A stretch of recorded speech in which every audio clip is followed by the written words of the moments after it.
The Dark We Seek, a post-apocalyptic survival thriller. Lost Light, Book 2. Written by Kyla Stone. Read for you by Stacy Glemboski. To David Kepford, the fictional identity of a real American hero. He probably would not consider himself a hero, but I do. Thank you to all who have served and sacrificed so much for the citizens of this country. Light can devour the darkness, but darkness cannot consume the light. Ken Poirot. Forward. This book takes place in the rugged, beautiful Upper Peninsula of Michigan. The towns and cities mentioned are real, though the author has taken a few liberties for the sake of the story. Thank you in advance for understanding a writer's creative prerogative. If you get a chance to visit the UP, make sure you try a pasty. 1. Lena Easton, Day 20. Lena Easton stood at the bow of the emergency rescue boat, searching for Cody Easton's body. Tendrils of long chestnut waves whipped against her face as she scanned the limestone bluffs with her binoculars. 1,000 coves, inlets, and watery caves lined 100 miles of Lake Superior coastline. The Alger County Undersheriff and her longtime friend, Jackson Cross, stood beside her, searching the water. The wind tousled his sandy hair as he anxiously rubbed the stubble along his square jaw. Tall and handsome, Jackson had always drawn the eyes of the ladies, but he barely noticed. He was too dedicated to the job and still in love with the ghost of Lena's dead sister. Beneath the water, huge boulders and toppled timber were scattered like jackstraws on the lake bottom. On clear days, spears of sunlight penetrated the crystal-clear waters. You could see 50 feet straight to the bottom. Beneath her spectacular beauty, Lake Superior held tight to her secrets. A corpse might be taken by the surf and deposited in a tangle of driftwood on a beach miles away, or, more likely, drawn down to the bottom of the lake hundreds of feet below the surface, never to be found. "We've searched this area already," said one of the two park rangers, a skinny redhead named Eddie Forrester, who was assisting them at the behest of the sheriff. "We didn't find anything." "You didn't search with Bear," Lena said with confidence. "Bear can find him." The massive 150-pound Newfoundland perched at the bow, his big front paws on the gunwale as he leaned over the port side, the SAR vest he wore bright orange against his cinnamon fur. He sniffed the water eagerly, searching for Cody's scent from the T-shirt Lena kept in a brown paper bag in her pack. Bear resembled an oversized teddy bear, with teeth. He was also smart, loyal, goofy, and utterly dedicated to his duties as a certified search and rescue dog. "How does it work?" Jackson asked. "He's not even in the water." Bear can detect the scent of human remains beneath 90 feet of water. He can also detect traces as small as a shard of bone or a drop of blood. The park ranger whistled. "How will we know he doesn't smell a dead fish? Or, say, a dead raccoon washed out by the tide?" "The decomposition scent is unique to humans. When he alerts, it'll be for a human corpse, not a raccoon." The ranger folded his arms across his chest as if unconvinced. He looked like he wanted to be anywhere but here, searching the Great Lake for another dead body. 2 days ago, they'd recovered the corpse of the victim that Walter Boone had thrown overboard, the crime Cody had witnessed that had led to Amos Easton's murder and Cody's death. The boat scythed through the emerald water. Seagulls wheeled against the bright blue sky. They headed east, hugging the miles of rugged coastline between Amos's home and South Bay in the small town of Munising, Michigan. To their left, Grand Island rose like a great sleeping giant. Growing up, she'd spent weekends camping, hiking, and kayaking on the island. Everything was painfully familiar and simultaneously different, both home and not. Jackson stepped closer to Lena. He spoke quietly, but loud enough to be heard over the wind and the rumble of the engine. "How are you doing?" It was an almost impossible question to answer. 3 weeks ago, half of the world had been plunged into darkness, thrusting the entire planet into chaos. Brilliant auroras had lit up the heavens for almost 2 weeks, as a series of powerful superflares erupted from the surface of the sun, known as coronal mass ejections, or CMEs. A scientist on TV had called it a triple CME, each classified as X50, stronger by many magnitudes than Earth had experienced in modern times. Clouds of scorching hot plasma had struck Earth, causing devastating geomagnetic storms. As the massive bursts of radiation struck the Earth's magnetosphere, power grids were destroyed as transformers were overloaded and power lines burst into flames. Satellites in orbit were damaged when induced currents burned out their circuit boards, affecting GPS, telephone, internet, television, and high-frequency communication systems such as ground-to-air and shortwave radio. Unlike an EMP, or electromagnetic pulse, the solar storms had significantly impacted long conductors such as power lines, internet cables, and magnetic gas lines, while small-scale electronics hadn't been affected, like computers, cell phones, or microchips in vehicles. Phones worked, if you could charge them, but cell towers were down. Vehicles drove as usual, but gas stations were left without power to pump the fuel. Laptops switched on, but the internet had gone dark. The world was in turmoil. Every supply system had been disrupted on a global scale. Grocery stores were gathering dust. Gas stations were low on fuel and rationing heavily, if not outright empty. Hospitals were running out of critical care meds and supplies. Banks had closed. The stock market had been erased in a blink. Worldwide financial systems were in utter disarray. Then there was Shiloh's kidnapping, Lena's exhausting 1,600-mile cross-country journey to the Upper Peninsula, and the capture and death of Walter Boone, a serial predator. The graveyard of bodies they'd discovered behind his derelict cabin held the key to her sister's murder. And then, of course, there was the unexpected return of Eli Pope. "I'm taking each day as it comes," Lena said. "And Shiloh?" "I don't know," she said honestly. "That girl is a hard nut to crack." "Is she still sleeping in the tent?" "She refuses to come into the house." A week ago, Lena had moved back into her father's house. Though Amos Easton had been murdered in the junkyard rather than the farmhouse, Shiloh wouldn't step foot inside the doorway. Instead, she'd set up a tent in the woods, 100 yards from the house. Lena had tried to bribe her with treats, a Snickers bar and Pop-Tarts, Shiloh's favorites, but Shiloh had staunchly refused. In the end, Lena hadn't forced it.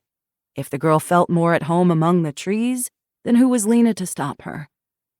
Lena endured her share of nightmares, waking in a cold sweat, her pulse pounding, as her dead sister called out to her and she could not answer. They shared the same grief, faced the same fears, knew the same devastating loss, and yet they were essentially strangers. But she'd be damned if she would let her niece down again. The world might be coming apart at the seams, but Lena was bound and determined to be the mother Shiloh had never had. Lena sighed. "I don't blame her, not one bit. She's a survivor. She'll figure it out." Lena nodded, then tugged up her windbreaker and checked her insulin pump, a habitual act she performed dozens of times a day. Her blood sugar numbers were running lower than normal. The constant stress made it difficult to assess her blood sugar and keep her type 1 diabetes in check. Jackson withdrew a small object from the bag at his feet and handed it to her. This is the last one in my stash." Gratefully, she took the juice box, unwrapped the straw, and sipped the sweet apple juice. Jackson knew it was her favorite snack to raise her numbers. As kids, he'd always kept several juice boxes on hand in case she forgot, or, more accurately, her perpetually drunken father forgot, to keep them stocked. Now she'd have to figure out how to make homemade apple juice, or switch to something else, like the tubs of frosting she kept in her solar-powered mini-fridge, along with her precious supply of insulin. 23 months left. And then what? It was a constant worry in the back of her mind, a disconcerting feeling that time was running out, sand dribbling through the hourglass, with no way to stop it. Lena shoved the dark thoughts from her mind and focused on Jackson, studying her friend's careworn face. He'd aged half a decade since he'd realized that he had sent an innocent man to prison.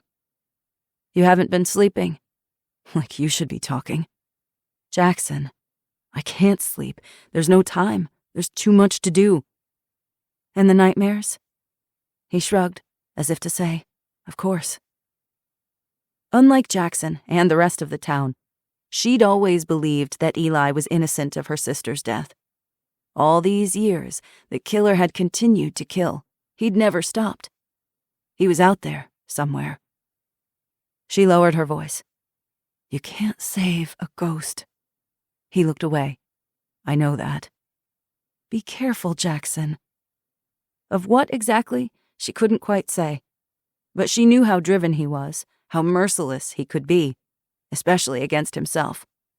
He was haunted by Lily's death, consumed by what he'd done to Eli. Guilt drove him. Guilt could be a dangerous, reckless thing. "I will," he said, but she didn't quite believe him. At the bow of the boat, Bear's body went rigid. He ducked, dropping his head low over the gunwale, his bushy tail standing straight out as he frantically sniffed the water. He barked, deep and loud. Lena patted Bear's back. "You found something. Good boy." Her bones felt heavy, her limbs like cement. She simultaneously longed to find Cody and dreaded it. Walter Boone had confessed that he'd chased the boy over the bluff, that he'd watched Cody fall, his body broken on the rocks. And yet, until he was found, Lena grasped a slender thread of hope. As she'd held out hope for every missing person she'd searched for. As days passed and faith dwindled, as despair settled into her mind and body. In the end, it was hope that destroyed you. "Bear just alerted," Lena said. "We need to search here." Jackson waved at the captain. "Stop the boat." The boat slowed. One of the park rangers threw the anchor. Bear barked again, mournful now, his tail drooping. He'd done his job, but like Lena, he dreaded it. With her heart in her throat, she knelt on the seat next to Bear and rubbed his favorite spot behind his floppy ears. "Good job, boy. You did good. So good." Jackson's face was pale, drained of color, but he was determined to see this through, as she was. He touched her shoulder. "If he's down there, we'll find him." She nodded, emotion thick in her throat, unable to speak. Jackson was cold water scuba certified, as were the park rangers. Lena remained on the boat with the captain, while the divers suited up in dry suits, wriggled into their buoyancy control device vests, checked their tanks and gear, and put on their regulators and masks. They sat on the gunwale, toppled backward off the stern of the boat, and disappeared beneath the surface of the water. At the end of May, temperatures in the Upper Peninsula hit the 60s in the afternoons. The water temperature was in the low 40s, ice cold and frigid. It was the freezing waters that kept bodies infamously preserved in Lake Superior. Due to the unusually low temperatures of the water, the bacteria that typically caused a body to bloat, then float, were inhibited. The myth that Lake Superior never gave up her dead was both folklore and fact. Lena moved to the stern of the boat and waited. Sensing her anxiety, Bear bounded off the seat and stayed close to her side. She lifted her face, the sun on her cheeks, the breeze tugging at her hair. On either side of them, the great cliffs reared from the water, boulders the size of cars dotting the shoreline. The ball of the sun descended toward the horizon, the limestone bluffs tinged golden in the late afternoon light. They'd reached Pictured Rock's National Lakeshore. Emerald waters reflected the dramatic cliffs, tinted vibrant shades of browns and reds from iron, black from manganese, and greens and blues from copper, as if some great, unseen hand had painted them. The day was too lovely for the darkness that had invaded the world. Mother Nature didn't care. She'd wreaked her devastation. Now sated, she basked in beauty. Lena shielded her eyes and watched the gulls soaring above the shoreline. A lighthouse perched on the hill just north of Munising. The white tower, topped by a lantern room and red cupola roof, stood at least 8 stories tall. Built into the base of the tower was a single-story brick cottage, the lightkeeper's home. A splash came from the water as one of the divers surfaced. Jackson bobbed to the surface first. He appeared strangely alien in his dry suit, with the regulator in his mouth, the mask obscuring his eyes. She couldn't see his face or read his expression. He handed her his fins, and she helped him onto the stern of the boat. Bending forward with the weight of the tank, he sat on the bench, removed his regulator, and pushed the mask up onto his forehead. Water dripped down his face. Bear whined and pressed his bulk against her thigh. She dug her fingers into his fur for support. "What did you find?" Jackson met her gaze without flinching. "They're bringing up the body now. It's him, Lena. It's Cody." 2. Eli Pope. Day 21. Eli Pope stood at the back of the crowd, against the wall, close to the nearest exit, and wished he were anywhere but here. Anxiety hummed through the room, palpable tension in the air. 300 people had crammed into the Munising Community Center, where the Alger County Sheriff had called an emergency town meeting, along with the Munising Police Chief, Sarah McAllister, and the Munising Superintendent, Johnny Jessup. The Assistant District Attorney, Larry Keyes, was also present, as was Eli's old friend, Undersheriff Jackson Cross. No reporters were present, since there were no television stations to broadcast, no social media profiles to update, and no newspapers to print. The massive geomagnetic storms caused by the superflares had been so powerful that they damaged HF radio frequencies, including most ham radios. Satellite phones didn't work either. All forms of mass communication had been obliterated. Eli wiped the sweat from his brow. The community center didn't have a generator. Without air conditioning, the air was stifling and stank of sweat, BO, and fear. Instinctively, he scanned the room, checking for exits and watching the restless crowd for potential agitators, for armed individuals who might pose a threat. Who was he kidding? Everyone posed a threat to him. Eli shifted uncomfortably, aware of dozens of pairs of eyes watching his every move. He recognized many of the townspeople: Scott Smith, Elmer Dunn, Dana Lutz, Fred Combs, and Mrs. Grady, the longtime librarian. All former classmates and acquaintances, men and women he'd known his entire life. People flashed him suspicious glances. When he returned their gazes with a steely one of his own, they looked down and away, anywhere but at him, their faces red, their eyes darting with shame and guilt, curiosity and resentment. Not much remained secret in a small town. They'd heard the rumors spreading like wildfire that perhaps he was innocent. It didn't matter. They couldn't let go of their hatred so easily. Especially not someone like Gideon Crawford. Eli recognized the man standing a row ahead of him, a few spots to the left. He was half-turned, glaring over his shoulder at Eli, pure revulsion in his gaze. Instinctively, Eli scanned him for the telltale bulge of weapons, but found nothing. Gideon was a big man, boasting a barrel chest and ham-sized fists. There was something unkempt in his wrinkled clothes, greasy coal-black hair and scruffy goatee. His broad face and slanting cheekbones hinted at his native heritage. Once upon a time, Eli and Gideon had been friends. Gideon had been Lily's boyfriend when she was murdered. He should have been the primary suspect. Instead, it was Eli who'd found himself in the crosshairs. Eli wondered, not for the first time, if Gideon had it in him to kill. Jealousy and betrayal were potent motivators. Gideon had been at the Northwoods bar that night, along with Sawyer and Cyrus Lee. Gideon could have easily followed him to Lily's afterward, could have seen them together, waited for Eli to leave, and then killed her in a jealous rage. It was possible. Eli didn't care whether Gideon hated him or not, whether any of them did.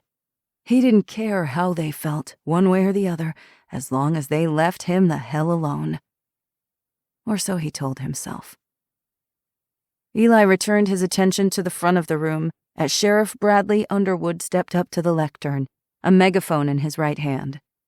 He was a stern, formidable black man in his early 50s, with ramrod-straight posture and a clean-shaven jaw. While most people in town were disheveled after 3 weeks without electricity, Underwood's crisp uniform appeared freshly pressed. He hadn't been sheriff when Eli had been arrested 8 years ago. Back then, it was Horatio Cross who'd ruled Alger County with an iron fist. Sheriff Underwood leaned forward and spoke loudly into the megaphone, his booming voice commanding attention. "Thank you, everyone, for coming. Give me your attention for a few minutes." The crowd quieted down, their faces upturned toward the stage. Underwood cleared his throat. He looked like he'd rather peel off his fingernails than say the words he spoke next. "We have reason to believe that Eli Pope did not murder Lily Easton, the crime for which he was convicted." Audible gasps echoed. It was one thing to hear rumors, quite another to hear them validated. "What the hell is going on?" someone shouted. "How do you know it wasn't Pope? How'd you get things so wrong, Sheriff?" Underwood ran a hand over his bald head and pursed his lips. "Eli Pope has the sincerest of apologies from Alger County, from the sheriff's office, the DA, and the Munising Police Department. A terrible mistake occurred, a miscarriage of justice. This was a grave error, which we are investigating to the fullest." Eli stiffened. What did he expect? 8 years of suffering and misery reduced to a mistake. He bristled with dark fury, his hands balled into fists at his sides. It'd give him immense satisfaction to punch that pompous jerk in the face. The DA, Larry Keyes, leaned toward the megaphone. "Mr. Pope will receive restitution for his time served while incarcerated. He has the right to live in peace, and we should give him that peace." Eli felt dozens of eyes on him, curious, scrutinizing, pitying, prying. He despised them all. His face grew hot. Nausea churned in his stomach. His gaze flicked to Jackson, who met his eyes for a brief moment, then looked away. "If it wasn't Pope, who the hell did it?" a woman in the back yelled. "It was that freak, Walter Boone," someone shouted back. "The investigation is not complete." "What about the graves you found?" someone shouted. "Who are the other victims? Did Boone kill all those girls, too?"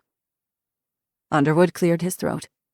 "As some of you have heard, we have uncovered the graves of 7 deceased individuals. Alger County is currently working to identify the deceased and notify the next of kin, at which time we will release the names to the community." "Did Boone kill Lily Easton, then?" Dana Lutz shouted. "Or do we have a serial killer in Alger County?" The crowd stirred in alarm. restless and edgy. Whispers and gasps of dismay rippled from one end of the room to the other. "There is no serial killer in Alger County." Sheriff Underwood clasped the megaphone with both hands. Sweat beaded his brow. "Our deputies apprehended our primary suspect, a man named Walter Boone. He was killed during the rescue of Shiloh Easton and Ruby Carpenter. Both girls were saved. That's what we should focus on here. The sheriff's office and the Munising Police Department are working to keep the citizens of Alger County safe." "So you're saying Boone was a serial killer?" Dana Lutz asked. "That he's the one who killed all those girls?" "The investigation is ongoing," Underwood insisted. His Adam's apple moved up and down as he swallowed. He was nervous. He had every reason to be. Eli did not envy the sheriff his job. He didn't envy any of them. "Let me be absolutely clear. Our investigation points to a single suspect, and that suspect is dead. You may rest easy in your beds tonight." "Rest easy?" asked an incredulous woman, bouncing a crying, snot-nosed toddler on her hip. "Are you kidding me? After everything that just happened?" "What about the grocery stores?" a man in a hunting jacket shouted. "I can't get gas." "We haven't had water in 5 days." "Where the hell is FEMA?" "My kids haven't eaten since yesterday. What are you doing about it?" "I can't get my refill of beta blockers," Elmer Dunn yelled. "Without it, I'm a dead man. I won't last 2 months." Eli had had enough. The walls were closing in, stifling and claustrophobic. The jostling, agitated crowd pressed too close. He couldn't breathe. He inched toward the exit. He checked his 6 again and noted that Gideon Crawford still stared at him with naked hatred in his eyes. Eli ignored him and pushed his way through the double doors out into the fresh air. Blinking in the afternoon sunlight, he took a deep breath and steadied his nerves. A middle-aged woman leaned against the brick wall to the right of the front doors, smoking a cigarette, a duffel bag at her feet. She glanced over at him and offered a grim smile. "There you are," she said, as if she'd been expecting him. Michelle Carpenter owned the IGA Country Store in Christmas, the next town over, where he'd shopped for years. Once upon a time, she'd traveled across the International Bridge to procure his favorite beer. Now her red hair was threaded with silver, worry lines bracketing her mouth. "It's funny. Haven't smoked since college. When the power went down, I saved all the cigarette cartons I had at the store, figuring they'd be a valuable commodity to trade, if it came to that." She exhaled a puff of smoke and stared across the street at the shuttered bank on the corner. "When Ruby went missing, I started up again to deal with the stress. Now I can't seem to stop." Eli didn't know what to say. He had no clue what she wanted from him. The last time they'd met, she'd accused him of murder and kicked him out of her store. Michelle gestured toward the community center behind them. "I couldn't go in there. I know they're talking about him, about what he did to Ruby. I just couldn't do it." "You don't have to explain anything to me." "I do. I was awful to you. I'm sorry, Eli. You're probably sick of hearing it, but I am." "You don't owe me anything." "You saved my daughter." "Shiloh saved your daughter." "You shot Walter Boone. You made sure he couldn't come after Ruby, that he wouldn't hurt any other girls after her. She doesn't have to go through the trauma of a trial. A trial would have broken her. He's dead, and frankly, I'm glad of it. If I was there, I would have shot him myself." She said it with such conviction that he glanced at her. Her eyes were hard and tired, her features drawn. "Ruby is alive, thanks to you." Michelle took a final drag of her cigarette, dropped it, and stamped it out with her sneaker. "I have something for you. Truth be told, I came hoping you would show up." She reached down, rummaged in the duffel bag at her feet, and pulled out a 6-pack of bottled beer. Instantly, he recognized the amber bottle, the white label emblazoned with the red maple leaf. "You found Molson Canadian?" "I've had it for a while. My husband used to drink it, so I've kept it around, but I don't keep it in stock in the store anymore after what happened." She shifted from foot to foot, clearly nervous. "Maybe this was a bad idea. Maybe you never want to see one of these things for the rest of your life." He shook his head, his throat abruptly thick with emotion at the unexpected act of kindness. He didn't trust himself to speak. She held out the 6-pack and offered a wan smile that held more despair than joy. "Please don't judge us too harshly, Eli Pope. I hope someday you can find it in your heart to forgive us."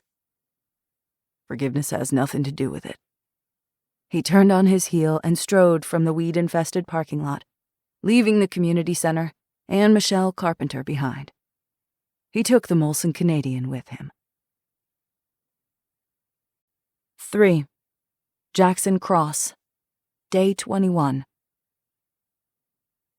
"I was wrong," Jackson said. Jackson's father stared at him with hard, unflinching eyes. "What is done is done. Do you understand? The past is dead and buried. What you need to do now is take care of business." They stood on the back deck of Horatio and Dolores Cross's palatial home, which was designed to resemble a Grand Tahoe lodge. The stone and cedar house perched on a bluff with 500 feet of shoreline and boasted spectacular views of Lake Superior. Jackson wasn't in the mood to appreciate the view. He had barely been home in days. He was burning the candle at both ends, often sleeping in his truck or at the sheriff's office. Yesterday they'd dragged Cody Easton's small body from the lake. Jackson was rattled, shaken to his core, eaten alive with guilt.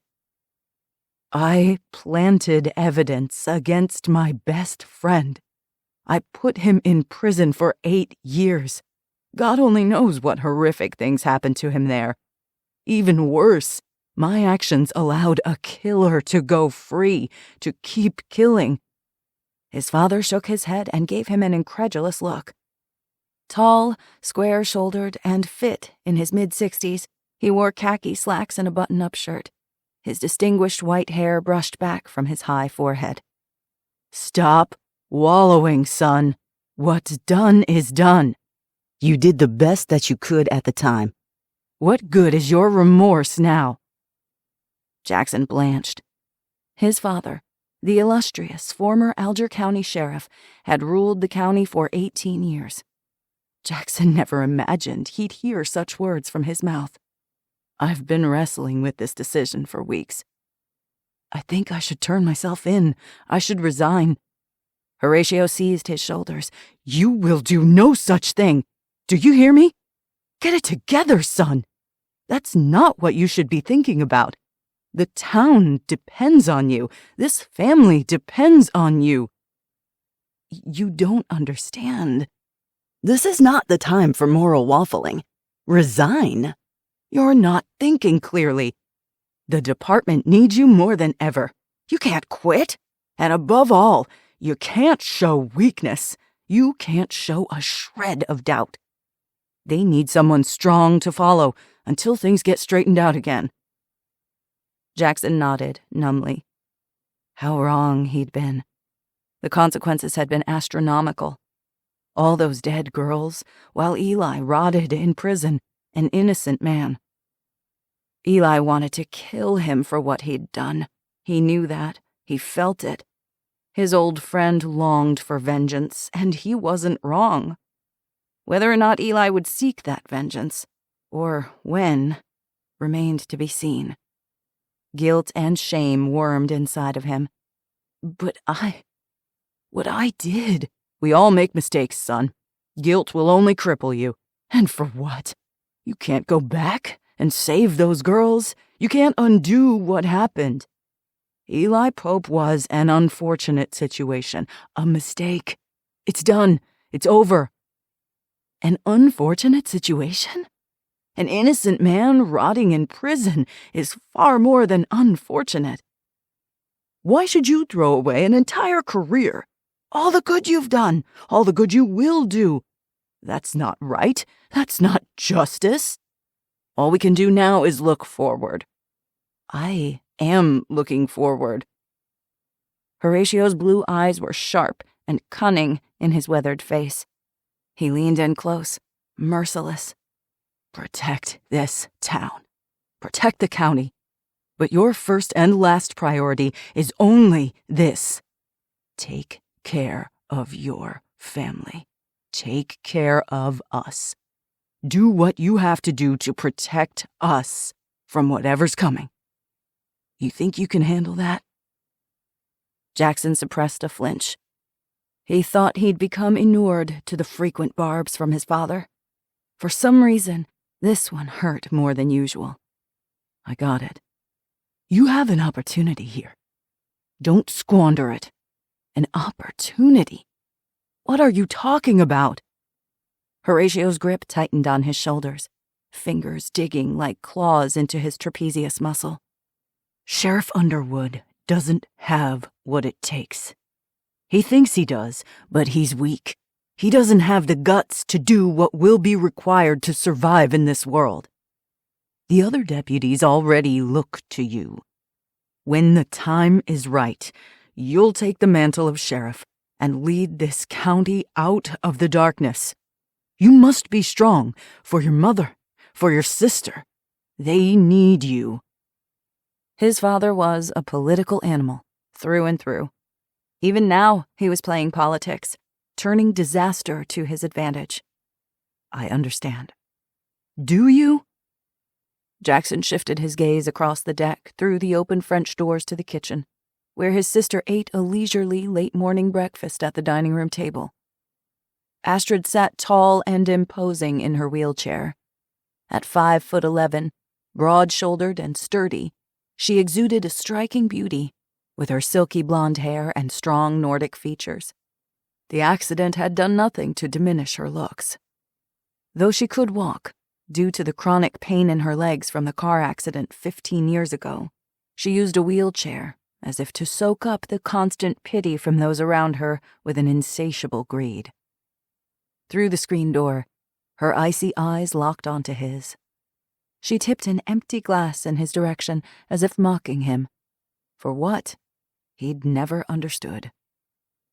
Her long-term boyfriend, Cyrus Lee, sat at the table beside her. Though reserved, he was always hovering around her, subservient but sharp-eyed, like a crow hunting for something shiny to filch. Where Astrid was blonde and broad, Cyrus was thin, wiry, and bristled with restless energy. His great-grandfather had been the owner of a prosperous copper mine in Keweenaw County, but the family had squandered their fortune in poor investments in the late 90s and never recovered. Cyrus nodded at him with a sly smile. Jackson had the sneaking suspicion that Cyrus knew full well that Jackson despised him and relished making him uncomfortable in his own home. "How's the case going, Undersheriff? You closed the Boone murders yet?" "Everything's spectacular," Jackson muttered. He didn't want to discuss the case with anyone here, let alone Cyrus Lee.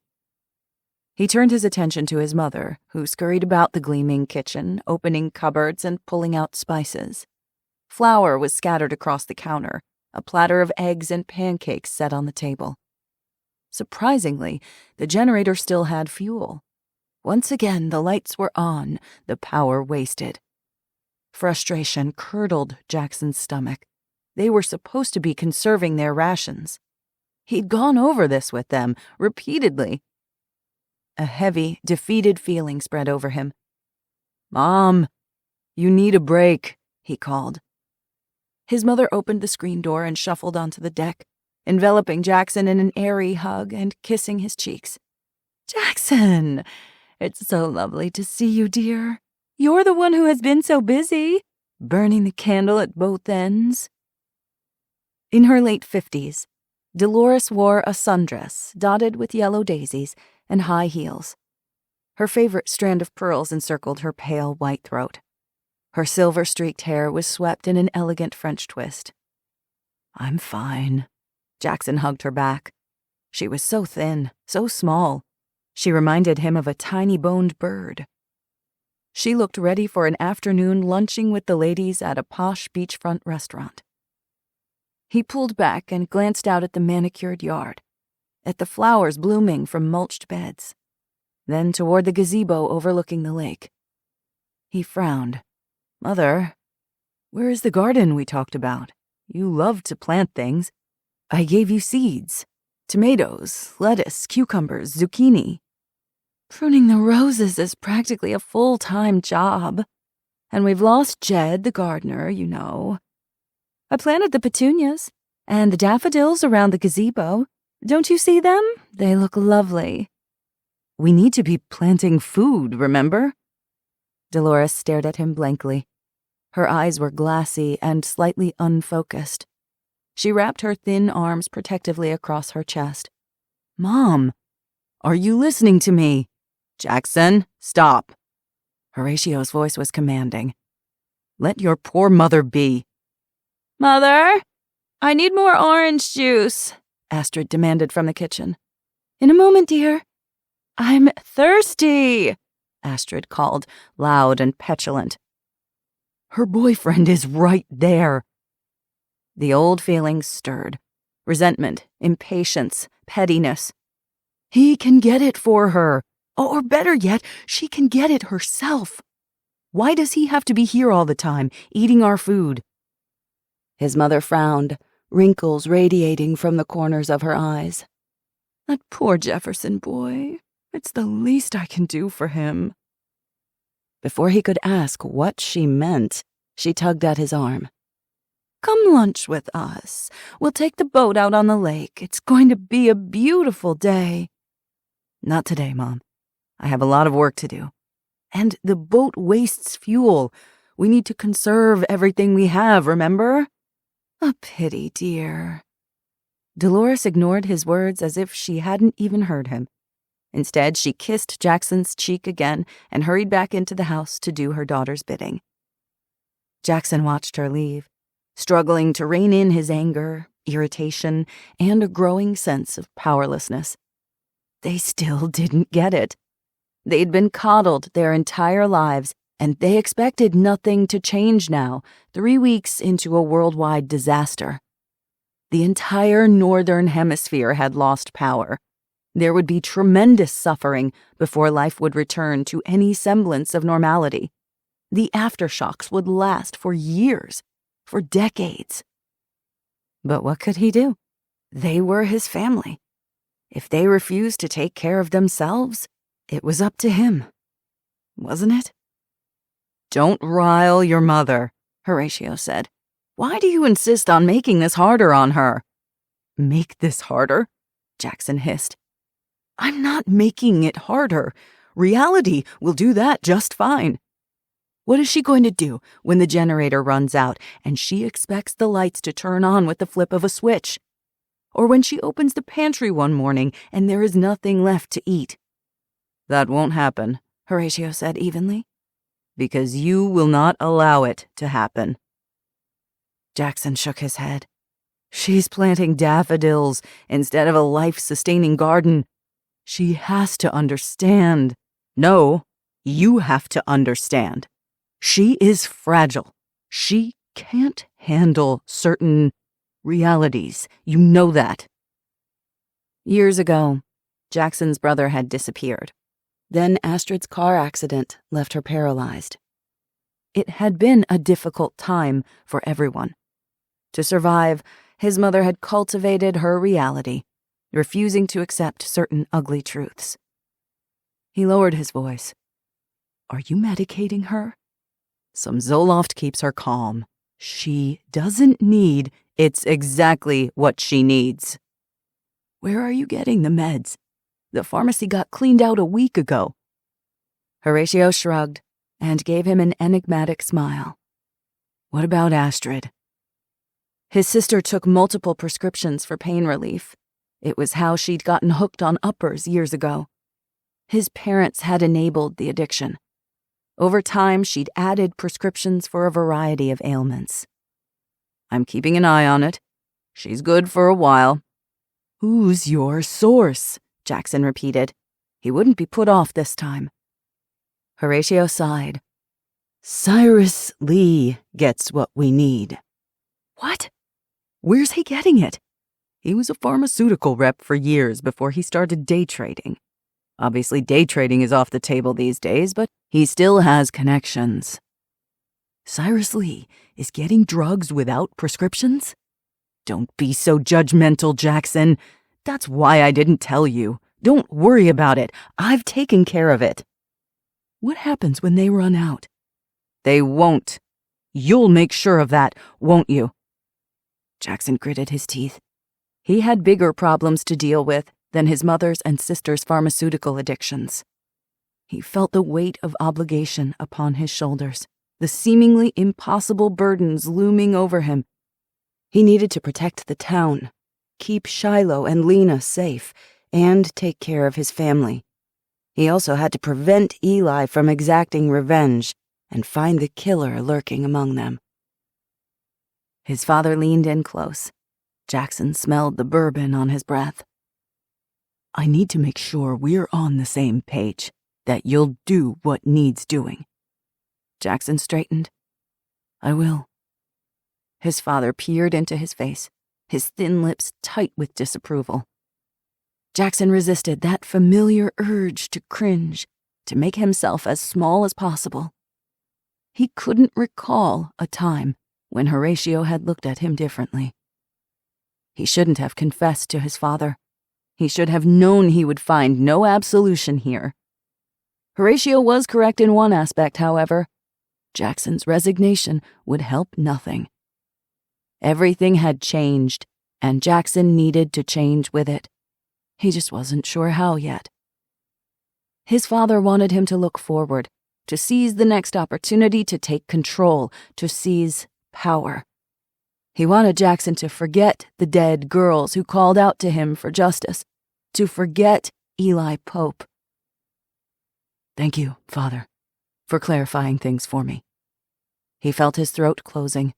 He had to get out of this stifling house, to get away from these insufferable people. Jackson turned on his heel and strode across the cedar deck toward the driveway.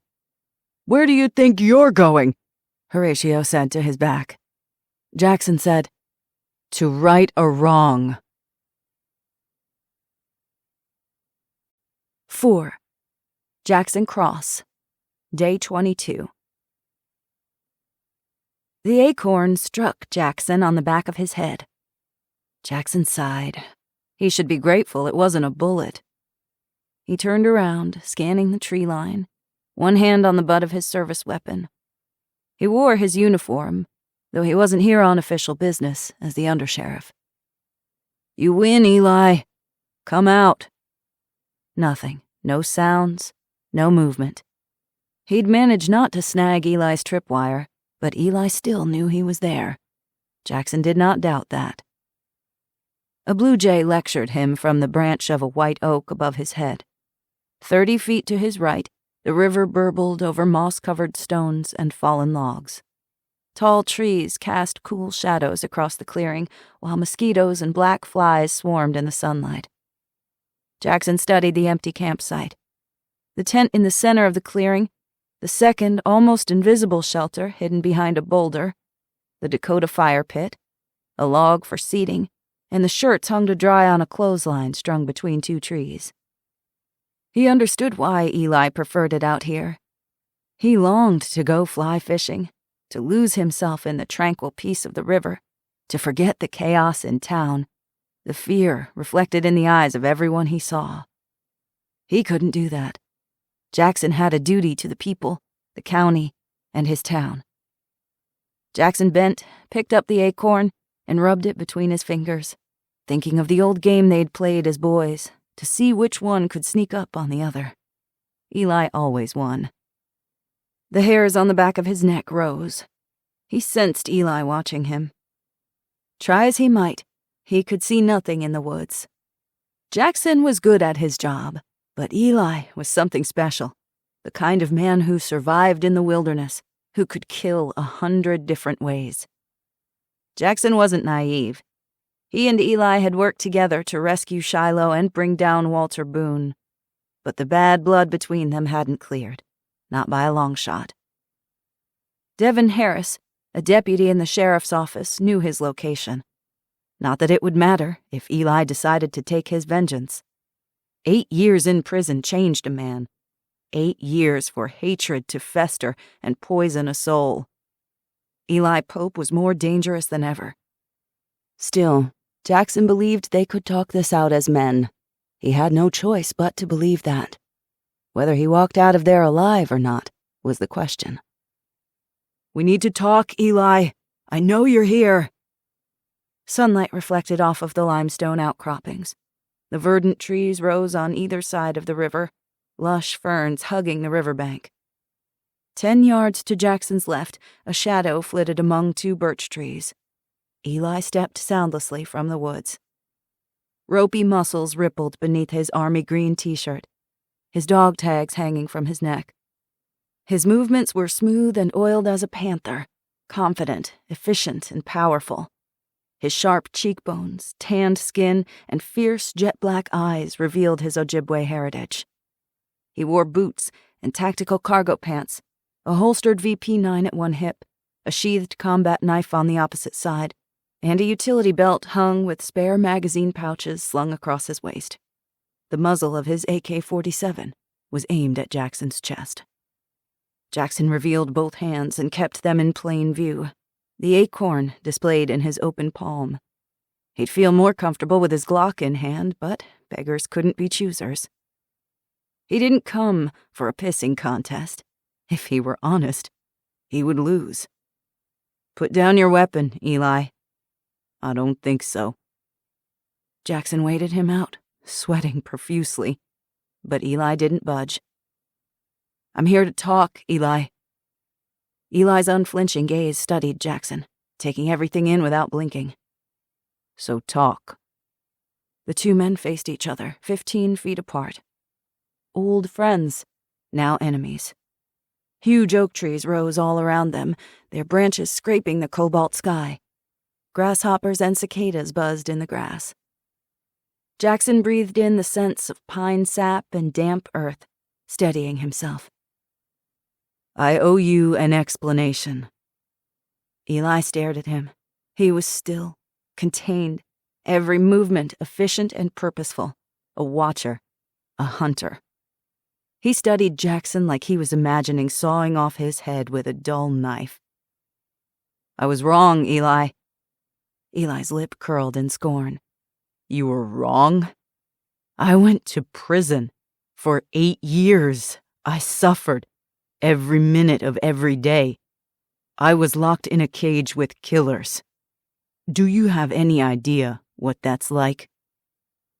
"There is nothing I can say to make it up to you. I know that.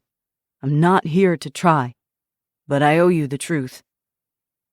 Eli offered a thin, humorless smile. "Jackson Cross. The principled cop, always with the moral high ground. Lena used to say you were the best of us, but you compromised your precious ethics. Tell me, what made you betray your best friend?" Jackson winced. He deserved that. "I was devastated. We all were. The whole town was in shock. Amos Easton believed it was you from day one. I was so consumed with grief, so desperate to solve the case that I thought I was doing the right thing. I believed it then, but I was wrong. I felt I had no choice." "You always had a choice." "I know that. I know." Eli kept his rifle aimed at Jackson, his finger on the trigger guard. He spat out a single word. "Why?" Jackson closed his hand over the acorn and tightened his grip until the nut dug into his flesh. Guilt knifed him. The past surged back with the intensity of Technicolor. Here it was, the moment of confession. He hated himself with every word he spoke, but he pushed onward. "There was a darkness inside you I didn't understand. We were best friends, and then suddenly we'd become strangers. Lena had moved away, so she couldn't help, and Lily... It was like Lily brought it out in you, that darkness. You brought it out in each other. She told me how you would drink together, too much too fast, that you both liked things wild, intense, dark. He hesitated. Eli's eyes narrowed. There has to be more. Your DNA was all over the house, on the condom left in the trash. I never lied about being there that night. I know, Jackson said in a strangled voice. I know. We had no reason to believe there was a serial killer involved. There was no indication, because you stopped looking. Eli's words hit him like a blow to the solar plexus. Yes, he said. Yes. What else? There was Shiloh, Jackson said. Eli hunched his shoulders as if deflecting a blow. What about her? The crime scene flashed through his mind. The red-stained sheets, Lily's beaten face, her dark hair spread across the satin pillow. The little girl rocking back and forth, her skinny arms wrapped around her knees, dried blood on her face, her eyes dull with shock. I found her. Eli stiffened, his features going rigid. Jackson had noticed how he looked at Shiloh, like he'd kill anyone who dared hurt her, would tear them apart with his bare hands. Shiloh didn't speak for days, except for a few words when I found her. What did she say? Your name. I asked her to say it again, to make sure, but she shut down, and then she wouldn't talk at all. The child psychologist couldn't get anything out of her. I was there that night. I had dinner with them. I used to color her My Little Pony coloring books with her, for Pete's sake. Maybe she was asking for me. She was terrified and alone and desperate for someone she knew. Did you consider that? She whispered your name. In the same breath, she said the word Wendigo. That could mean anything.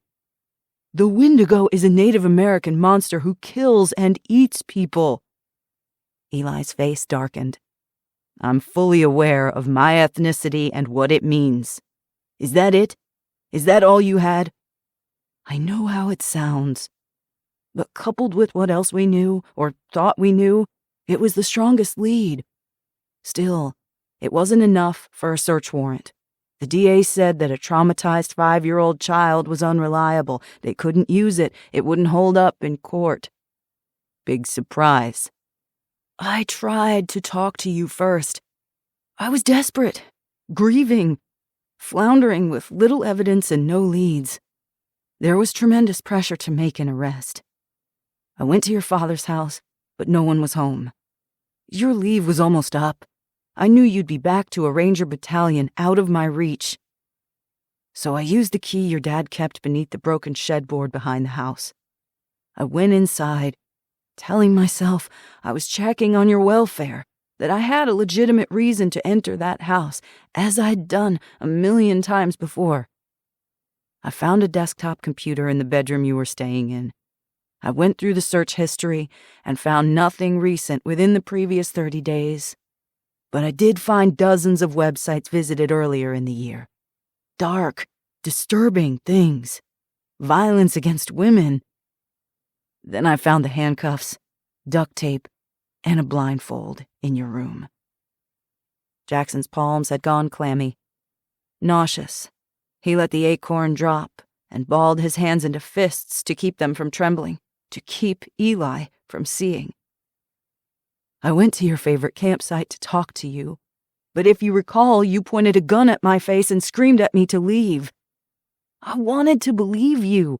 I wanted to ask about what I had found, to get your side of things, but you turned me away.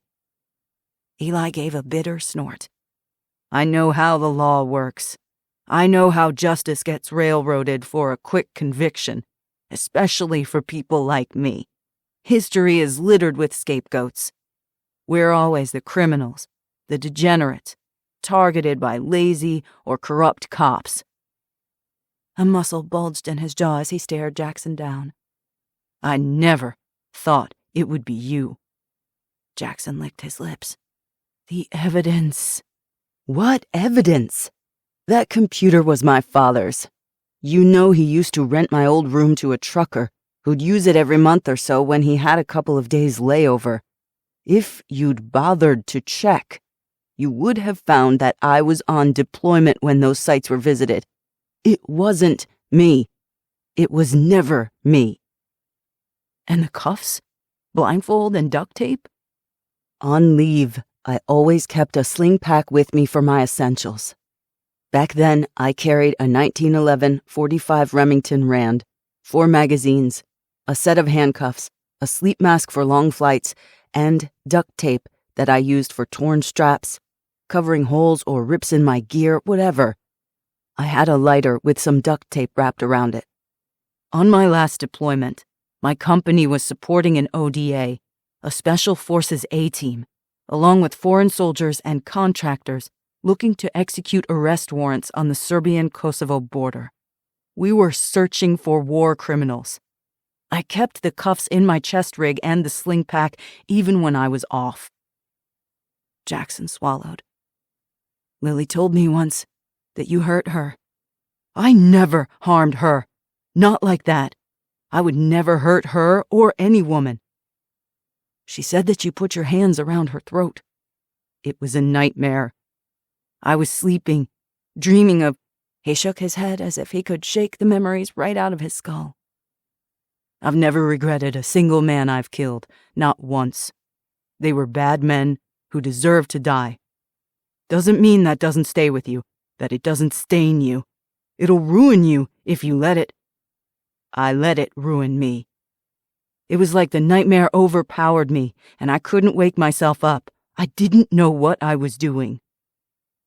Jackson searched his old friend's face for signs of deception, but found none. What he saw was pain. Sheer, unadulterated pain.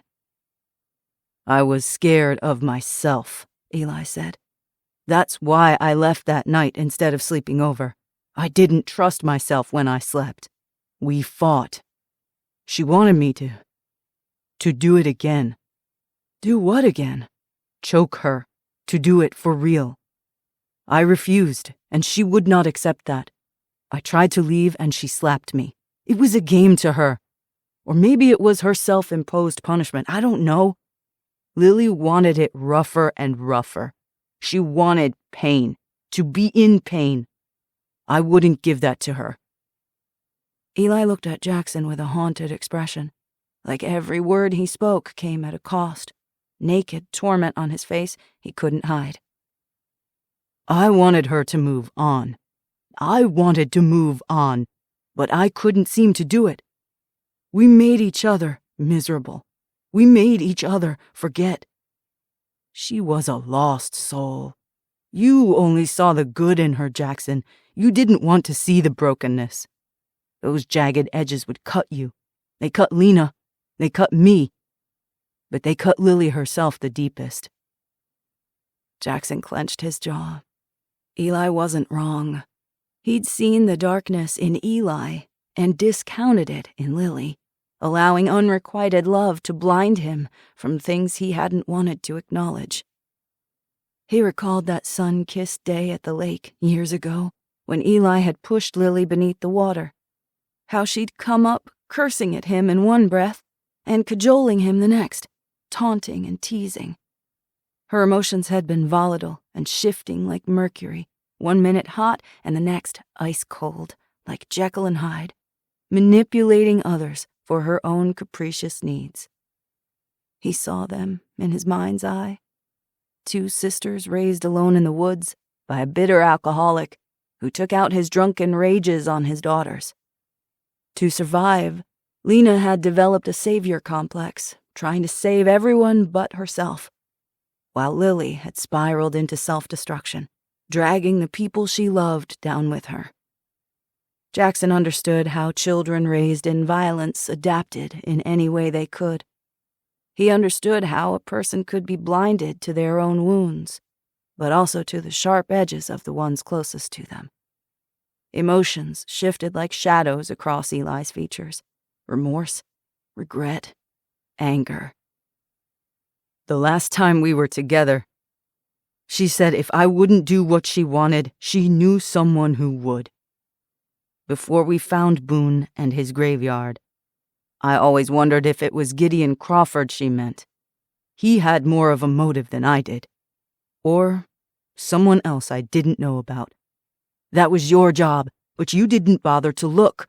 Did you even check if Gideon had an alibi? The words crumbled like ash on his tongue. I believed you had done it. God forgive me, but I did, Eli. I did. I still had the bottle of Molson Canadian you'd left at my house the night of the murder. I had access to a sample of Lily's blood. I thought I was doing the right thing.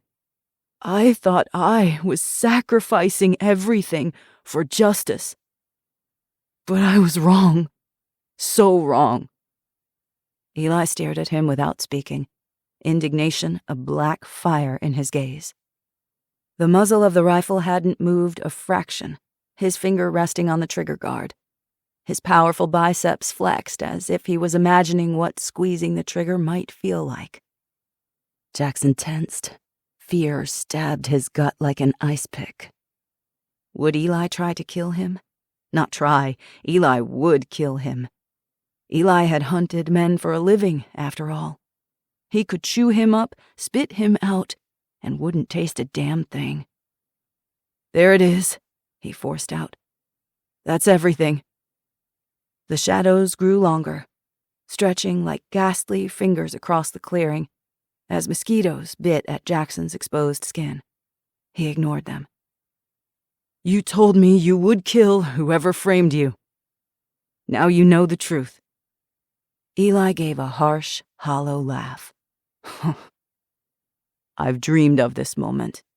Every night for 8 years, trapped in that concrete prison, with the stench of sweat and violence and fear permeating the air. The things I would do to the person who'd stolen my life. I've dreamed of tying you up, putting a rope around your neck, tying the other end to the Bonneville, then pouring gasoline over your head and going for a drive. Your skin would peel off before the sparks set you ablaze. Jackson tried not to flinch. He knew better than to seek forgiveness. He would never ask. He would never receive it. Neither did he deserve it. He offered the only thing he could. I need to know if you're going to let me do my job. Eli's expression was flat, unreadable. You're going to find Lily's killer, if it's the last thing I do. For a long minute, Eli didn't move. Finally, he gave a brisk nod, as if deciding something, settling an internal debate within himself. Seemingly with tremendous effort, he lowered the rifle. Then go do it. Jackson didn't ask what would happen afterward. He already knew. In Eli's dark eyes, vengeance still burned. 5. Lena Easton, Day 22. Lena ran, her legs pumped like pistons, sneakers thudding along the gravel road. Sweat dripped into her eyes, her lungs on fire. Jack pines, white oaks, and maples stretched far above her. Mosquitoes swirled in the panels of light sifting through the canopy of trees. The ragged sky above her the deepest blue. Crows cawed angrily as she trespassed beneath them. She ran like she could outrun her demons. 5 miles a day since she'd arrived in Munising, just as she'd done in Tampa. Rage, grief, and helplessness drove her on, mile after mile. Summer, winter, rain or shine, it didn't matter. She needed to run, had to run. The empty space inside her chest expanded, the fire burning her clean again. Only it didn't burn her clean. Not this time. Cody was dead. She'd believed it, but now she knew it in her heart, within her soul, down to her bones. Knowing and believing were 2 entirely different things. Lena had to tell Shiloh. The girl had been gone all day, wandering the woods, checking snares and hauling firewood, Bear frolicking beside her. As she'd requested, Shiloh had left Lena a note, scrawled in crayon on a fragment of paper nailed to one of the porch posts with a crossbow bolt. Let it never be said that Shiloh didn't possess a wicked sense of humor. Lena turned toward the Easton property and jogged up the driveway, breathing hard. The rambling farmhouse of her childhood had crumbled into disrepair. Leaves clogged the gutters. Vines crept up the right side of the house and strangled the wide front porch. The front door sagged, paint peeling. For a moment, she imagined Mother Nature reclaiming houses and buildings, swamping roads and telephone poles, swallowing entire towns, then cities, gradually erasing humanity's very existence. She slowed to a walk and drank deeply from the hydration pack strapped to her back, which held Smarties, dried fruit, and granola bars, along with glucose tabs. The pack contained her M&P 9 Easy Shield pistol, which added weight, but she didn't go anywhere without it. After checking her blood sugar numbers on her pump, she ate a granola bar, bolused herself with insulin for the carbs, and made a mental note to figure out how to make homemade snacks that she could take with her. Like everything else, prepackaged food was running out fast, with no resupply in sight. Wildflowers had sprung up overnight. Clusters of wild columbine, goldenrod, and black-eyed Susans bursting into color.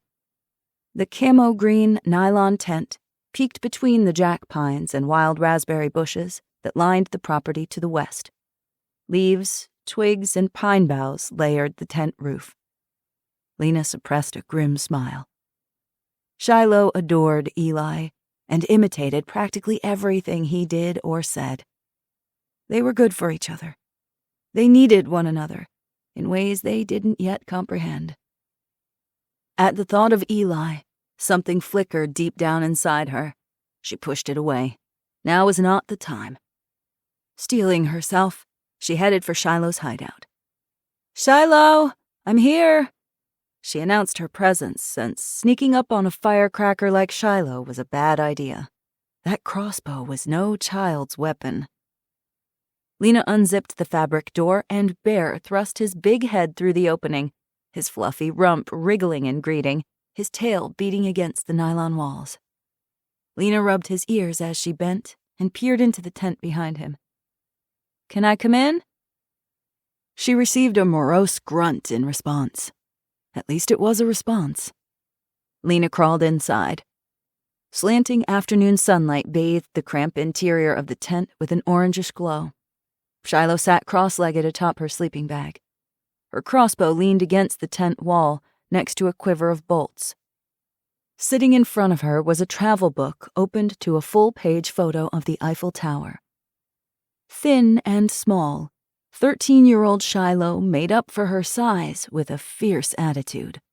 She wore ratty jeans with holes in the knees, black combat boots, and one of Cody's shirts, an oversized charcoal t-shirt emblazoned with the Death Star, the words, "Out of service," printed beneath it.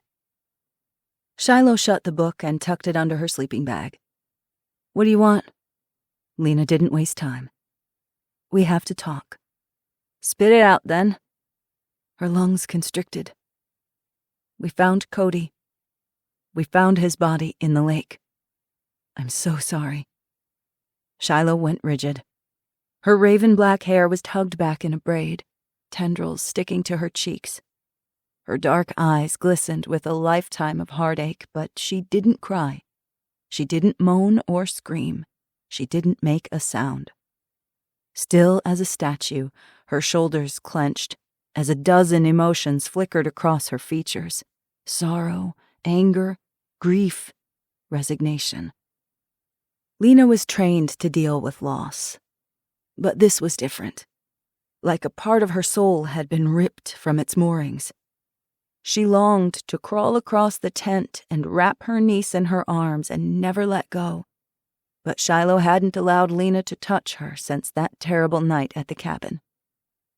Everything inside the traumatized girl was sharp and jagged as broken glass. It would take time. Time and patience and trust. I'm sorry, honey. I'm so sorry. Bear gave a mournful whine. He went to Shiloh, nosed her face, and licked her cheeks. The Newfie was gifted with an uncanny ability to read and respond to human emotions. Since he was a puppy, he'd known when Lena was sad or stressed. The big dog turned in a circle in the 3-person tent, then flopped 150 pounds of Newfoundland across the girl's legs. Shiloh gave an involuntary oomph, scowling for an instant, but only an instant. Bear's softness, gentleness, and sweetness won her over, and Shiloh sagged into him. She wrapped her arms around his broad shoulders and buried her head in his furry neck. "We'll have a funeral," Lena started. "No funeral." "What?" Her words were brittle, hollow, easily cracked. "No funeral. No dumb flowers, no dumb music, no dumb sermon by a dumb pastor who doesn't even know Cody." "Okay. Cody will hate that." Her small, elfin features contorted. Cody wasn't here any longer. He no longer had opinions, likes or dislikes. He was gone. Lena didn't correct Shiloh, didn't judge her in her grief. Lena swallowed back her own sadness. Shiloh shook her head wildly, her fingers like claws in Bear's fur. He didn't seem to mind. His tongue lolled, tail wagging. "That's not Cody. It's not him." I said, "Okay." Shiloh narrowed her eyes with suspicion. "Okay, what?" "We'll figure it out. If you don't want a funeral, we won't do a funeral. It's your choice, Shiloh." Shiloh said nothing. They listened to Bear's panting. His tail thumped the sleeping bag. Lena inhaled the scent of dog breath and damp fur, along with pine sap and that earthy smell she loved. She watched her niece, thinking of her sister, how similar they were, how they shared that same dark fierceness. A wave of regret washed over her, the familiar shame over the things she'd missed. "We should do something, though," Lena said. "It's important to say goodbye, to mark his passing." Death was about to become the new normal. As the corpses of the sick and starved piled up, would funerals become a relic of the past? She hoped not. Rituals were important. They reminded us of the things we shouldn't forget.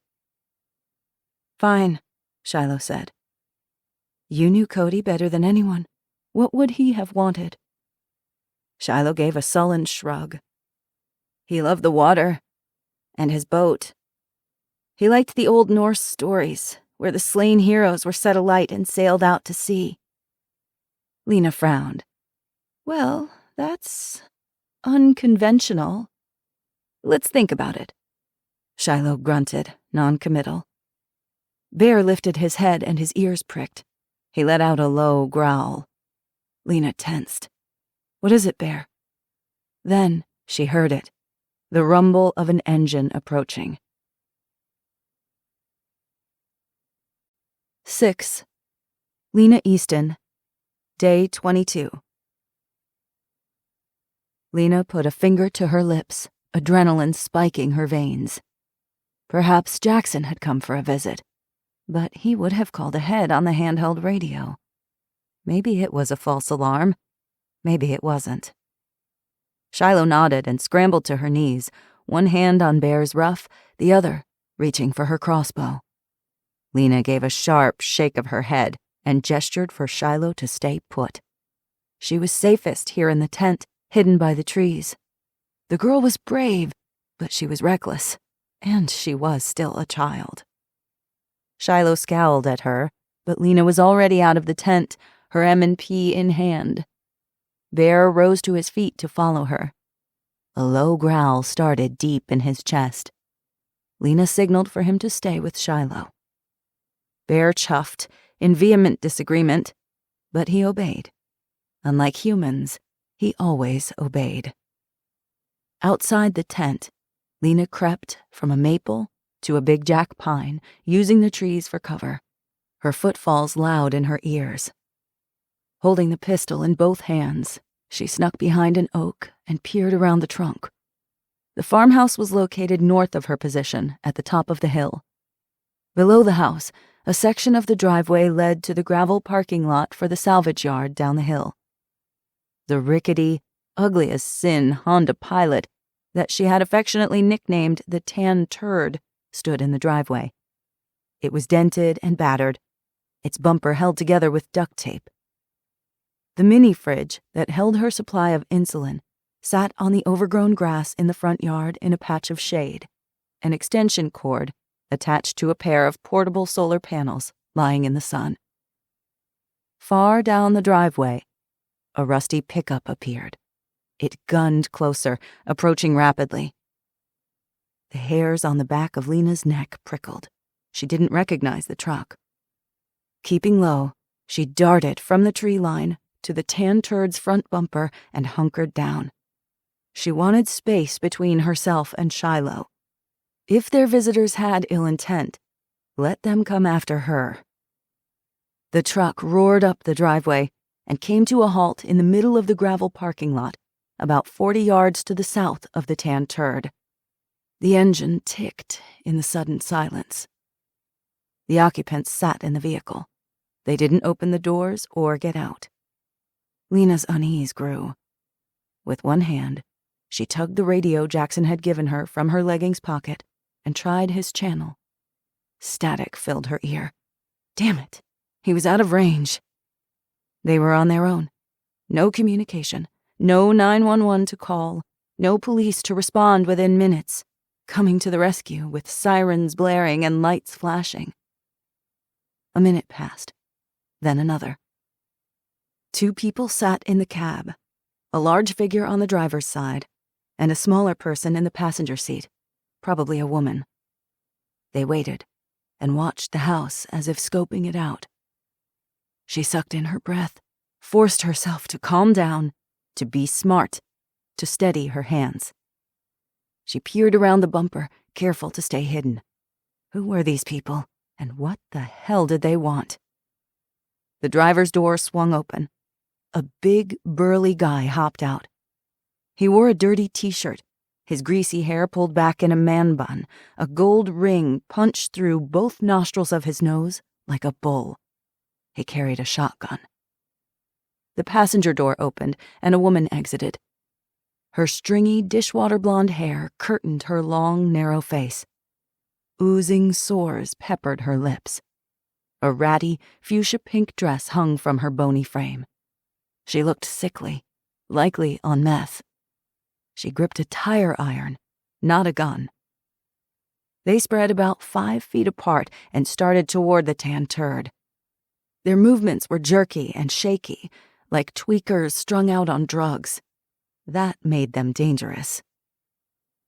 "I know you're there," said the guy with the bull ring. "Give us what we want." Lena stiffened. Her heart bucked in her chest. "I don't know what you're talking about." "The stash of insulin you've got. We heard you have years' worth. Give it up." She waited for the cliched, "and no one gets hurt" line, but it didn't come. Her heart thundered in her ears. How the hell did these tweakers know she had insulin? She'd never seen them before. "Not gonna happen. You're trespassing on private property. Leave now." Footsteps crunched on gravel. One moved left around the Tan Turd, the other to the right, attempting to catch her in a pincer move, 2-on-1. "Don't move, or we'll kill you," the woman in the pink dress said. Lena ducked down to remain out of sight. "I don't have any insulin. Whatever you heard, it's wrong." As they spoke, she got a bead on their location in her mind. They were about 30 feet back from the rear of the SUV and creeping closer. A cold sweat broke out on her forehead. She'd let them steal whatever they wanted to preserve life first and foremost, but not that. Anything but that. If they took the insulin, she'd be dead in a week or 2, maybe less. Without it, she'd soon develop severe abdominal pain start vomiting, and suffer terrible headaches and blurred vision as her brain swelled, then delirium, followed by coma and death. That insulin was her lifeline. Lena would have to fight them. Some way, somehow. She had no choice. "I will shoot," she called out. "This is your last chance. I have cover. You're both in the open. This is about to end badly for you. If you take another step forward, you're the ones about to die." Bullring screamed more insults at her. Fear replaced the anger in his voice from only moments before to chemically infused anxiety and paranoia. He yelled at the woman in pink. "We're about to be attacked." "I don't see anyone else. She's alone." "It's a trap. I know it is." "It's just one lady. That's what she told me," Pinky insisted. "Don't trip out on me. Take her out. She's just a dumb housewife. Come on." Okay, Bullring whined.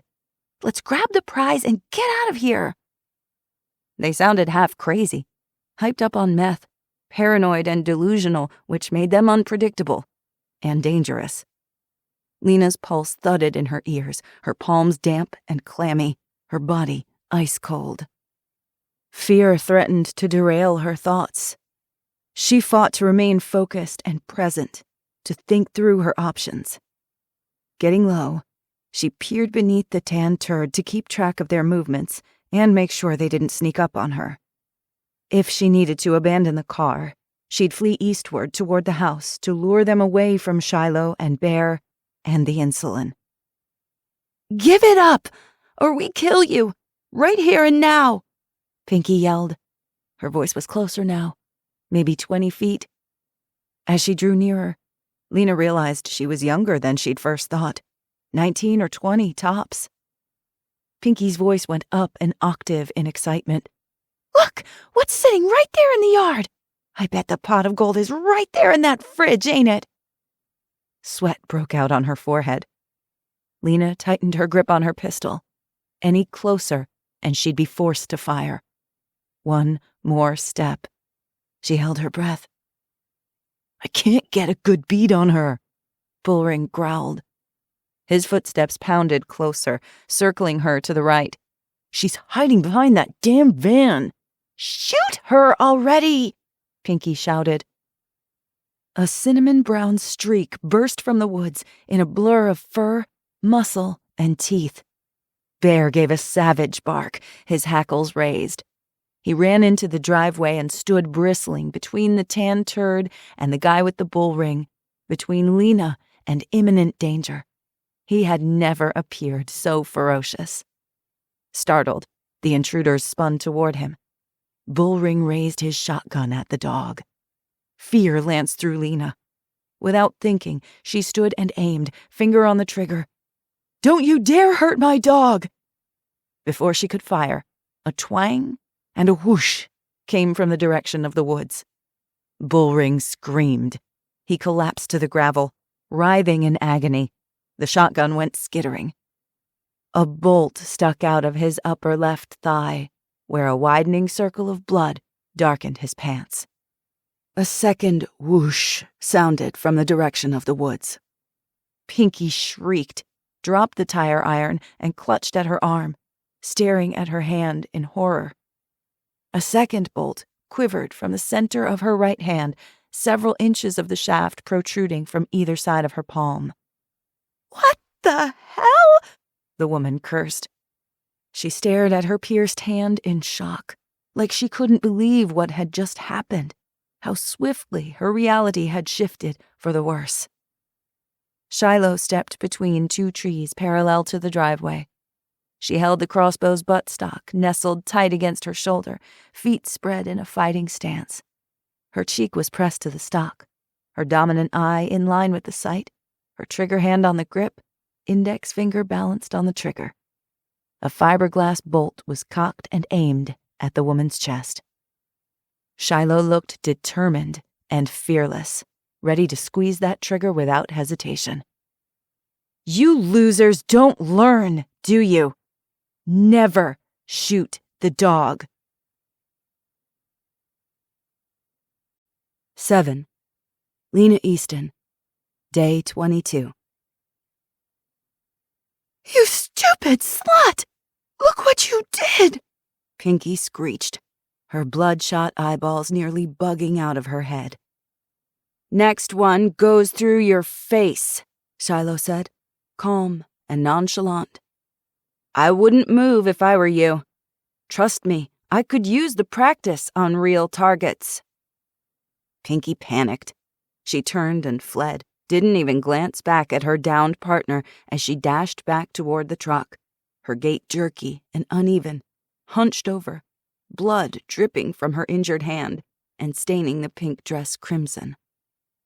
"I've got her," Lena called. "Watch the guy." Shiloh swiveled and aimed the crossbow at Bullring on the ground, 10 feet behind the tan turd. "Someone told me once that I could catch more flies with honey, but I think I can catch a hell of a lot more with your hollowed-out carcass." Bullring cursed at her. Shiloh simply smiled. "Care to find out who's right?" With the first meth head down, Lena moved to the right, both arms up and holding the pistol in a two-handed grip, keeping Pinky between her sights. Her arms shook, and she felt cold all over. Her blood sugar was dropping fast. The tweaker stumbled to the truck, ripped open the driver's door one-handed, and toppled inside. After a minute of struggling, she managed to start it and wheeled the steering wheel one-handed. "We should shoot her," Shiloh said. "Only if we have to." "I have to." "No, you don't. She's running. Let her run."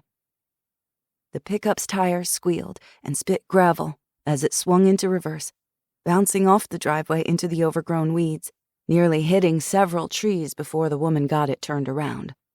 She peeled down the drive at 80 miles an hour. Bear dashed down the driveway after the retreating truck, barking up a storm. "Bear, that's enough." Lena strode back to Bullring, who groaned and writhed on the ground. She looked down at him. "How the hell did you know to come here?" He glared up at her. "Help me! I'm dying!" "I will help you," Lena said, "if you tell me what I need to know. Otherwise, I will stand here and let you bleed out right in front of me. Your femoral artery has been nicked, possibly severed. What blood can't escape through the wound is pooling inside your bodily cavities. Your heart rate is increasing rapidly to compensate for the blood loss as your heart attempts to supply your vital organs. Do you feel cold? Right now you're going into hypovolemic shock." "Don't let me die!" "Shiloh, watch and make sure that woman doesn't come back. I don't think she will, but just in case. And get my first-in bag, my med kit. It's in the back of the van." Shiloh was already moving. "Got it." Lena lowered her pistol, but kept it on Bullring as she went for the radio. This time, she got through to Jackson. "We were attacked. One fled, the other is here at the house. Shiloh shot him with her crossbow." A moment of static. "This is Jackson. We'll be right there, Lena. Hang tight. Over." She tucked the radio back in her pocket, dropped to her knees beside the injured man, and patted him down for a hidden knife or second gun. There was nothing. He wasn't in any position to hurt anyone, but it was worth checking. "You're a nurse. You have to help me. You have to." "I'm a paramedic, and I do not have to help you. You came to my house. You threatened me and my family." She aimed the pistol at the man's head. It felt incredibly heavy in her hands. "I have every right to shoot you dead right now." "Please," he whimpered. "I'm begging you." She knew what Eli would do. Eli would shoot him without a second thought. Or he'd watch the tweaker bleed out to save the ammo. Either way, he'd walk away without guilt. She cursed under her breath. She wasn't Eli. This creep didn't deserve to live, but that didn't mean she was prepared to take his life. Not now. Not like this. This was about her, not this drugged-up waste of oxygen.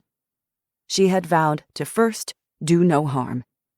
The creed was bred into every cell of her body. Even in this broken world, she would do what she thought was right. You have about 10 seconds to decide. With her free hand, she reached out and snapped the bolt about 2 inches above the spot where it pierced his flesh. Bullring shrieked in pain. My girlfriend, okay? My girlfriend told me you had the stash. She said insulin now is like liquid gold. Diabetics will do anything. Will pay any price for it. How did she know to come here? I don't know, okay? I don't know. She said she heard it at the shelter. Someone told her. What shelter? The man grimaced. He panted, sucking in rapid, shallow breaths.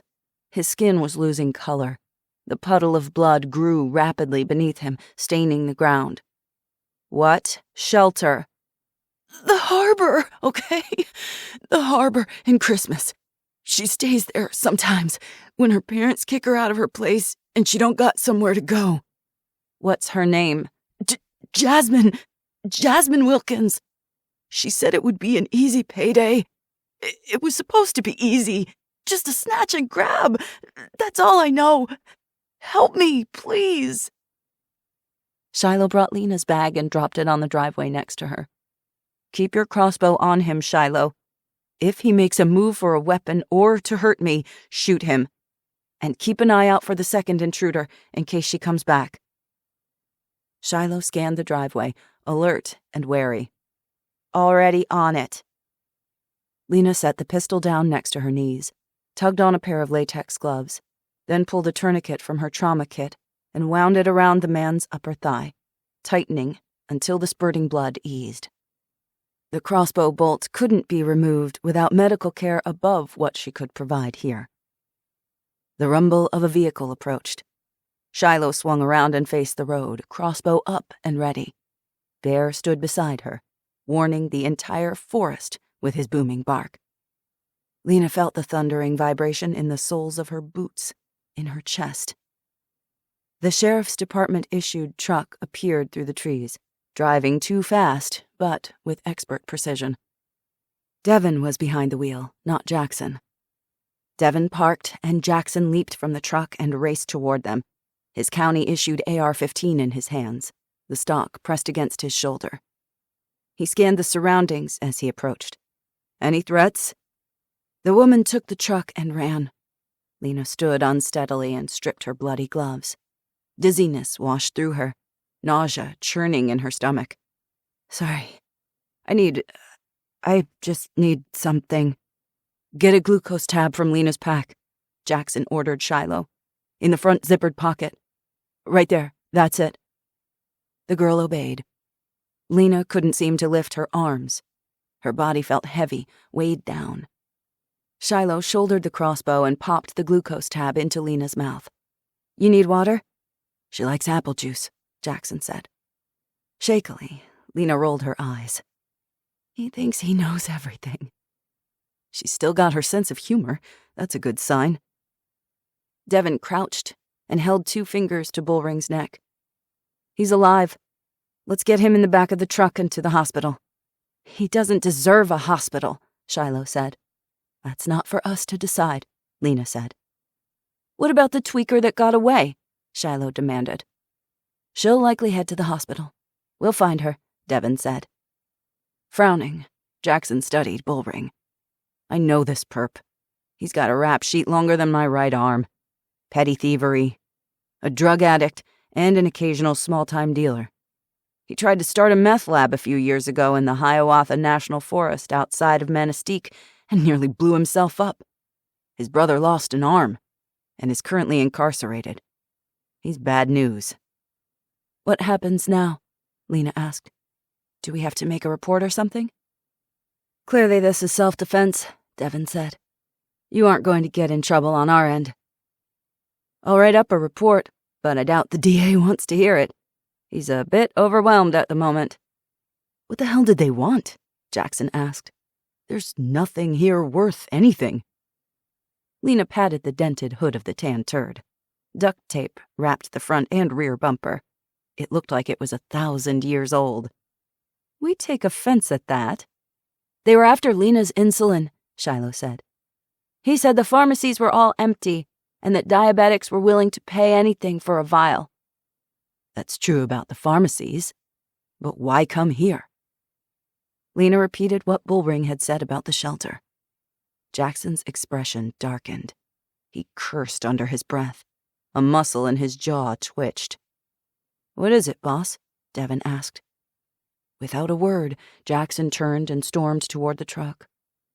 "Get this tweaker loaded up so we can get out of here. I've got something to take care of." 5 minutes later, they were gone.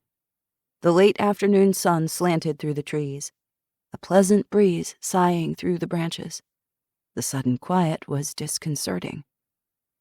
Lena went unsteadily to the mini-fridge on the overgrown lawn and checked it, as she had compulsively checked it every single night, breathing a sigh of relief as the cold air hit her face. The vials were safe and protected. She sank to her butt in the grass, checked her numbers, and ate 2 packages of Smarties. Then she sat and breathed in the fresh air, waiting for her blood sugar to stabilize, to feel normal again. "You saved his life," Shiloh said in an accusing tone.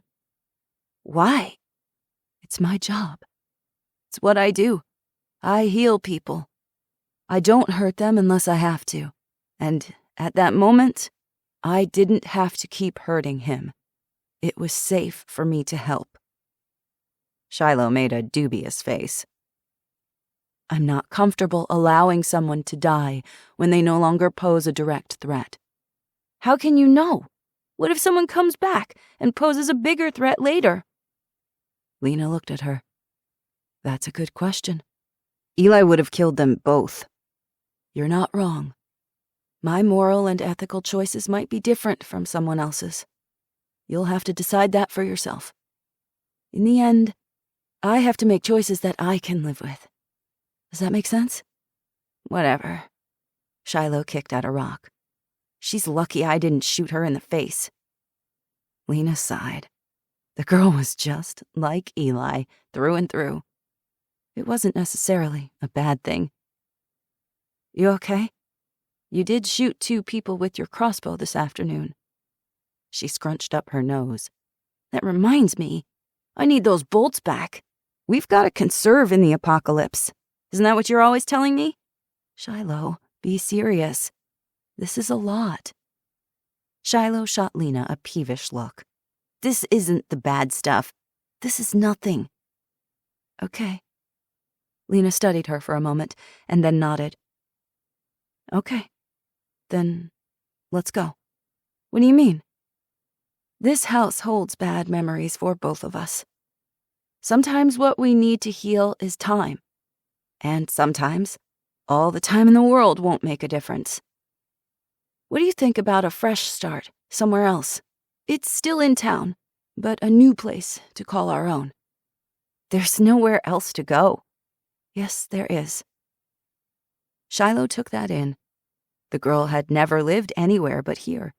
This place was her life, her universe. It was time for a new beginning for Shiloh, and her too. Lena could see it, could envision them making a go of it, thriving even. "I know it's a big change. I'm in." An ember sparked to life in her chest. "I haven't even told you where it is yet." "Doesn't matter. I want to go." She hesitated. "With you." Lena smiled. "Okay. Okay. How long do you need to pack?" "You mean, like, right now?" "Yes, right now." Shiloh looked back at the farmhouse she'd grown up in. "I need 10 minutes. Lena hauled herself to her feet, a smile on her lips. "We're leaving in 5. 8. Jackson Cross, Day 22. Jackson burst into his parents' home and stormed into the living room, incandescent with rage. "What the hell did you do?" Astrid stared up at him with a sweetly innocent smile. "Whatever do you mean, brother?" "Stand up," he said. I know you can. Stand up and face me and admit what you did." His mother gasped. "Jackson!" He stood in the center of the expansive family room, reclaimed rafter beams stretching across the 20-foot ceiling. A massive stone fireplace encased in a marble mantel rose to his right.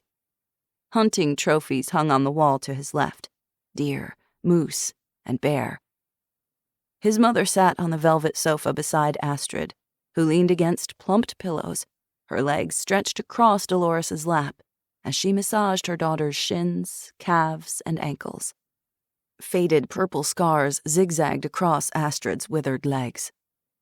Astrid experienced severe pain from the accident. Their mother would give her hour-long massages each day. Cyrus Lee would do it on occasion, but only if Dolores couldn't. Jackson looked away. "Mom, this is between me and Astrid." "I planned to make your favorite chocolate chip cookies this afternoon, but we're out of chocolate chips and butter. Your father promised me he'd head to the store." From his armchair, where he was reading a leather-bound classic edition of Moby Dick, Horatio shot Jackson a look of warning. "I will, Dolores. I've been busy." Jackson ignored him. He was too angry to play their little mind games, to coddle them any longer. "The stores are closed. The shelves are empty, just like I said they would be." Dolores blinked at him, confusion in her eyes. "I'll bake something delicious for you tomorrow, dear. Don't you worry." "That's not what I'm worried about, Mother."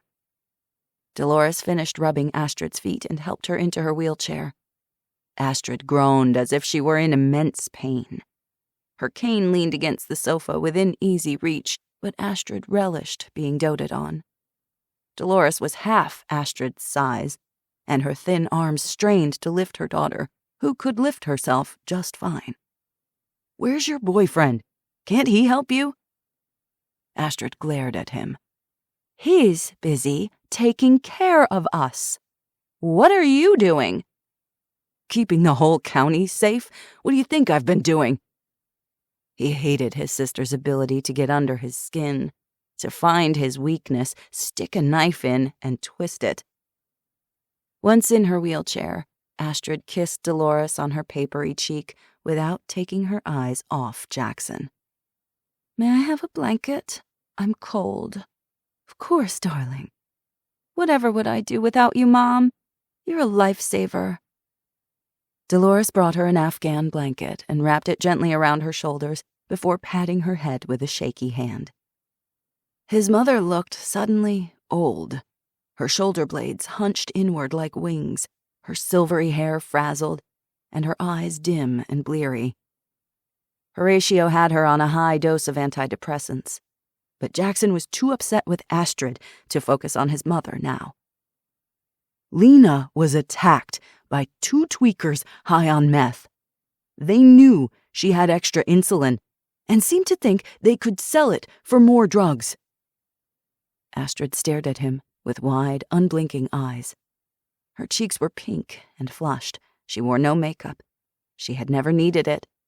Her beauty masked her pettiness, her tendency toward casual cruelty, like a child with a magnifying glass frying ants on the sidewalk. She was both fragile and sharp as a blade. With a practiced hand, Astrid brushed her silky blonde hair behind her shoulders. "That's truly awful, Jackson. Is she all right?" "No thanks to you." She stuck out her lower lip in a pout. "Why would I have anything to do with that?" "Lena stayed here her first night. You knew she had her insulin with her. And you volunteered at the harbor 2 nights ago. I checked." "The homeless need food and water too, Jackson." "One of them confirmed they got the information from the shelter." "Did they say my name?" Her voice had gone distinctly chilly.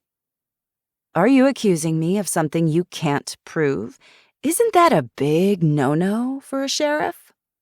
I mean, an undersheriff?" "No one needs to name you, Astrid. You are the only one who knew." Astrid crossed her arms over her chest and stared him down. They came with weapons. Lena could have been hurt or killed. Shiloh was there, a 13-year-old girl. How could you? These are baseless accusations, and frankly, I'm hurt. To think my own brother would accuse me of such a horrible, absurd thing. Why would I do that? Is this necessary, Jackson? Horatio asked. Jackson ignored his father. Why indeed? Why do you need a reason for any of the callous and hateful things you've done over the years? Hateful? You go too far, brother. You never liked Lena, or Lily for that matter. You were always jealous of them. Astrid's ice-blue eyes went hard, and her mouth flattened. Don't you dare speak of Lily Easton in this house. He had never understood why she'd hated Lily so much. He knew better than to ask. Astrid said much, but revealed little.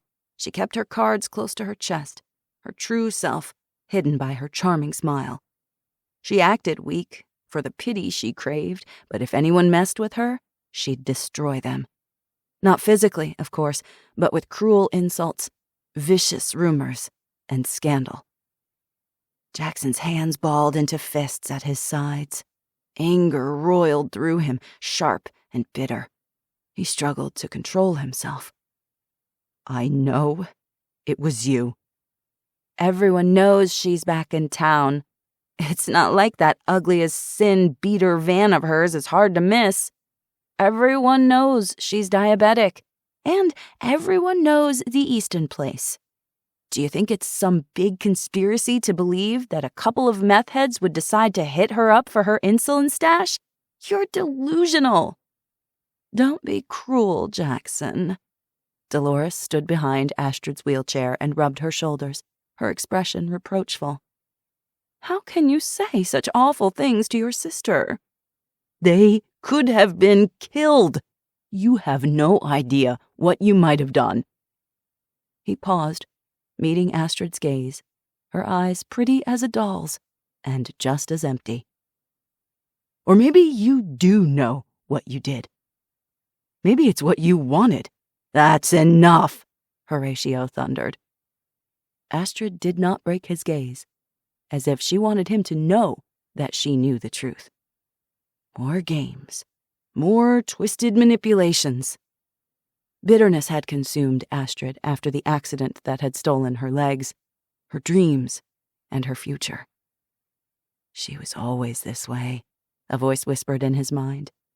He'd pitied her and allowed it to excuse her behavior, but no longer. Deep inside him, something snapped.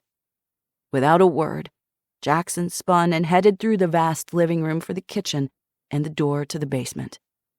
Where do you think you're going? Horatio asked.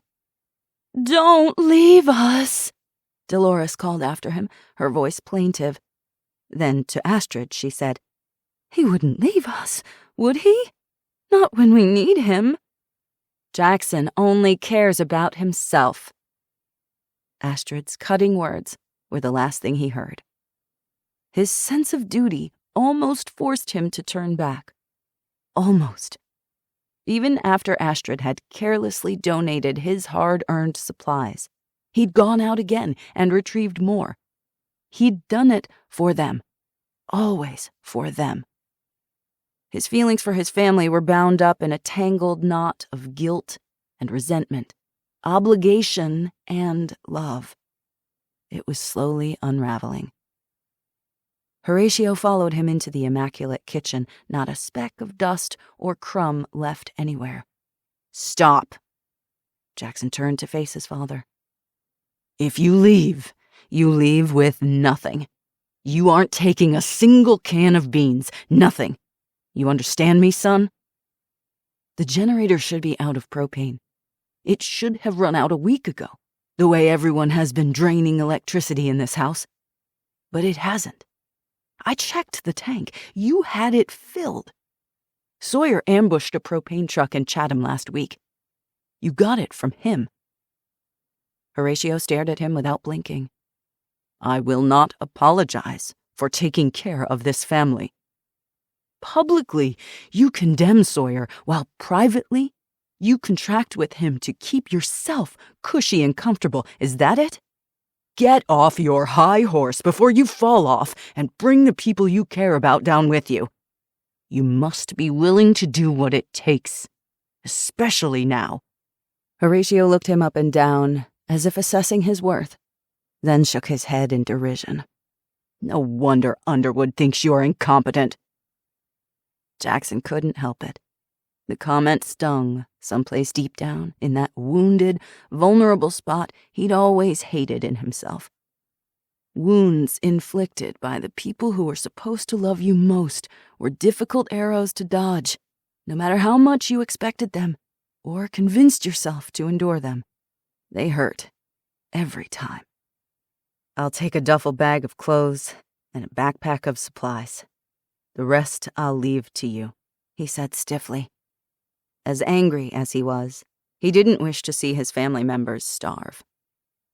"I'm leaving, and I am not coming back." Horatio made a disbelieving grunt in the back of his throat. "You'll come back, groveling." Jackson had never groveled. Reinventing history was a honed skill in his family. He'd simply submitted in the past, but no longer. The world was changing and demanded that he change with it. "I will not."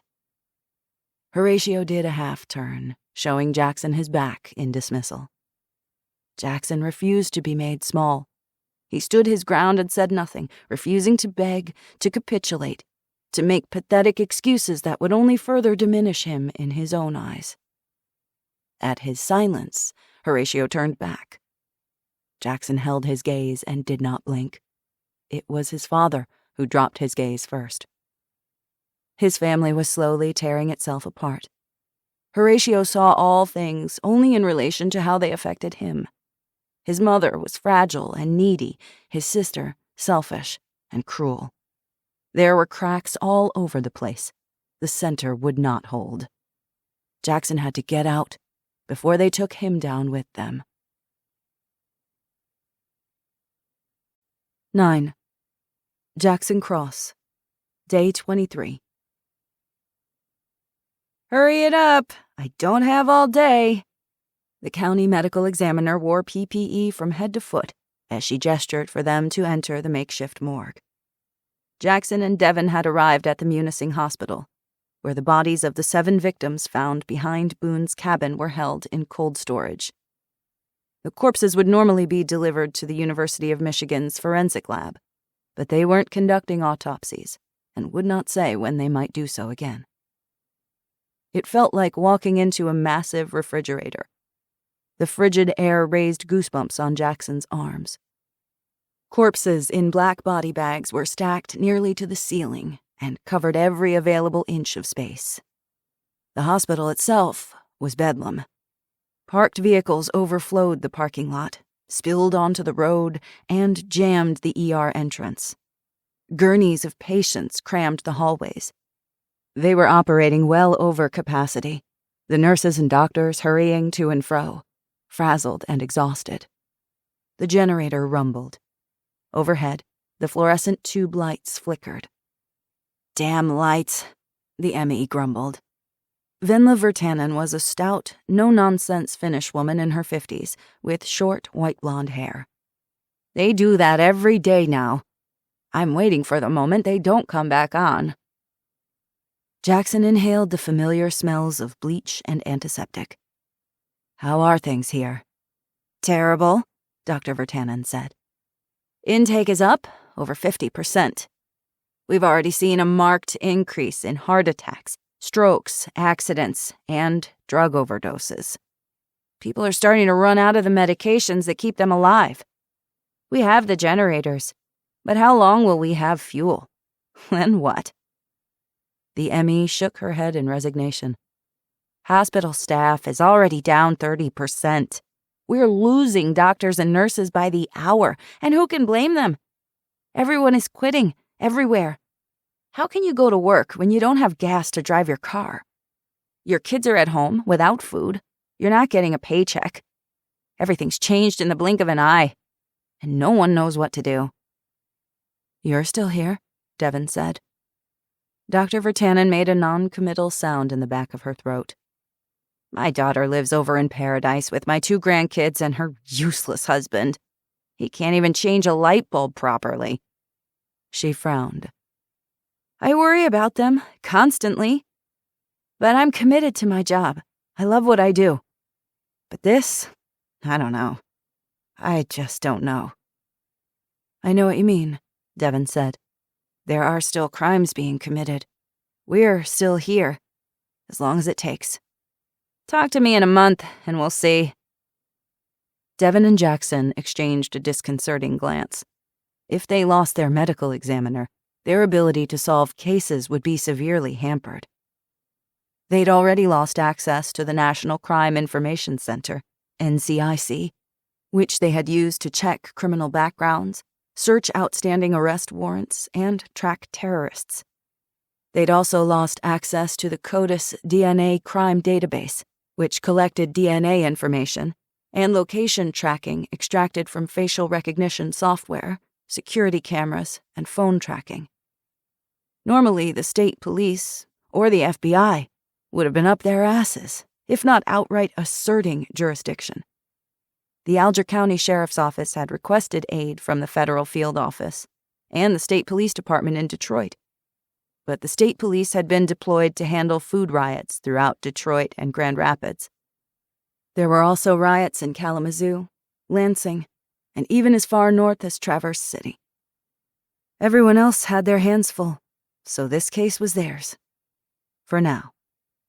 This was their chance to do something right, to make one small difference in the sea of chaos, with the world fast sliding into something ugly and unrecognizable. The ME straightened her shoulders and got back to business. "You're not here to listen to me grouse. You're here about the 7 deceased females. I have 20 other corpses on the docket to process. I don't have all day, so let's get to it." "What about Cody Easton?" Jackson asked. "I've not gotten to him yet. Get in line." Dr. Vertanen led them past an array of body bags on gurneys and a rolling medical tray covered in shiny steel instruments, including a striker saw to cut through bone. Devon pulled out her notebook. "What can you tell us about the victims?" Dr. Vertanen moved to a stretcher along the far wall and pulled the papery sheet back from the corpse. The remains had been reduced to a skeleton. Patchy wisps of long brunette hair clung to the ochre-colored cranium. The deceased were females. Judging from bone development and pelvic shape, they varied in age from mid-teens through the early 20s. 5 were probably teenagers, while the other 2 are likely to be 20 to 23.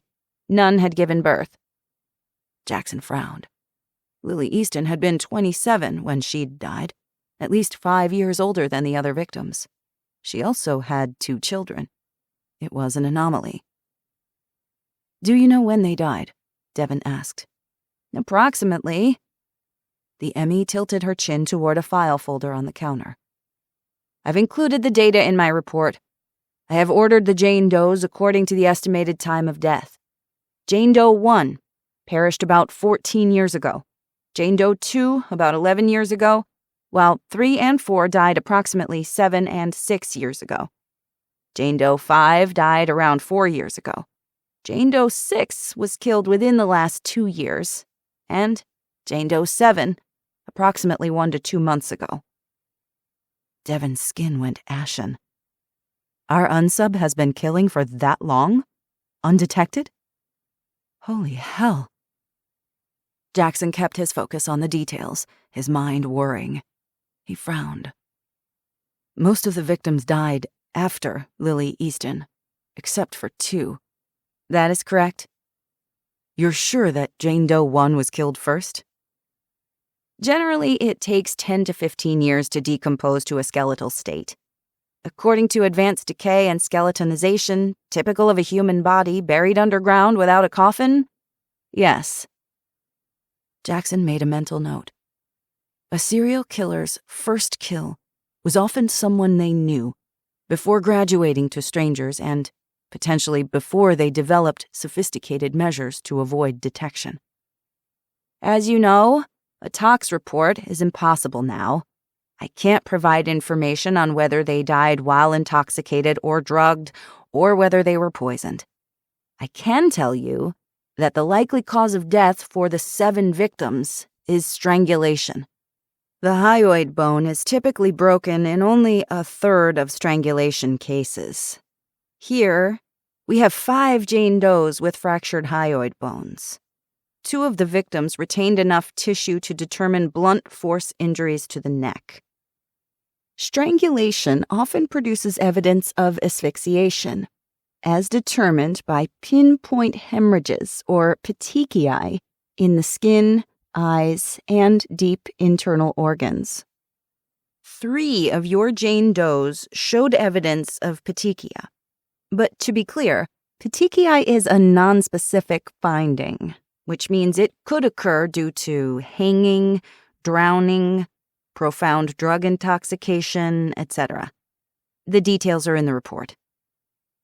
Dr. Virtanen moved to the next victim. All of the Jane Does suffered several facial fractures, the maxilla and mandible bones, to the nasal and palatine bones, see here and here. The force required to do this is considerable. He beat them in the face before strangling them, Devon said, to stun them, to take the fight out of them. Or it's part of the control and domination aspect of the act. Jackson gazed down at the crushed facial bones of what was once Jane Doe 1's face, her identity. This unsub, or unknown subject, had hated everything that she was, that she represented. He said, "I don't think it's for control, or any practical purpose. A man who does this to a woman's face is driven by hatred. He detests his victims. He hates women. They've spurned him, ignored him, taunted him. During the act, he's enraged. It's revenge. Getting vengeance on each victim. Getting even. He feels vindicated after each kill. It's not for the sake of controlling them, but eradicating their identity, utterly destroying them. The violence is for the sake of violence. That is the purpose." "He's a sadist," Devon said. Jackson nodded. Whereas Boone was a power and control rapist. That's why he kept them in the pit for weeks. Why he played mind games with them. Treated them like his toys, like dolls. This unsub's MO is distinct from his partner's. The bodies were too decomposed to determine whether the injuries were sustained antemortem or postmortem, Dr. Virtanen said. "I would think antemortem," Jackson said. "You can't hurt a corpse, and he wants to hurt them." "Were there other injuries?" Devon asked. "None that I could detect," the ME said. Jane Doe 3 had a healed fracture of the ulna, and Jane Doe 1 broke her left ankle as a child. The growth plate was stunted. "What about the necklaces?" Jackson asked. Each locket contained a lock of hair, which we DNA matched to each of the deceased. They're in the evidence envelope. "His calling card," Devon said. The ME covered the corpse of Jane Doe 1 and moved to the next corpse. During the excavation of Jane Doe 7, another object was discovered. We found a ring. Devon raised her eyebrows. "The victim's?" "Judging by the size, it's a man's ring. It's similar to a class or sports ring. I could not determine its origin." The ME gave Jackson an appraising glance. "That's your department." Devon retrieved the ring from the evidence envelope with gloved fingers. She held it out in her palm. Jackson examined it. The thick band was constructed of black steel with Celtic markings. Twin titanium snakes circled the circumference of the band, their bodies intertwined. The wide face of the ring featured an intricately carved wolf's head, the snake's heads caught between its jaws. The ring was recovered 2 inches distal to her right hand beneath the corpse, approximately 4 feet deep, which implies the girl and ring were buried at the same time, during the same event. It might have slipped off while he buried her. It's possible. Jackson squinted, his brow furrowed. A tingling sensation started at the back of his neck and spread across his scalp. It might have belonged to Boone, Devon said. Maybe. Devon studied him. What is it, boss? You recognize it? Perhaps. A memory pricked the back of his mind. Exhaustion pulled at him, but he forced himself to focus, to think. The wolf eating the snakes. It was familiar. Too familiar. I've seen a tattoo of this image. Maybe the ring, too. I can't place it. Walter Boone didn't have any tattoos. The Emmy briskly covered the remaining bodies of the Jane Does, already moving on to her next case, the next victim. At least a dozen waited for her. How many would there be next week? 2 dozen? Even more? Whose ring is it then? Devon asked as she signed the chain of custody log, tucked the evidence envelope under her arm, and headed for the morgue exit. Jackson fell into step beside her. That's one of many questions we need to answer. 10. Shiloh Easton, Day 24. Lena hovered nervously in the doorway behind Shiloh. What do you think? Shiloh took it in with wide eyes. You sure it's empty? I asked around.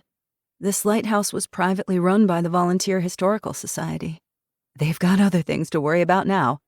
I'm sure they'd appreciate someone taking care of it. Do you like it? Lena asked, anxiousness in her voice. Shiloh stepped through the doorway. She hadn't even seen the whole thing, and she already loved it. No way was she admitting that, though. Jury's still out.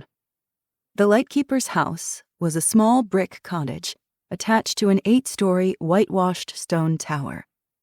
A gallery catwalk ringed the lantern room. The cupola was painted bright red to match the red brick of the cottage. At the top, a lightning rod pierced the sky. The cottage is on well and septic, Lena said, with a spring that feeds a creek as a secondary water source. There's an old caretaker's cabin, too, and someone built a greenhouse in the backyard. It's gone to seed, but we can get it up and operational again. We can grow tomatoes, cucumbers, lettuce, carrots, and potatoes year-round. The spring that feeds the creek is cold enough that we can build a spring house for refrigeration. Shiloh went inside. Bear followed close at her heels, his paws clicking across the wood floor. He sneezed as their footsteps kicked up dust. How old is this place? It was built in the 1880s. It looked ancient. There were no lights, no outlets, no electricity wired into this place at all. Luckily, it boasted indoor plumbing. With the septic system, they could lug buckets of water from the creek or lake to fill and flush the toilet. Wood paneling lined the walls, and the floors were constructed of rustic pine planks. In one corner stood an ancient contraption, a Singer treadle sewing machine. There was a tiny kitchen, an even tinier bathroom, and 2 bedrooms with hand-hewn wooden beds and homemade quilts. The kitchen boasted an authentic wood stove for cooking, which made Lena even more excited. A second wood stove in the living room provided heat in the winter. Lanterns hung from hooks on the walls for lighting. A wooden door in the kitchen separated the cottage from the lighthouse tower. You want to go up? Lena asked, grinning like a little kid. Her enthusiasm was catching. Shiloh grinned back. Hell yes. Language, missy. Shiloh rolled her eyes and scampered past Lena as she forced open the rickety wooden door. The stone tower was tall and narrowed at the summit, the iron staircase spiraling at least 80 feet straight up. A landing was located every 15 feet or so. 2 tiny rectangular windows were cut into the stone 2/3 of the way up, which were used to cool the interior of the lighthouse and provide natural light. At the base of the stairs, Bear balked. "Come on," Shiloh said. "You can come too." The hackles rose on Bear's spine. He growled at the staircase like it might transform into a snake and bite him. "He doesn't like the stairs," Lena said. "He's special like that." They climbed the rickety stairs without him. The newfie gazed forlornly up at them as if upset that they dared to go somewhere without him. At each landing, Shiloh tried to coax him up, but Bear circled the base of the tower, whimpering his displeasure from below. "We'll come back down, I promise." Dust tickled her nose. Shiloh sneezed. The air smelled faintly of mildew. At the second-to-last landing, she used her lockpick set to unlock a rusty steel door. An old plaque labeled the tiny 4-by-6-foot room as the service room, where keepers stored cleaning equipment, spare parts, tools, and a logbook. A bunch of old kerosene lanterns lined one shelf, with extra wicks and a few dozen candles. Her gaze was drawn to an object encased in glass sitting on a bookcase shelf next to a collection of ancient journals. A sign said, "Do not touch," but Shiloh, of course, ignored it. The sole benefit to the world crashing in on itself was the opportunity to abolish dumb rules. She glanced behind her. Lena stood a level below, reading a plaque about the construction of the tower. Shiloh picked up the glass case, opened the back, and removed the authentic arrowhead. Constructed of hammered flint, the arrowhead was attached to a 3-inch length rod, bound to the arrowhead with dried sinew. Smiling, she pressed the tip to her finger. It was still sharp. Tugging the elastic band from her braid, Shiloh wound it around the arrow. With one hand, she pulled her thick black hair into a messy bun and stuck the arrow through it. Now that was badass. Besides, it wasn't as if the Lighthouse Historical Society needed it. There would be no more school tours for a very long time. Lena came up behind her. "Cool, right?" "It's not terrible," she admitted, as she ran a finger along a dusty telescope in the corner. "The lantern room would be a fantastic spot to watch the stars. I bet Ruby would like to see this. We'll bring her over for a visit. Ready to go up? The best is yet to come." Shiloh pilfered one of the logbooks and slipped it into the front pocket of her hoodie, Cody's old hoodie. She'd taken to wearing his clothes, especially when she slept. They still had his scent, that woodsy, artsy smell that was distinctly her brother. "After you." Together they scaled an upright ladder to reach the lantern room through a hatch in the floor. The walls of the lantern room were constructed entirely of glass.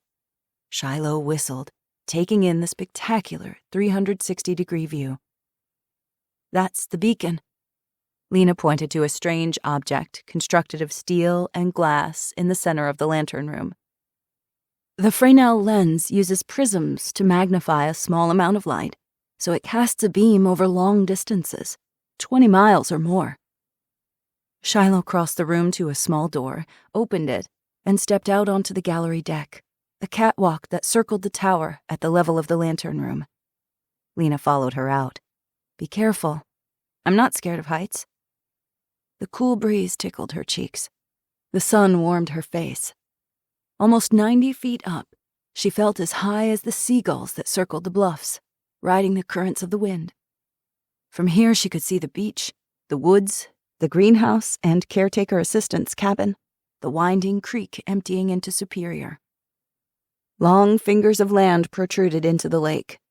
Lime and sandstone bluffs jutted 100 feet above the waterline, layers of rock molded by centuries of glaciers. The waves broke against the shore, foaming into lacy patterns in the pebble-strewn sand. The Great Lake stretched out as far as the eye could see, the skyline broken only by Grand Island in the distance. Lighthouse keepers from 100 years ago would have scanned the same horizon for ships in distress. Cody would have loved to draw this scene. Her chest ached at the thought. She swiped at her eyes to keep Lena from seeing, and then cleared her throat.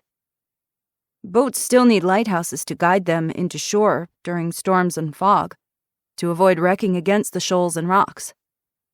That's correct. Is that what we're going to do? Run the lighthouse? It's an idea. Shiloh tried to remain non-committal. Not the worst one I've ever heard. I think we can make a go of this, Lena said.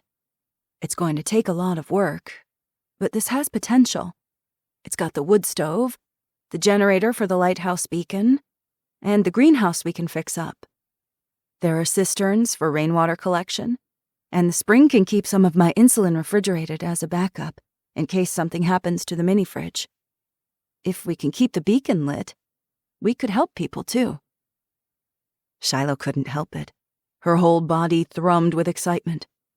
For half a second, she forgot the bad stuff, the nightmares, the feeling of Boone's hands on her throat, the bone-crushing grief for the dead brother she hadn't saved. There's one big problem. How the hell do we figure out how to work this thing? Did you notice the room downstairs with the bookcase of books about lighthouses? I saw some manuals. Plus, I know the woman who used to run this place as a volunteer when I was in school, Mrs. Grady. She's a librarian now. You might know her? Shiloh nodded. Mrs. Grady was an old friend. I think she'd be willing to help. Lena looked around. As far as fuel for the generator, there's some in the tank now, but I can't tell how much. With GPS navigation gone, this lighthouse is critical for every tugboat, fishing boat, yacht, ferry, and shipping barge out there. Maybe we talk to the sheriff's office, FEMA, or the superintendent. I'm sure we can work out a way to get fuel in exchange for manning the lighthouse. It's a public service. No one wants to run aground in the middle of a storm. It's worth a shot. Okay, we're off to a good start. But we need some ground rules. Lena ticked them off with her fingers. I need to know where you are. We eat dinner together each night. You use a fork and spoon, not your fingers. Personal hygiene is a thing. You sleep in the house. And there's a curfew. Shiloh made a face. More dumb rules? Seriously? Oh yes, young lady. You're used to frolicking through the wilderness at all hours. But some things need to change around here. Things like a curfew are non-negotiable. Her grandfather had never cared where she was, or when she came home. When he'd been on a bender, she and Cody had been safer in the woods. Shiloh crossed her arms over her chest. Midnight. 9 p.m. 10. 9:30. Privileges must be earned. I want to sleep in the tower, in the lantern room. She expected Lena to balk, but she didn't even blink. Deal. Lena stuck out her hand. Shiloh rolled her eyes, but shook it. This is a big responsibility. I'm not scared. Lena smiled. Good. 11. Eli Pope. Day 25. Howdy, stranger. Lena stood on the porch, hands on her hips. She wore jeans and a fitted white t-shirt, her long chestnut waves pulled back into a ponytail. Sweat beaded her forehead. Dirt smudged her cheek. Eli's face warmed. He averted his gaze and cleared his throat. I heard what happened. I came to make sure you were okay. You and Shiloh. You want to come in? Yes, he did. Sure. Eli followed her into the cottage. It felt like stepping back in time. Most of the furnishings were original to the 1800s. She led him to the small, sunlit kitchen, where she glanced out the back window to check on Shiloh, then turned to face him. How are you at construction? Depends on what it is. We found a creek leading to a freshwater spring. We're trying to figure out how to build a spring house for refrigeration. I've got the solar panels for the mini-fridge, but I want a backup. I don't want to store everything in one place either, in case something happens. Besides, with a spring house, we can refrigerate milk, meat, cheese, or whatever we need to. Good idea. She beamed. I know. I'll help. Are you sure? All I can promise you is some of that aforementioned milk and cheese. I want to help. He looked her over, scanning for injuries, but saw none. You're both okay? Did they hurt you? They were unsuccessful, thanks to Shiloh. Things could have gone badly. She looked shaken, but not scared. I don't want to be taken by surprise again. I want to be smart and strong. We have to prepare. I know you have skills. She gestured at the lighthouse. I want to make this place a fortress. I want to protect her. So do I. He held out an object, folded in a hand towel, to hide it from prying eyes. He'd retrieved it from one of the caches he'd buried years ago. Start with this. It's cleaned and oiled, loaded, and ready to go. She unwrapped the Taurus .357 Magnum revolver. I already have my M&P 9 shield. Keep it in the house, somewhere close. You might need it someday. You won't have your holster on you at all times. It's a good backup option. Soberly, she nodded. Thank you.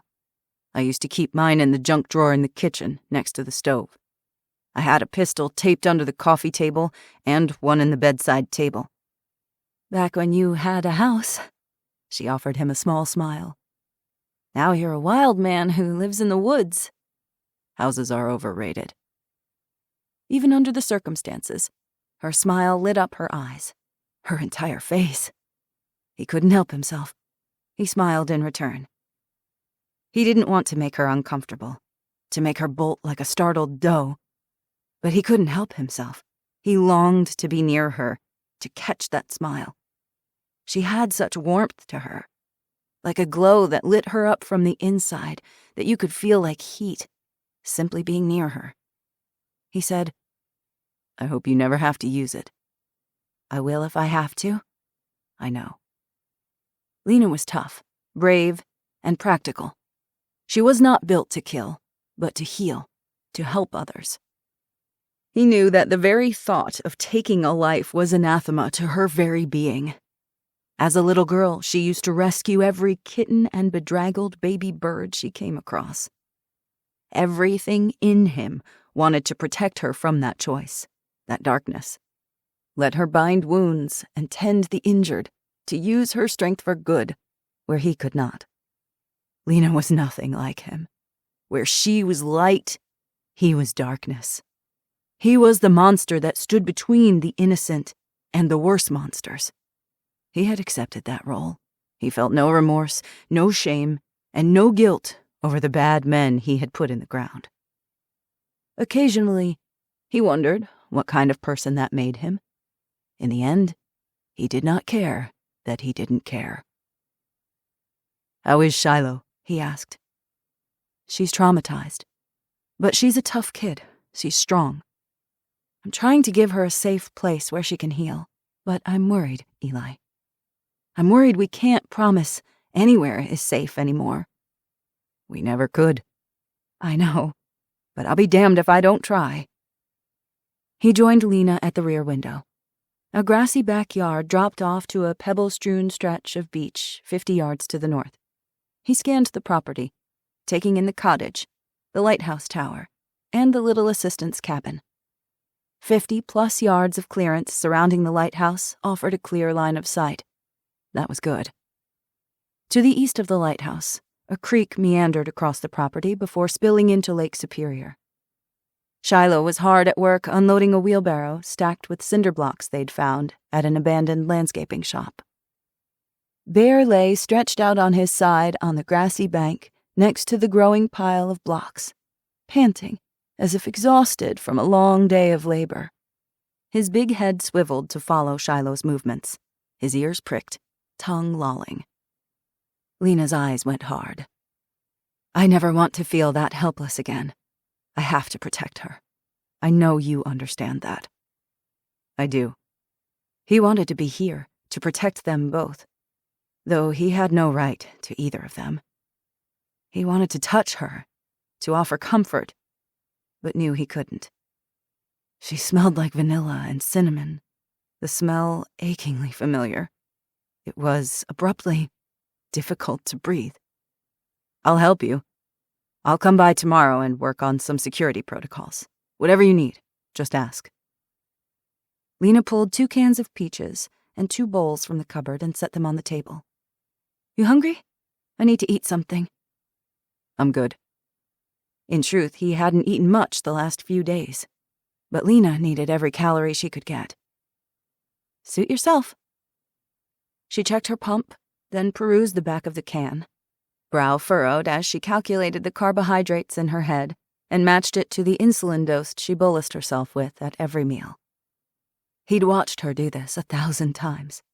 It was as normal to her as breathing. But there was nothing normal about living with type 1 diabetes now. Behind her, her diabetic supplies were neatly organized on the counter beside a bucket of sudsy dishwater and a Coleman lantern.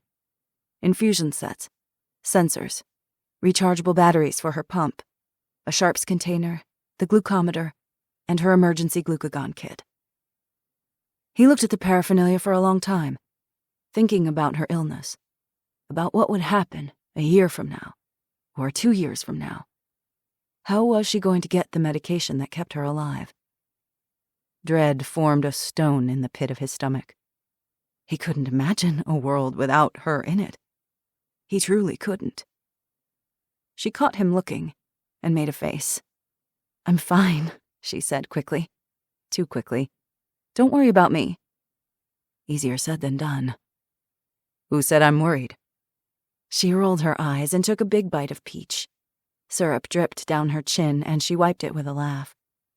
"I'm trying to take things a day at a time, okay?" "Okay," he said. But things weren't okay, and they both knew it. She changed the subject, and they chatted about nothing for a while.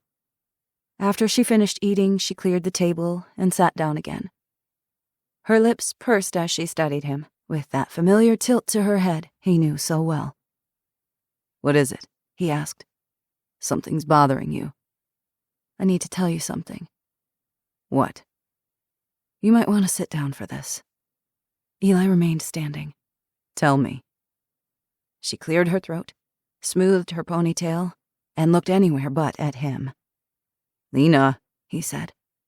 "Okay, fine." She huffed a breath, faced him, and met his gaze. "Shiloh. She's yours." He stared at her blankly. "What do you mean?" She gave him a look. "Men." "Lena." "She's your daughter, Eli." Eli sat down hard. Luckily, there was a chair to catch him. Shock rushed through him. He stared at her in astonishment. "What?" "You're a father. Congratulations." He blinked. "Lily told me it was a security guard at Kewadin Casino in Sault Ste. Marie. I don't remember his name." She lied. Big surprise. At the time, he'd suspected that Gideon Crawford was Shiloh's biological father. He was half Ojibwe. His mother had the black hair, the cheekbones, the tawny skin. He'd thought that Lily hadn't wanted Eli to know that she was playing them both. But he'd known anyway. He shook his head. "We were off and on. More off than on. The timing doesn't work." Lena cocked her brows. "Oh? Did you bother to count the months?" She had him there. "I was deployed when Shiloh was born. I didn't come back home on leave until she was a toddler." Lena's expression softened. "I didn't even know until Shiloh was 4. Lily didn't want me to tell you. She made me swear it. After she died, and you were arrested, I was afraid it would hurt you more. I didn't know if the DA could use it against you."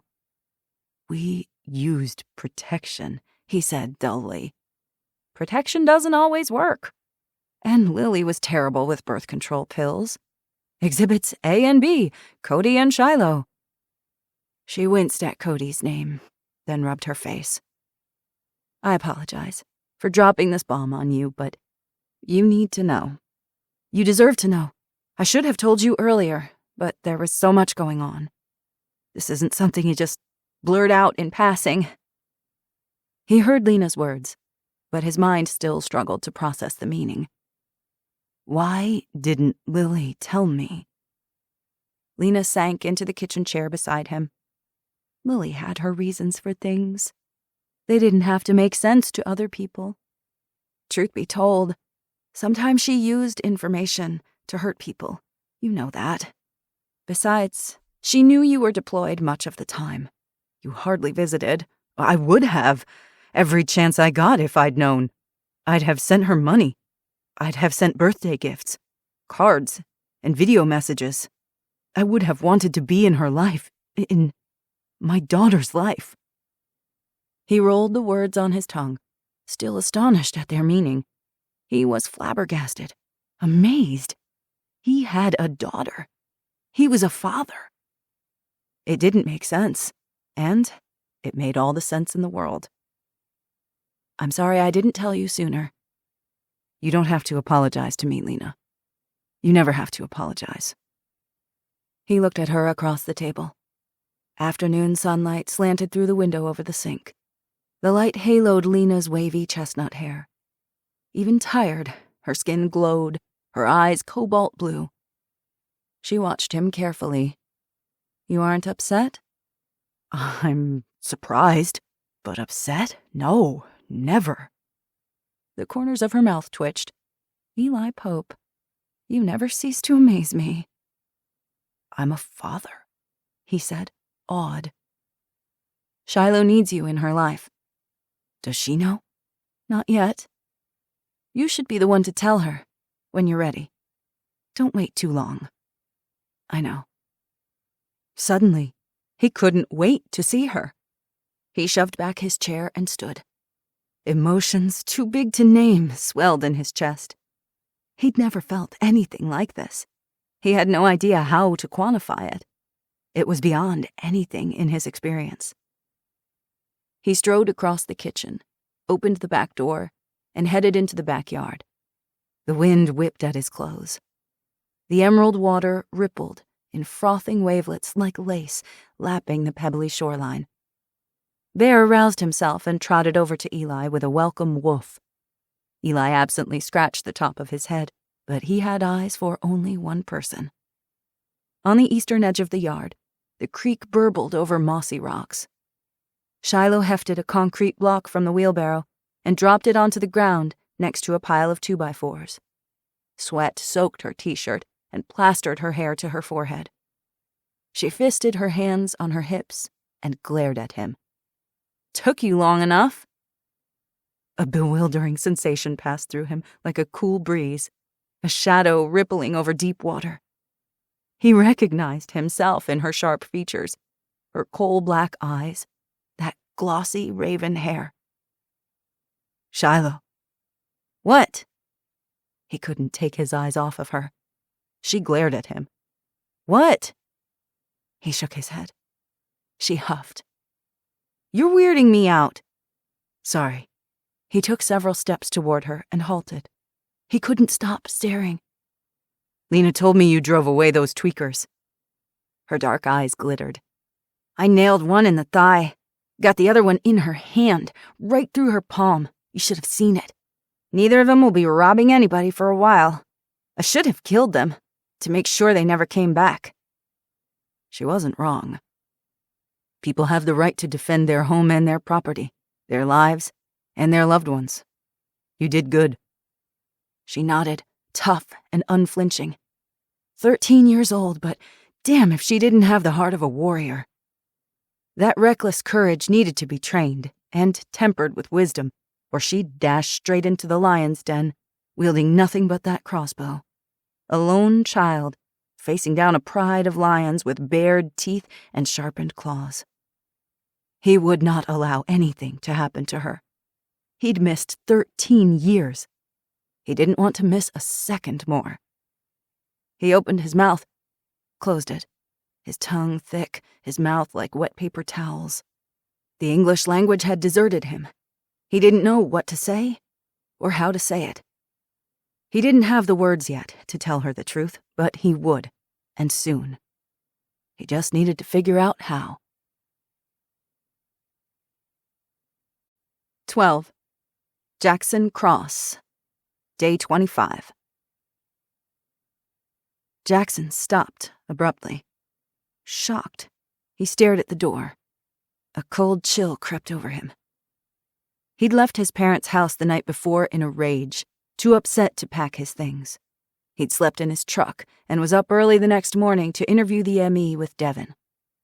He'd spent the rest of the day responding to multiple reports of break-ins, carjackings, and robberies across the county.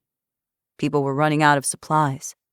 With the store shelves gathering dust, they'd resorted to stealing and plundering from their neighbors. Golden shadows lengthened across the lawn as bats swooped and darted through the indigo sky. The setting sun cast the horizon in scarves of brilliant color, tangerine and orange, scarlet and crimson. Yesterday, he'd entered the house through the main front door upstairs.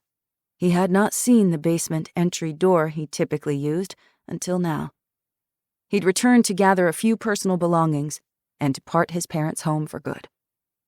The hairs rose on the back of Jackson's neck as he took in the large red letters scrawling a message across the door. Stop, or she dies. He touched the scarlet letters. They were dry, slightly tacky. For half a second, his brain registered the liquid as blood. But no, he could smell the paint fumes. This act of vandalism occurred within the last 24 hours. He stared at the words, rigid and unmoving. Anger and apprehension melded into a white-hot fire and ignited in his brain. What a juvenile act, to leave a warning on someone's door in dripping blood-red paint. And yet, it had the desired effect, a gut pinch of dread, of outright fear. The message was a warning meant to intimidate him, to scare him into backing down. He knew exactly which case the trespasser referred to. There was only one that mattered. Who could have done this? And the more pressing question, how the hell did they know that Jackson was still pursuing his mysterious unsub? The threat itself could be targeted at multiple people. Who was she? His sister? His mother? His best friend, Lena? His partner, Devon? Or was it Shiloh? The child at the beating heart of both cases, past and present. It didn't matter to him whether he received a paycheck, whether Underwood authorized the investigation, or whether he was threatened. Jackson would follow the trail to its horrible, bloody conclusion. He'd hunt monsters even as the world crashed down around him. Nothing would stop him. Not threats, not anything. He was on the right track, and the killer knew it. 13. Shiloh Easton, Day 26. Shiloh hesitated in the doorway of Ruby Carpenter's bedroom, uncertain. It wasn't a feeling she was used to. She couldn't take her eyes off the small shape, curled like a comma beneath a mound of blankets. The navy-painted bedroom walls closed in, dark, stuffy, and claustrophobic. Shiloh moved to the bed, Bear at her side. "Hey." The shape didn't move. "It's me." The quilt stirred, then nothing. A musty scent wafted from the bedding, the smell of unwashed sheets and greasy hair. When was the last time Ruby had taken a shower? Shiloh and Lena didn't have electricity in the cottage, but they took sponge baths with rainwater from the cisterns, which they could warm on the wood stove. It took forever, but it worked. "Ruby?" No answer.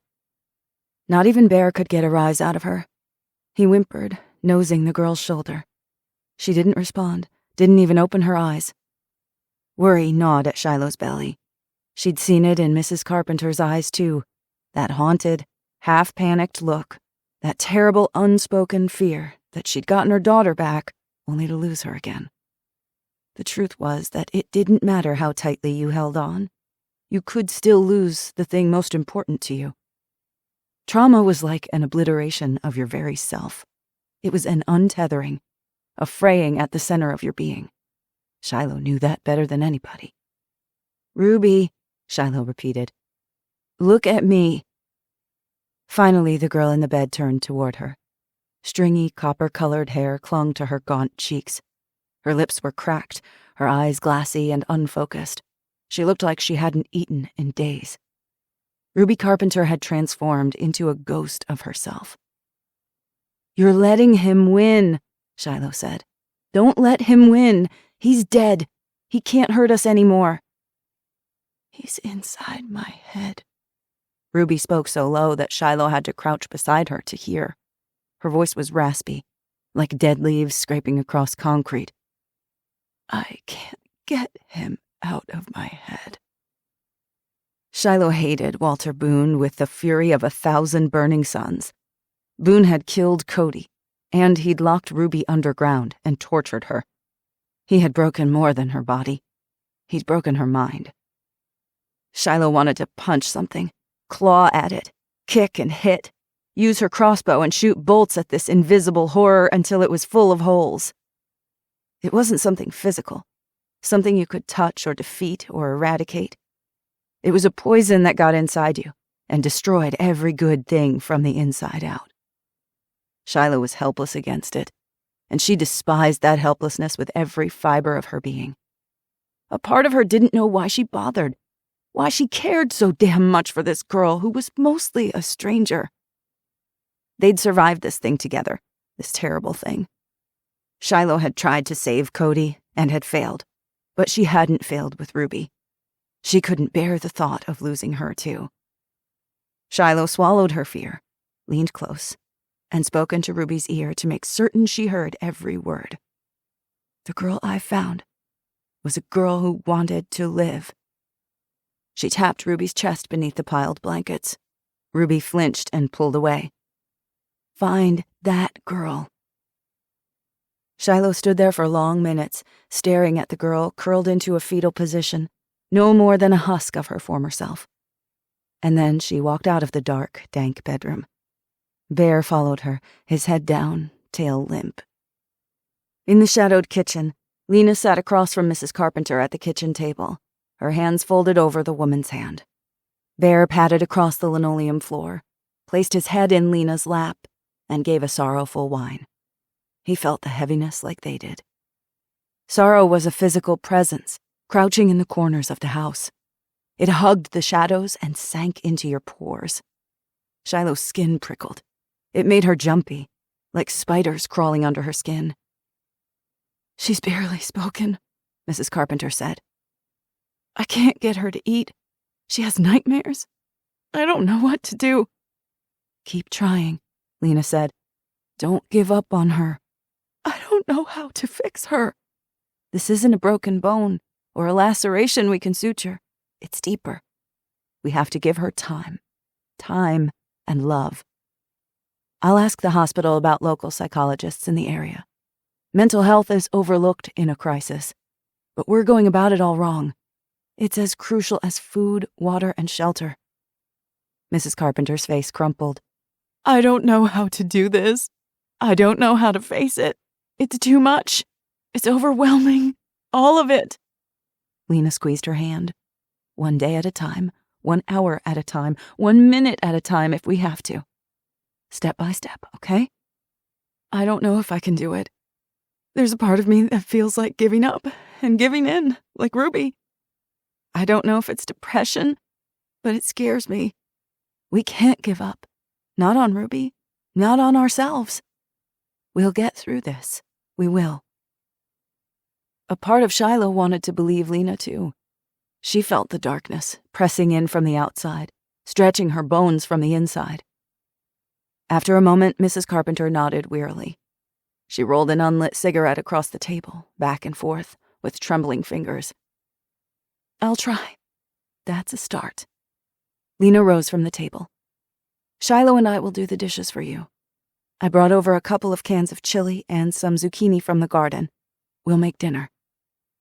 Mrs. Carpenter stared at the wall, her shoulders hunched like she was shrinking in on herself. "Water? Food? All the things we never thought twice about. Phones, internet. Is it truly all gone? For now. For a while. I saved some of the goods from my store.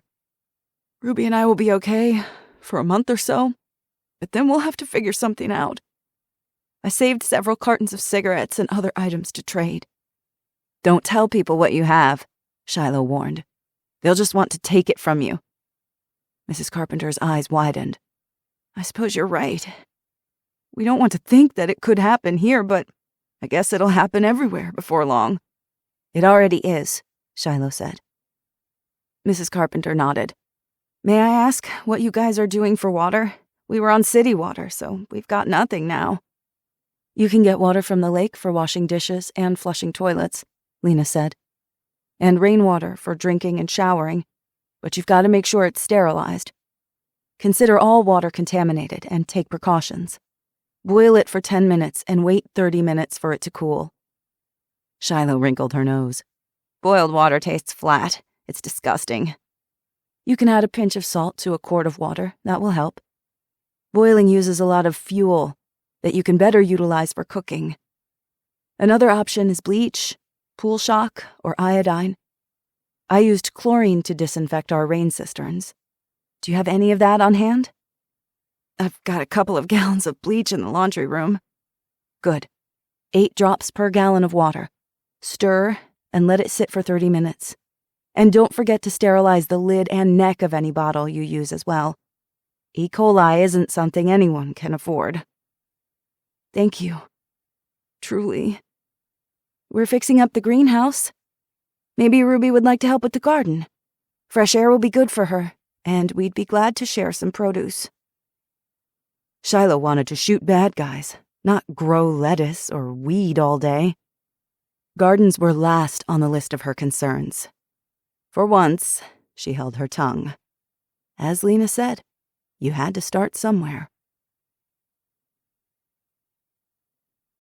14. Jackson Cross, Day 26. Alger County is a dumpster fire. Sheriff Underwood stood behind a lectern in the sheriff's office debriefing room and glared at the deputies and cops sitting around the conference table. I hope you're all prepared for what's about to rain down upon our heads. The Munising Police Department and the Alger County Sheriff's Office were located in downtown Munising, near Munising Bay, where tourists flocked by the thousands in the summer for boating cruises to tour the famed Pictured Rocks. Well, they used to. At the police chief's suggestion, the 2 law enforcement agencies had pooled their resources for the foreseeable future. Sheriff Underwood had taken control. No surprise there. Underwood's suit stank of smoke, and his fingers were stained with nicotine. He'd been trying to quit smoking for the last 10 years. He'd failed. He scowled. In the last 48 hours, we've had reports of 3 burglaries, 2 carjackings, and 6 armed robberies at gunpoint. People are getting hungry, Jackson said, and they're scared. Everyone had a dull, shell-shocked expression. Every day that passed, the glaze etched itself deeper into their countenances. It's going to be fine, the police chief, Sarah McAllister, said. People existed for thousands of years without electricity and did just fine. So will we. Devon raised her brows. With what tools? With what skills and expertise? It's not that simple. Everything is automated, computerized, and run by mega corporations, including food production. It wasn't the end, but the hell between here and the other side appeared insurmountable. It was insurmountable to millions of people who did not have the seeds or knowledge to grow food, to those who could not build fires or find wood to provide life-giving heat, or had no access to fresh water. It was insurmountable to those who needed modern medicines to survive heart disease, diabetes, Addison's, and a host of ailments that were death sentences 100 years ago and would become so again. Or those who might have learned to survive, but that chance would be cruelly stolen from them, victims of greed and desperation, murdered, and left to rot in the empty streets. "What about FEMA?" Alexis asked. "I met with Superintendent Jessup last night," Underwood said. "Michigan National Guard will make the next FEMA delivery tomorrow morning. They'll distribute emergency rations, water, medical equipment, and toiletries.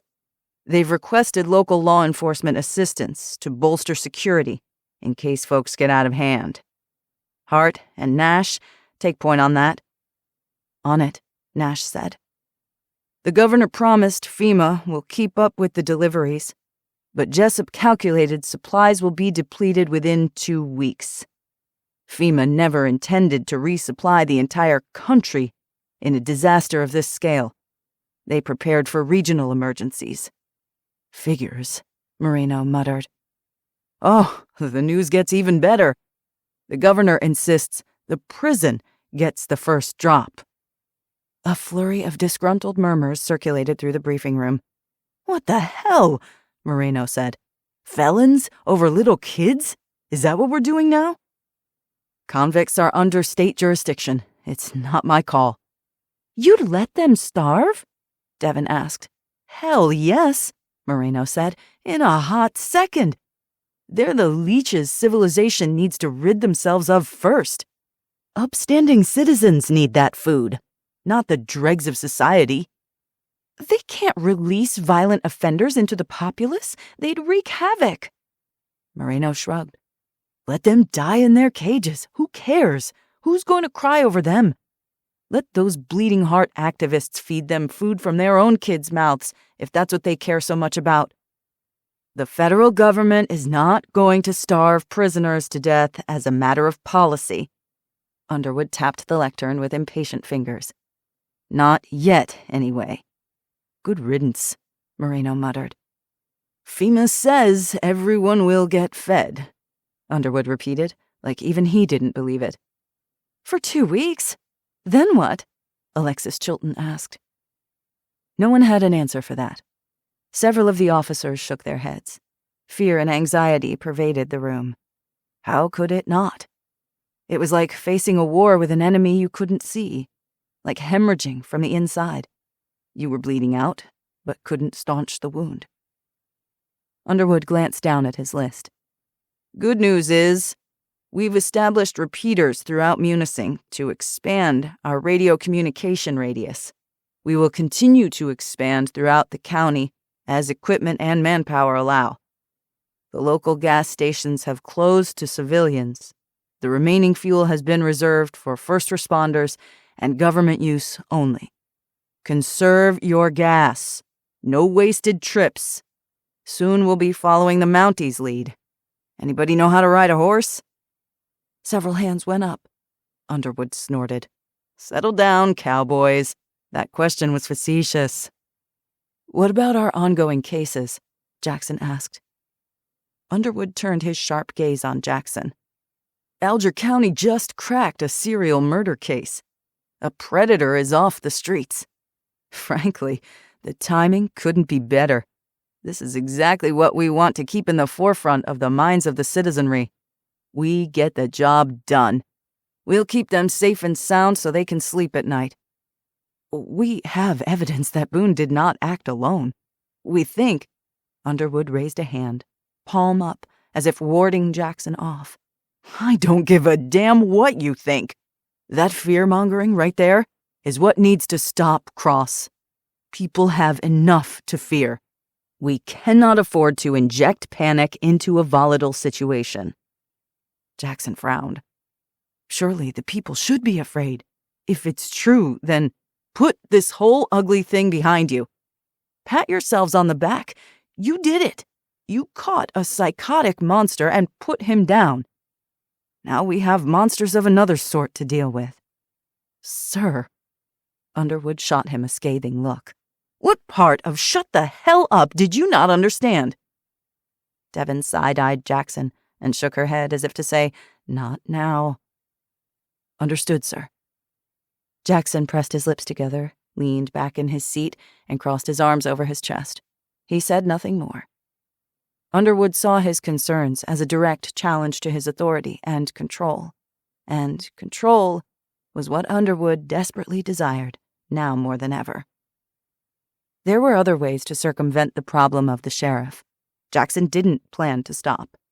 He had already followed up on the threat painted on his door. He'd checked with the neighbors. No one saw anything. No DNA, no hairs, no fibers. The perpetrator had worn gloves. Jackson had checked with the local store owners to see who might have sold crimson paint in the last few weeks.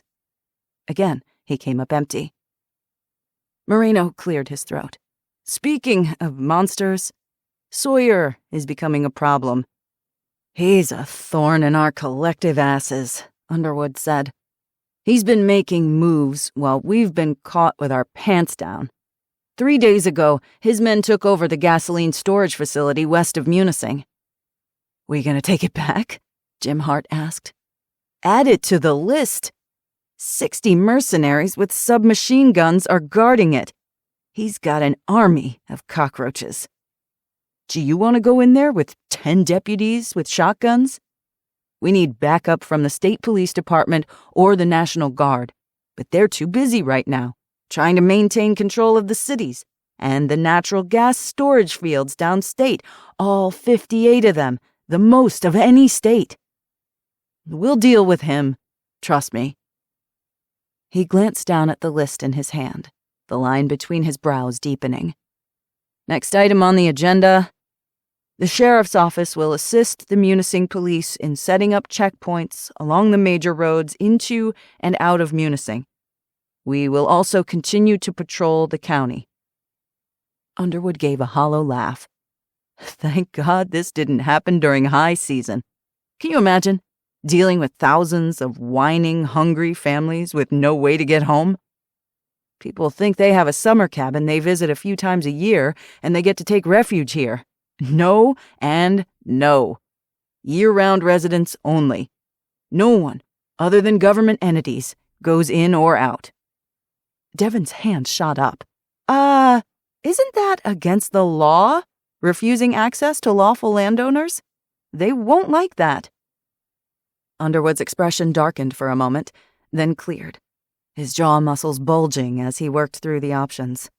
Above all, he was a political creature, always thinking of upcoming elections, voters, and promotions. If they can prove ownership, they can come in. Otherwise, send them packing. What about the dozens of stranded tourists we've already got? Alexis asked. Kick 'em out. Moreno spun in his chair. We've got no responsibility to take care of them. Where are they going to go? Alexis asked. Not our problem.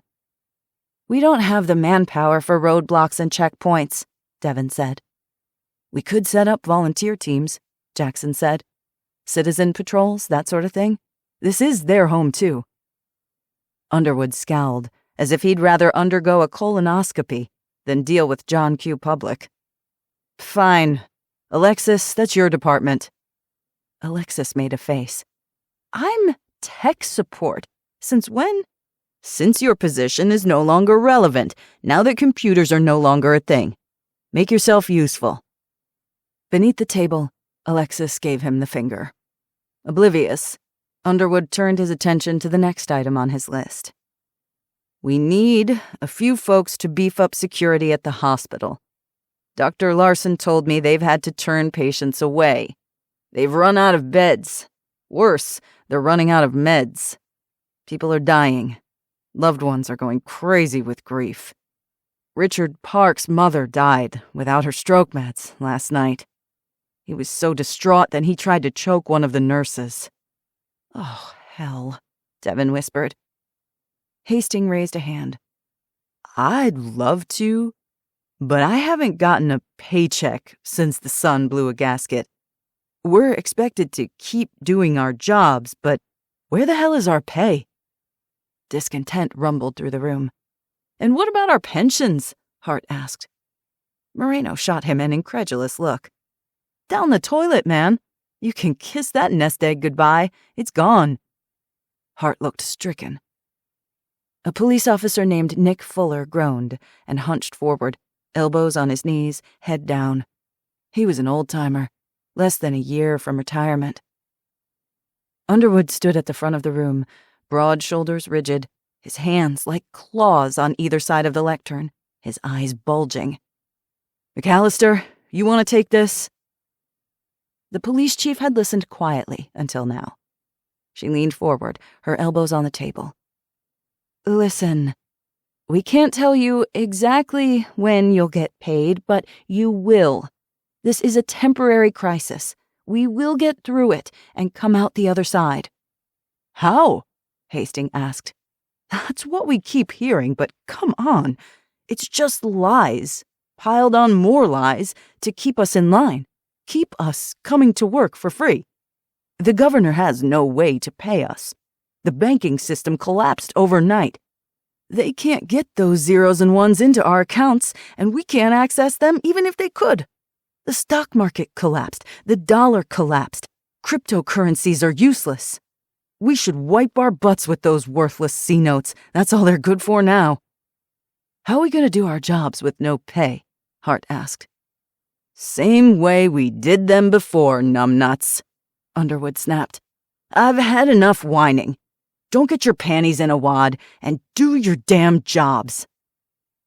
Jackson shook his head at the irony. He'd thought Underwood would be the first to check out, but he was still here, as crabby as ever, stubbornly showing up each day, pension or not. Sheer, vindictive stubbornness must be driving the man, an obsessive desire to win at all costs. Alexis did not back down. "Why should we keep coming to work? Give me one reason." "It's the right thing to do," Jackson said. "You can shove the right thing up your ass, Cross," Hastings said. "When everyone else was emptying the store shelves, we were doing the right thing. Now, we've got no food and no money." "No retirement," Hart said mournfully. "No pension. That was the only thing that got me out of bed in the morning." "That and pasties," Devin deadpanned, referring to the infamous Upper Peninsula delicacy. No one laughed. Most officers wanted to believe the police chief. They needed to believe it was temporary, that the government would find a solution to avert a catastrophic loss of life. Deep down, it was unfathomable to believe the doom and gloom perpetually exploited by the media could ever happen. Not here. It happened in Venezuela and Syria and Ukraine. It did not happen here. But it had. Now they'd been confronted with their mortality, whether or not they were prepared. Charles Payne, one of the Munising police officers, rose to his feet. "I have a family. Our neighbors were robbed last night. The thieves poisoned their German shepherd and made off with everything they had in the pantry. Every last can of beans. Mark's got nothing to feed his kids today. I wasn't there to stop it. I was on the night shift. What happens when it's my house next?" His eyes were wide and glassy, like he was watching a horror movie playing out in front of him, the stuff of nightmares. "You people need to wake the hell up." "What do you propose we do?" Alexis asked. "Take care of yourself first. No one else is going to do it for you. The governor certainly isn't. Protect yourself and your family before someone takes it away from you, and they will." Moreno and Hastings exchanged uneasy glances. Jackson couldn't read their expressions. People had to make that decision for themselves and their families. When faced with the choice between working for nothing to save ungrateful strangers or saving your family, there wasn't much of a choice. Right and wrong were fading into shades of gray. Everyone watched in silence as Fuller strode around the conference table and walked out the door, which closed quietly behind him. Cops and deputies squirmed in discomfort. Who would be next? "Coward," Moreno muttered under his breath. Devin whirled on him. "Shut up." "Anyone else?" Underwood asked. Utter silence descended. No one else moved, not even Hastings. Underwood banged the lectern with his fist. "Then what are y'all sitting on your butts for? Get the hell to work." 15. Jackson Cross, Day 27. The dense, stifling air coated Jackson in sweat. The sheriff's office was silent. There was no heat or air conditioning, no electricity. The generator had run out last night. A single LED lantern sat on his desk, casting wavering shadows into the far corners of the empty office. Jackson leaned over his desk at his cubicle and rifled through the case files. The photocopied images of the 7 victims splayed out before him. These were Walter Boone's murder victims, according to Sheriff Underwood. He didn't believe it. Boone didn't fit the profile. He was disorganized, while the killer who had used Boone for his own purposes was organized, intelligent, cunning, and meticulous. Another type of predator entirely. But Underwood couldn't hear it. He couldn't face the possibility, so he refused. He was overwhelmed, the system fracturing beneath the weight of unprecedented catastrophe. Let sleeping dogs lie. Don't panic the populace. Don't overturn rocks to see what lay beneath them in the middle of a hurricane. He tried to conjure empathy for the sheriff, but could not. The truth was the truth. Justice was still justice. The victims called out from their graves for answers. Jackson could still hear them. Lily's voice the loudest of all. They haunted him. He could not forget or let them go. Jackson rubbed his bloodshot eyes, his eyelids like sandpaper. He desperately needed a good night's sleep, but sleep eluded him. Devon had left 2 hours ago. Moreno and Nash were long gone. It had been a stressful, tense, endless week. Things would only get worse. Jackson had put in 12 hours a day every day for the past month. Everyone was anxious, frightened, and bewildered. They demanded answers he couldn't give them. He had not anticipated the mental and psychological ruin that had laid waste to so many people before the food had even run out. Depression, anxiety, suicidal urges, fear, dread, and helplessness. And yet, he saw good people fighting it, refusing to give in, struggling to survive. For others, the mental strain was debilitating. And for those millions who needed antidepressants, anti-anxiety meds, and antipsychotics, God help them all. Though it was past 10 p.m. and he was exhausted, Jackson couldn't leave. He sat with the case, picking at threads, working through it in his mind. He let the chaos of the day fade into the background as he considered the angles, the holes, the pieces he was missing. The custom ring featuring the carved wolf eating the 2 snakes was sealed inside a clear evidence bag. He combed through the crime scene photos for clues to the victims' identities, then read and reread the crime reports, examined the missing persons reports they'd managed to scrounge up, and studied the autopsies. It was like forming the picture of a puzzle from pieces that were missing, the empty spaces, the thing that wasn't there. There were 7 victims, 8 when you included Lily Easton. All had been strangled. All had been beaten around the face hard enough to fracture bone. All had been left with a gold half-heart locket with a lock of their hair tucked inside. All 8 were dark-haired girls, no blondes. Ruby Carpenter was a redhead, but Boone had admitted he took her for his own. These lost girls had slipped through the cracks. It would be nearly impossible to track them down. They couldn't put out a description on the wires, couldn't issue an APB, or post on the FBI kidnappings and missing persons list. He couldn't access federal databases or request the aid of the FBI's Behavioral Analysis Unit.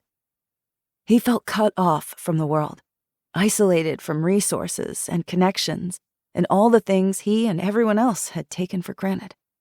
Now all of it was gone. It felt overwhelming, impossible, a needle in a haystack of needles. Yesterday, on his own time, Jackson had gone to Summer Tabasaw's house to notify her next of kin. He still carried the 5x7 photo of the Ojibwe girl with the glossy black hair, dark eyes, and high cheekbones, her arms crossed defiantly over her chest. He remembered the promise he'd made to the old woman who ran the Nindanis House shelter outside of Marquette. Who will stop the monsters? I will. I will stop them. The address was 65 miles north of Marquette, outside of the Keweenaw Indian Reservation. A long drive that used precious gas. But it was important. Her parents deserved to know what had happened to her. The woman who'd answered the front door was a broken shell of a human being. Bony, rail-thin, with sallow-tinged skin. There was a ravenous look about her. Track marks scarred her arms, a cold emptiness in her eyes that chilled Jackson to his core. She'd refused to let him inside the dilapidated trailer until he'd offered a package of Twizzlers he kept in his truck for Shiloh, which she'd devoured like she was starving. The trailer stank like accumulating garbage. Flies buzzed over a sink overflowing with food-encrusted dishes. Overstuffed trash bags bulged in the corners, the frayed carpet stained and scattered with crumbs. In the end, the woman had given him nothing he didn't already know. She'd barely known her daughter. He recalled the cigarette burns on Summer's arms. He'd left feeling bereft for a child he'd never met and never would. Jackson shook the memory out of his head and flipped through the photos yet again. His mind kept circling back to two things. First, the as-yet unidentified first victim. It was a good bet that the killer had known her. They needed to find her, comb through her case, re-interview witnesses, searching for the overlooked clue that would break the investigation wide open. Second, the custom ring. He'd seen it before. He'd been racking his brain since the autopsy with the ME. Abruptly, he stood. Case files were kept in the basement of the sheriff's office. Jackson grabbed his flashlight and made his way through the darkened rooms, down the long hallway, weaving between office cubicles and the reception desk to the stairwell. Downstairs, dusty, stale air struck him. Within minutes, he'd pulled several evidence boxes, signed them out, and carried them upstairs to his cubicle. 2 hours later, he found what he'd been searching for, a file on James Sawyer's suspected criminal enterprises. Dozens of Sawyer's known associates were listed with photos and rap sheets. One of Sawyer's top enforcers, Wes Vaughn, had been dishonorably discharged from the military a decade before. He'd grown up in Copper Harbor and had served a few stints in the Kinross Correctional Facility for battery and assault. The hairs rose on the back of Jackson's neck. He leaned forward and held the photo closer to the light. On the right side of the man's neck, a tattoo peeked above his jacket collar. The wolf's head, jaws slavering as his fangs closed over 2 writhing snakes. The tattoo was a near replica of the ring. There was a connection. He felt it. He knew it. Jackson needed to get to Sawyer. Knock, knock. Jackson nearly jumped out of his skin. He'd been so focused on the case that he hadn't heard the front door open or the approaching footsteps. Damn it, Devin. You trying to give me a heart attack? I'm happy to see you, too. Lucky for you, I come bearing gifts. Devin thrust out a pasty wrapped in aluminum foil. Invented as portable meals for Cornish miners in the mid-19th century, the famous pasty was pronounced with a soft A, as in pass. Jackson hadn't realized he was starving until his stomach rumbled at the delicious scent of onions, diced beef, and rutabaga, wrapped in a scrumptious pastry shell. Where did you get these at this time of night? I picked them up after work, from the Falling Rock Cafe. They're practically the only restaurant still open. Annalise said she'll keep making pasties as long as they can source the ingredients. I think I love her. Annalise Anders, the Finnish owner of Falling Rock Cafe in Munising, had continued to make her savory pasties. Annalise always saved one just for Devin. Instead of taking cash, Annalise had started trading for whatever she needed: Band-Aids, batteries, seeds, eggs. The UP had a strong Finnish heritage. The Finns had crossed the ocean in the 1800s to mine copper and iron, along with a few Swedes and Norwegians. The UP alone was home to about 50,000 Finnish Americans. "True confession," Devin mumbled around a mouthful of pastry. "I planned to eat them both myself, but when I saw the light wavering in the window, I knew you were still working, like a deranged madman. So, here we are. Take it, before I change my mind, boss." Jackson did. "Thank you." Devin perched on the edge of his desk as she inhaled her pasty. "I'd ask what you're working on, but I'm afraid I already know. Underwood will pitch a fit if he finds out you're still investigating the case. What I do on my time is my business. Underwood can take a long walk off a short pier." Devin groaned. "You sound like Moreno." Jackson finished his pasty, went to toss the aluminum foil in the trash, then thought better of it. Who knew when they'd be able to run to the store and grab whatever they needed? The conveniences of modern life were in the rearview mirror. Instead, he folded the foil into a rectangle, placed it on the edge of his desk to clean later, then returned his attention to the files. The images of the victims' faces blurred. He blinked and rubbed his eyes. Fatigue pulled at him. He felt the exhaustion like lead in his bones. "You okay, boss?" "I'm fine. You should go home and get some sleep." She didn't say anything for a minute. He could hear her steady breathing. She picked up Jane Doe 4's file and leafed through it. "I want to help." He looked up at her. "You're not getting paid, and you're offering to put in even more hours? You're doing the same thing. I'm hounded by ghosts. I'm obsessive, like a dog with a bone, according to Lena. I have no choice. But you don't have to do this. You don't have to get dragged down with me."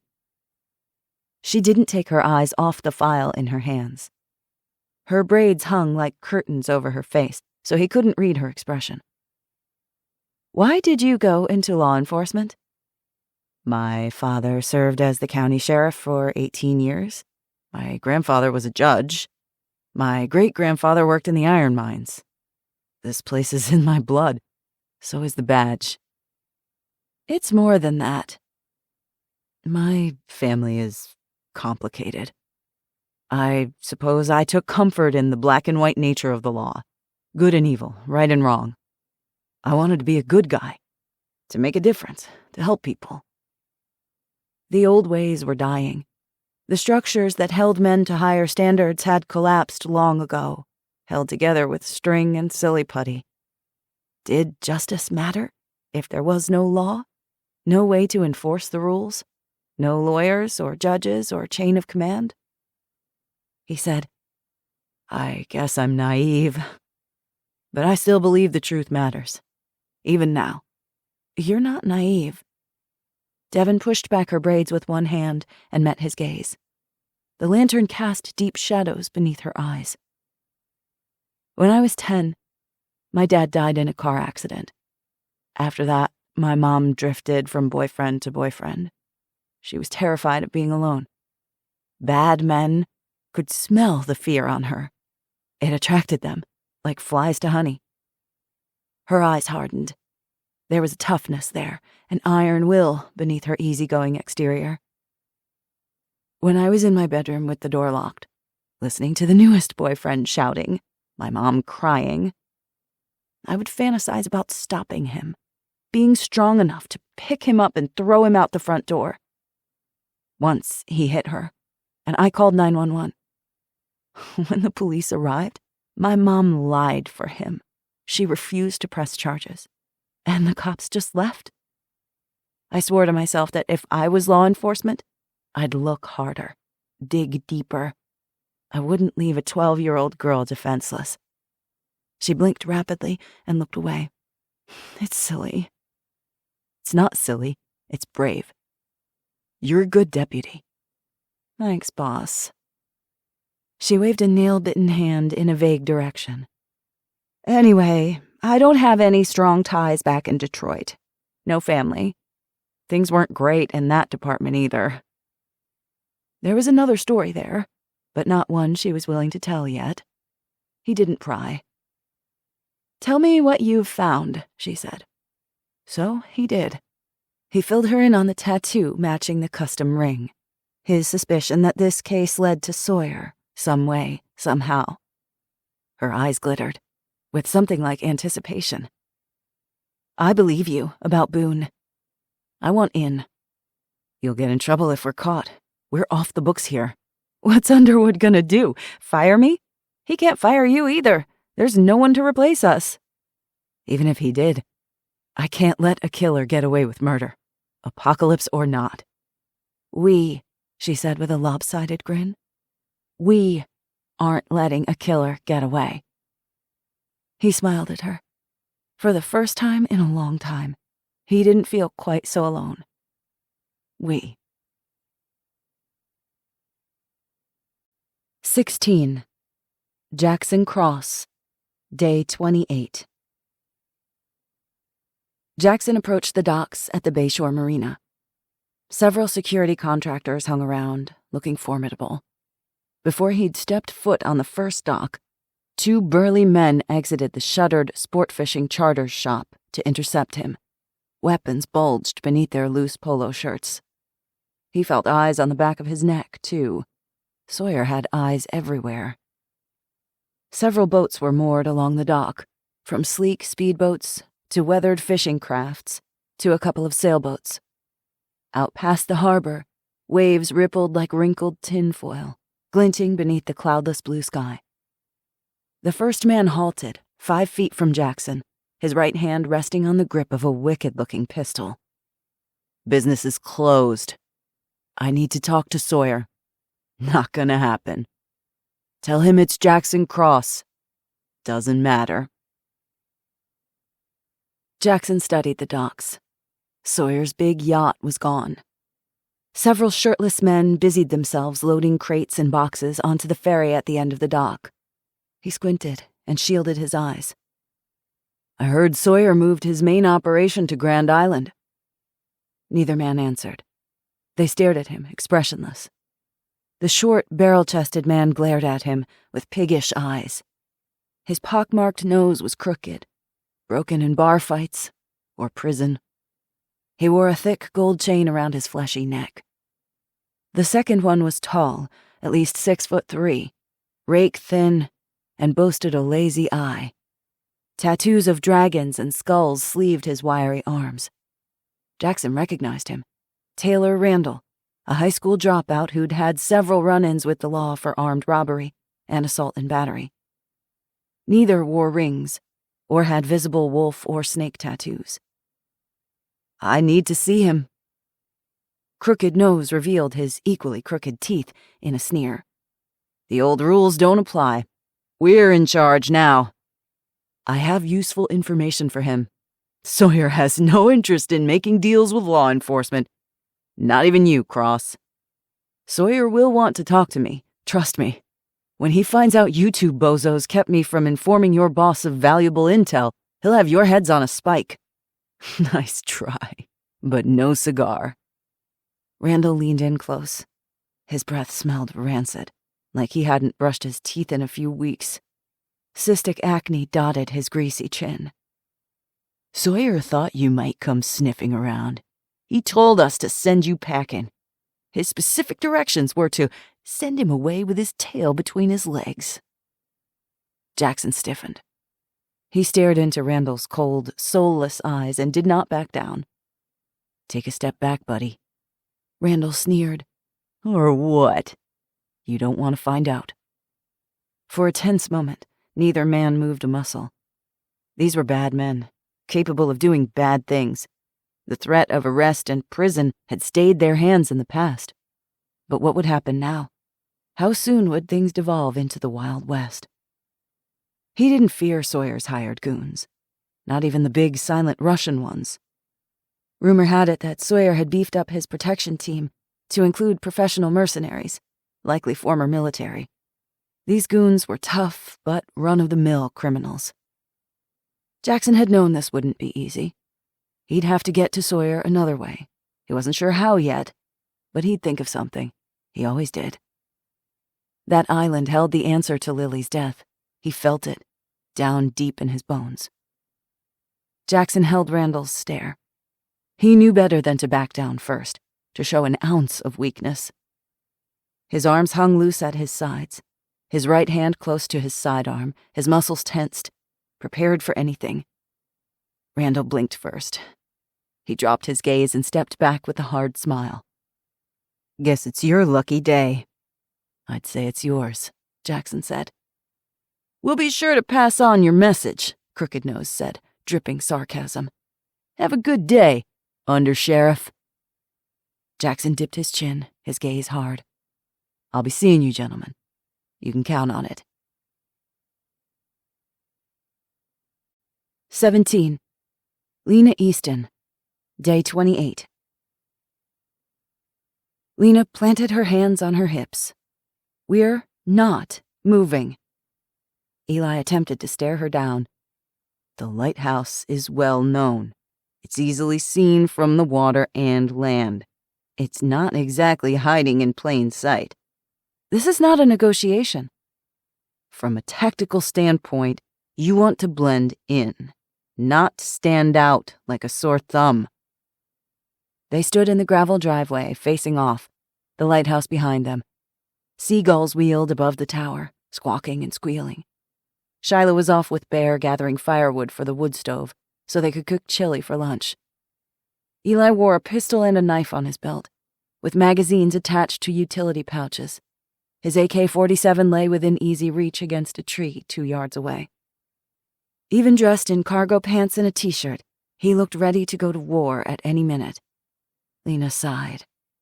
"I know, it's not your defend the castle wet dream, but there's nowhere that's 100% safe. I'm not hiding. This is important to me and Shiloh. You've seen her. This place is good for her." Eli frowned, but said nothing, because he knew she was right. On their first night, she and Shiloh had walked the beach for hours with Bear at their side. Shiloh had collected Petoskey stones, red, black, and yellow agate, pudding stones composed of quartz, red jasper, and black chert, and smooth, colorful bits of sea glass. She'd lined the windowsills in the lantern room with her collection. Lena felt it too, the pull of this place, the rugged beauty of the forest and beach, the calm of endless water.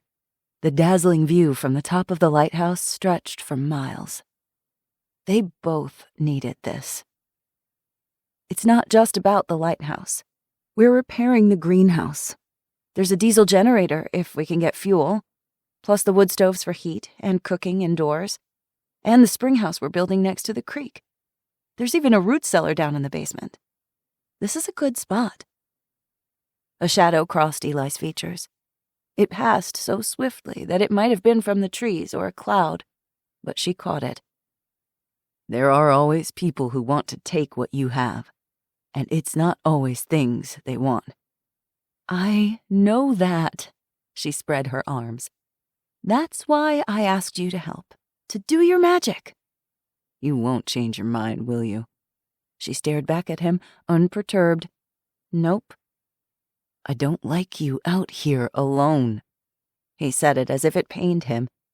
Lena glared at him, irritated. "I've got a shaggy pony with teeth. He happens to be an excellent alarm system. His bark will deter most intruders. For the rest, I'm armed with a gun I know how to use." "Will you use it, if it comes to that?" Lena hesitated. She liked to think that she would, but she still felt nauseous at the thought of taking the life of another human being. "You got lucky with the tweakers. They were the type looking for easy prey. Now that they know you'll put up a fight, they'll leave you alone. Not everyone will be like that."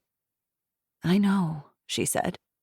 "Next time you face an assailant, you finish him off. Don't give him the chance to come back and kill you, because he will. Make sure he's eliminated before you do anything else. First, aim for an easier center mass shot to bring him down, and then a headshot to ensure it's done." Lena swallowed.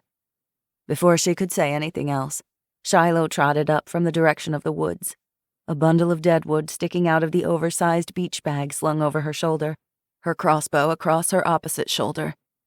In her free hand, she carried a dead hare by its ears. She wore ragged jean shorts and a dirty tank top, her hair yanked back in a braid with an arrow woven into the strands.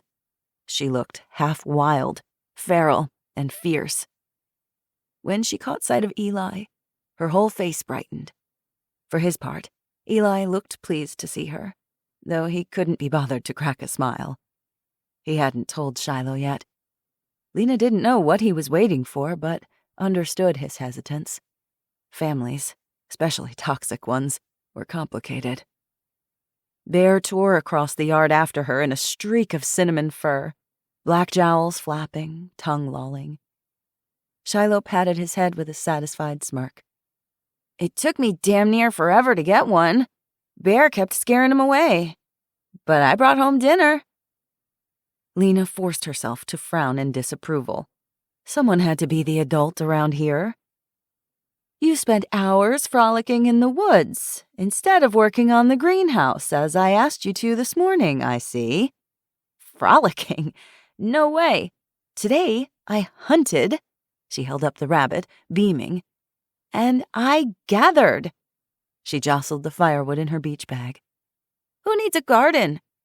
You do, because you need fruits and vegetables. Fruits and vegetables are overrated. Not if you don't want to die of scurvy. Whatever. She rolled her eyes and grinned at Eli. Want to do target practice? I'll bet that AK-47 of yours that I can beat you with my crossbow at 50 paces. I'm not giving you my long gun. Shiloh waggled her eyebrows. You scared to get wasted by a girl? Eli snorted. You talk a big game for someone whose feet don't touch the ground when you sit in a chair. I won't be sitting in a chair when I cut off your jingle bells and tie them in a bow around your throat. Shiloh shot him a devilish grin. Now will I? Eli laughed. It was a rare, foreign thing, rumbling from his chest, low and deep and happy. Lena had not heard that sound in years. Startled, she opened her mouth as if to say something, then thought better of it and simply shook her head. You should laugh more often, Eli Pope. It makes you slightly less terrifying. I like him terrifying, Shiloh said. You think I'm terrifying? Eli asked. No, of course not, Lena stammered. Her cheeks went hot. She'd never feared him, not like that. He would never lift a hand to hurt her or Shiloh. It was the flutter in her stomach she feared, the tightness in her chest whenever he was near. Memories bubbled up, some good, some painful. She shoved them down deep and focused on the reason he was here, to fortify their home. It was far safer to keep the past in the past. Flustered, she clapped her hands to get everyone down to business. We all have work to do. Let's get to it before lunchtime. Without looking at Eli, she said, We're staying. That's final. I figured as much. At least you're a quarter-mile from the road. Guess that's better than nothing. He stalked over to the battered Dodge Ram he'd gotten from who knew where, lowered the liftgate, and unloaded supplies. Concrete mix, pails for water, bags of gravel, and 2 heavy-duty posts. A pair of large metal gates hung off the tailgate. Lena frowned. What's that? First thing, we're putting in a gate. It won't stop anyone intent on getting to you, but it'll make things difficult for the riffraff. The common thief doesn't like difficult, especially when there are hundreds of houses offering easier pickings. Eli gestured at the tangle of thorny raspberry bushes pressing in on either side of the rutted gravel driveway. Don't trim these. Keep it looking wild. These big oaks and jack pines mean no one's bypassing the gate in a vehicle. That's good. Where did you get the gate? The neighbors. They weren't using it. It's old and rusty and looks like it's been around for 100 years. That's perfect. You stole their gate? Among other things. He shot her a sheepish glance. The place was abandoned. Don't worry. I checked. Lena shook her head, for once at a loss for words. I'm staying in the lantern room, Shiloh said almost shyly. You want to see it? I can provide overwatch from up there. Eli turned, shielded his eyes, and gazed up at the catwalk that ringed the lantern room. I don't like you up in that tower if something goes wrong. You'll be trapped. Shiloh's face fell. But I can do overwatch from up there. Eli didn't say anything for a minute, thinking. What do you think about rappelling? Shiloh's eyes widened. You mean down the lighthouse? Are you serious? Dead serious. I've got some rope and equipment in my truck. The girl pumped her fist in the air and whooped. Hold up, Lena said, her parental instincts kicking in. Is this safe? Eli met her gaze and did not look away. Shiloh will be safe, as long as she's with me. Lena trusted him. God help her, but she did. Shiloh looked from Lena to Eli and back to Lena. Come on, please. Pretty please. It was lovely to see Shiloh excited about something. That spark in her eyes had gone dark for so long. How could Lena deny her that? And she did trust Eli when it came to their safety, with their lives. Lena sighed. Fine, but only if you swear to weed the garden after. You're sucking out my soul, woman. Shiloh grinned from ear to ear. When can we start? The corners of Eli's mouth twitched. How about now? 18. Eli Pope, Day 28. Eli lay prone in his observation post, hidden within the tree line, and watched the cottage, alert for any threat, for anything that did not belong. He peered through the binoculars and zeroed in on the modest cottage attached to the lighthouse, 75 yards from his current position, located on a small hill to the southwest of the lighthouse and parallel to the beach, where he had a good sightline of the clearing and the building itself. He'd constructed the observation post of chicken wire, covered it with thick underbrush and dense thorny bushes, and hollowed out a space wide enough for his body. Then he attached mylar foil to the inner walls to protect against the elements and evade infrared scopes from potential enemies. Behind him, a narrow tunnel provided egress for coming and going. Dried mud smeared his face. He wore dark green clothing to blend into his surroundings and obscure his human form from prying eyes. It wasn't glamorous, but like any long-term surveillance mission, he'd brought Ziploc bags to take care of necessary biological functions. With him were his bivy sack for sleeping, his rucksack with food and water, his pistol, and his AK-47 with plenty of ammo. If there was trouble, he'd be ready. He wished he had better night vision, an SR-25 semi-automatic sniper rifle, and a Mark 19, a full-auto grenade launcher. In an open field, he could take out a squad, even in armored vehicles. He had none of those things, not even night vision. He was only one man, a single operator in a hostile environment, and limited by his humanity. He had to sleep, hunt and eat, gather supplies, and care for his physical needs. From his experience on past operations, he knew he couldn't get close to providing serious protection for Lena and Shiloh. Like all Tier 1 operators, he had received training in protecting high-value targets. More than once overseas, his unit had deployed to assist State Department DSS agents protecting diplomats in high-risk areas. Then, he'd had a CAT, or counter-assault team, heavily armed shock troops on standby, and counterintelligence teams. And of course there were sniper teams, intelligence groups consisting of the CIA, DEA, State Department personnel, air support, and CPOs, or close protection officers. Eli only had Eli, plus Bear, as an unwitting member of his security detail. He could not offer surveillance 24/7 to the standard he was accustomed to, but he would do what he could. Though he far preferred a position inside the cottage, in a bedroom, or on the couch, or hell, even on the floor, which best situated him to defend them, Lena would never go for it. He'd considered begging or bartering, but Lena was nothing if not incredibly stubborn. Lena did not know he was here, and he damn well planned to keep it that way. Her pride and her broken heart would keep her from accepting him into her home or her life. He knew her as he knew himself. After the pain he had caused her, he no longer had the right. He could not blame her.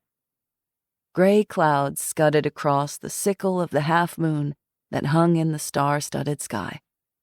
The beacon from the lighthouse swept across the land and the water in slow, measured arcs. The night was quiet, but for the breeze rustling the leaves and bushes, the surge of the waves lapping the sand. Again he scanned from left to right, bumped the binoculars 5 degrees, and scanned back from right to left. Breathe in, breathe out. Steady and still, at one with his surroundings. In addition to installing the locked gate at the bottom of the driveway, he'd reinforced the front door and instructed them to always keep weapons close at hand. Sandbags were piled beneath several windows to serve as shooting positions. Every time they entered the house, he'd instructed them to check each room, pistol in hand, making sure no one had entered during their absence. He'd also suggested applying a piece of clear tape on the inside of the door jamb before exiting the cottage. If the tape was torn, they'd know someone had broken in. He'd wanted to dig booby-trapped pits and bury punji sticks like the Vietnamese, but Lena rightly worried Bear might fall in and skewer himself. Eli questioned the Newfie's killing instinct, but his bark would serve as a good warning system. Perhaps he could lick intruders to death. In truth, Bear was both a godsend and a curse.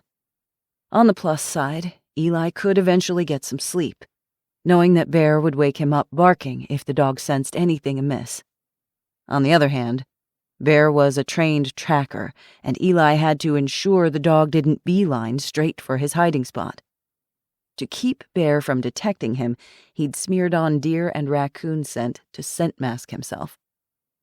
Even after all they'd done, he feared it wasn't enough. He could hide them in a reinforced fortress or underground bunker, and it wouldn't be enough. In this world, there were too many ways to die. He hated deceiving Lena, but his guilt would not dissuade him. He had not sworn to tell her the complete truth. She didn't need to know everything. He couldn't see Shiloh up in the lantern room, but he sensed her, awake and watchful. Whenever he thought of her, which was often, his chest expanded, and he felt lighter somehow. He would tell her soon, he told himself, when the time was right. Jackson would try to keep her childhood innocence. The rest of Shiloh's childhood had already been stolen. Eli could take that pain and transform it into strength, the way he had done with his own. Across the clearing, the back door opened. A sliver of light spilled across the overgrown yard. Lena stepped onto the porch as Bear bounded past her. She wore jeans, sandals, and a faded pink flannel shirt tied at the waist. Her hair was tugged into a messy bun, a few tendrils escaping to frame her face. She held an LED lantern in one hand and her pistol in the other, watching her surroundings, alert and attentive, while Bear nosed the seagrass, searching for the perfect spot to do his business. Her voice carried in the crisp night air. "Come on, hurry up, it's freezing out here." She'd paid attention to his lessons. His chest tightened at the sight of her. His hands went clammy. It was difficult to breathe. Eli had been all in the second he'd laid eyes on her. Back in prison, when he'd told the sadistic killer Darius Sykes that he'd loved no one, he had lied. Lena had always held the top place in his heart. Well, until Shiloh, but that was a different kind of love. Lena was kind and compassionate, smart and driven. She'd inspired him to become a better version of himself. She had offered him a chance at a different life, a life he desperately wanted, but feared he did not deserve. There were things broken in him that he had not known how to fix. And so, He had done the one thing that Lena could not forgive. He hadn't intended it, hadn't wanted it, not like that. He didn't know whether Lily had fallen into it as he had. A drunken lapse, a moment of terrible judgment, or if she had orchestrated it. It didn't matter. He had done it. And then Lily had told Lena. And in doing so, he had lost the best thing that had ever happened to him, and he'd known it, before, during, and after. In the years since, each time he had returned home, he had gone back to Lily, again and again, a glutton for punishment. He'd allowed himself to remain tangled with the sister of the girl he'd loved and lost, because Lily was the closest thing to Lena. Or maybe he and Lily had both taken comfort in the too familiar taste of pain, shame, and regret. He was not that man anymore. His battles as an elite soldier, spent in dangerous theaters around the world, and those tortured years surviving prison, those things changed a man. He was not yet sure what he was. There was one thing he knew without a doubt. He would move mountains and swim oceans for her. He would tear down castles with his bare hands if she asked it of him. The choice, as it had always been, was up to Lena. He was not naive enough to believe he would ever have a chance with her. He would watch and wait and do everything in his power to protect the woman he loved and the prickly 13-year-old who'd pushed her way into his heart long before he'd known to call her daughter. Eli adjusted his position, stretching his shoulders and settling in. Mosquitoes buzzed around his face. Insects whirred incessantly. It was going to be a long night. 19. Lena Easton. Day 29. Lena stood with Jackson on the catwalk ringing the lantern room at the top of the lighthouse, 8 dizzying stories high. Great gusts of wind tore at their hair and clothes and threatened to topple them over the edge. Far below, the water surged against the sand and rocks, the waves forming lacy plumes. The chilly wind sliced at her exposed skin.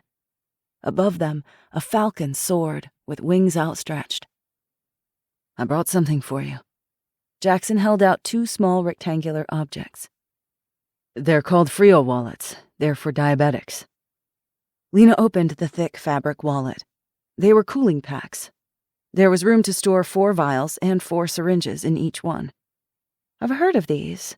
I looked for some before I left Tampa, but couldn't find them. I got them when I went supply shopping in Marquette, and kept meaning to give them to you. I figured since refrigeration is a huge issue, you could use these. No ice packs required. They use crystals activated by water that cool via evaporation. They're reusable. Just dip them in water for a few minutes, every 45 hours, and they're good for up to 100 degrees. "Thank you."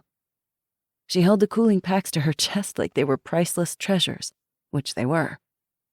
A month ago, she could have bought a dozen on Amazon and had them shipped to her door. Now you made do with what you had or could scavenge. "I'm going to split my stash between the fridge, the spring house, and these. That way if something happens to one supply, I'll still have some left." "Good idea." Lena tucked the cooling packs into the pocket of her cargo pants, then shoved her hands into the pockets of her windbreaker. "You didn't come out here just to give me these." "How do you know?" "I know you better than you know yourself. You've always got an agenda, Jackson." He flashed her a sheepish grin. "You caught me.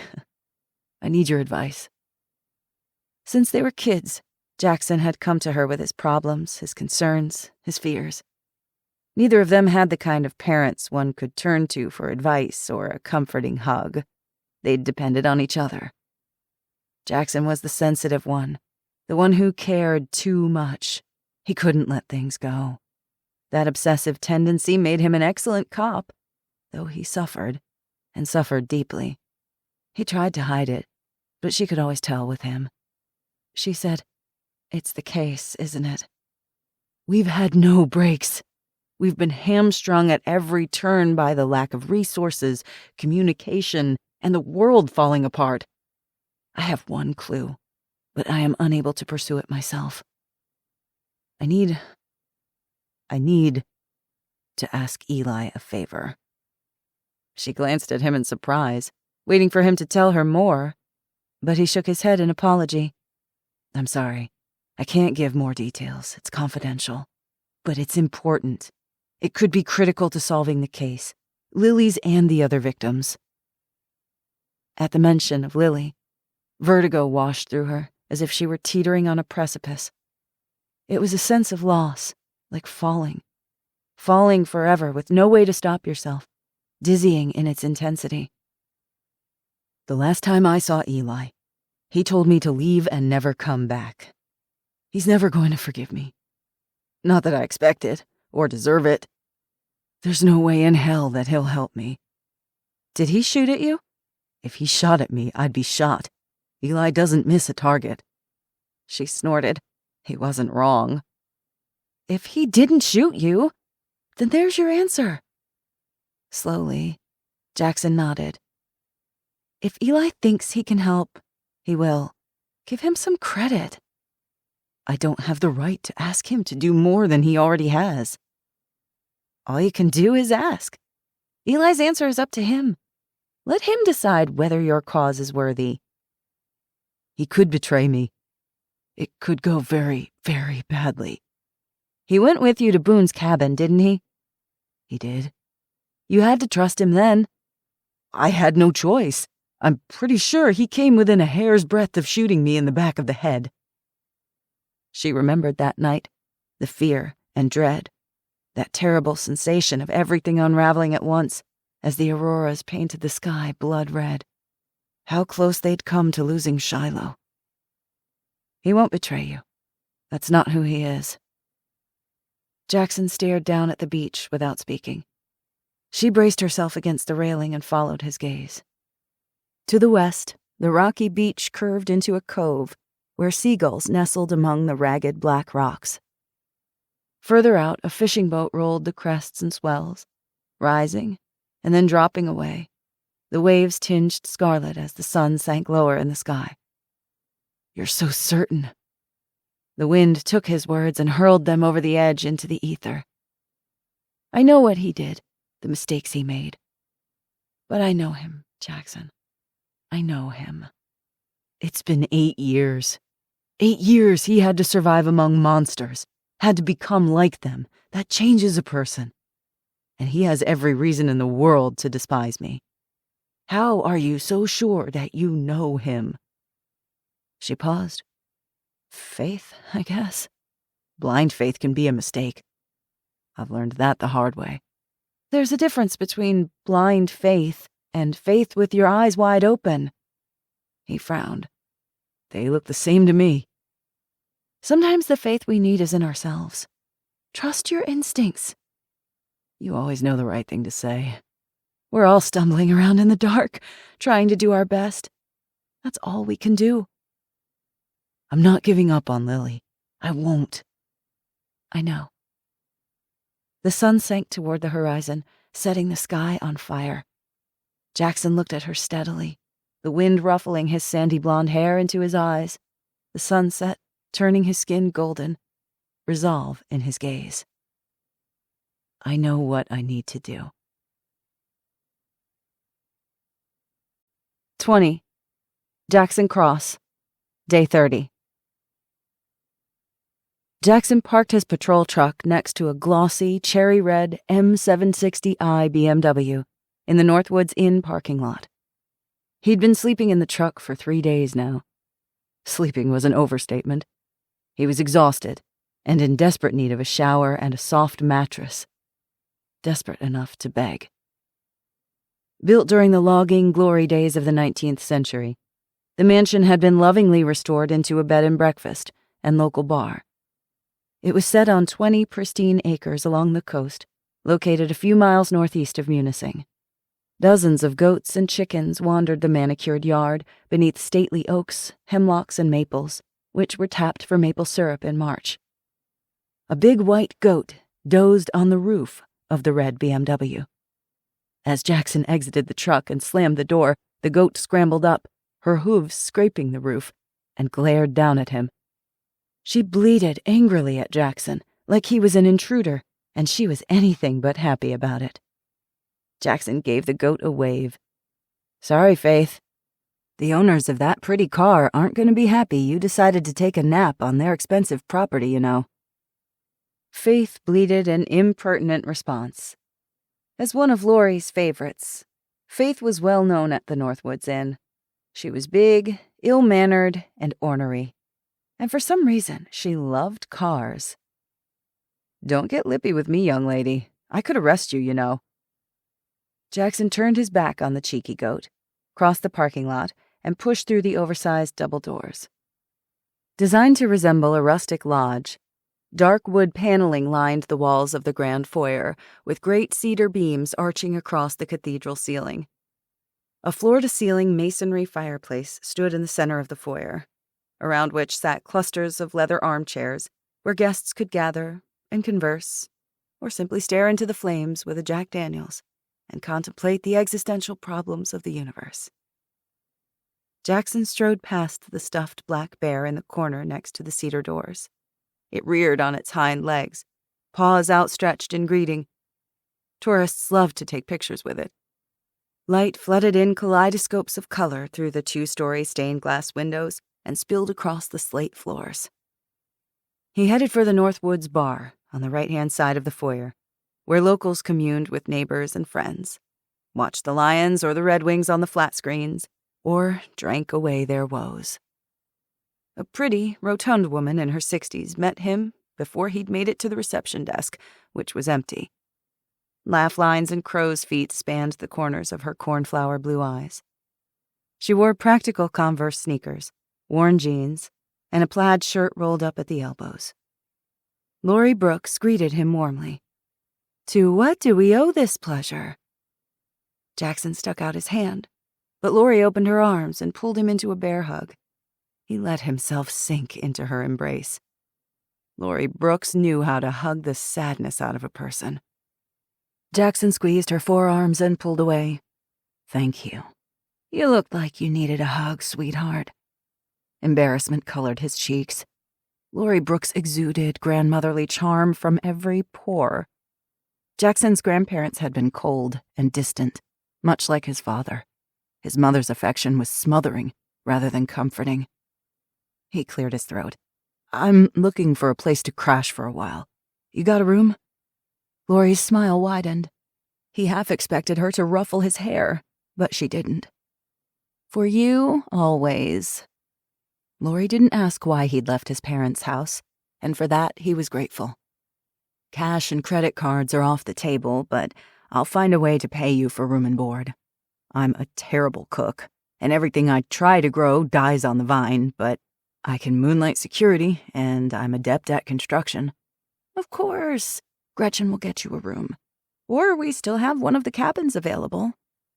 Tim and Laurie ran the Northwoods Inn and Bar like a well-oiled, self-sustainable machine.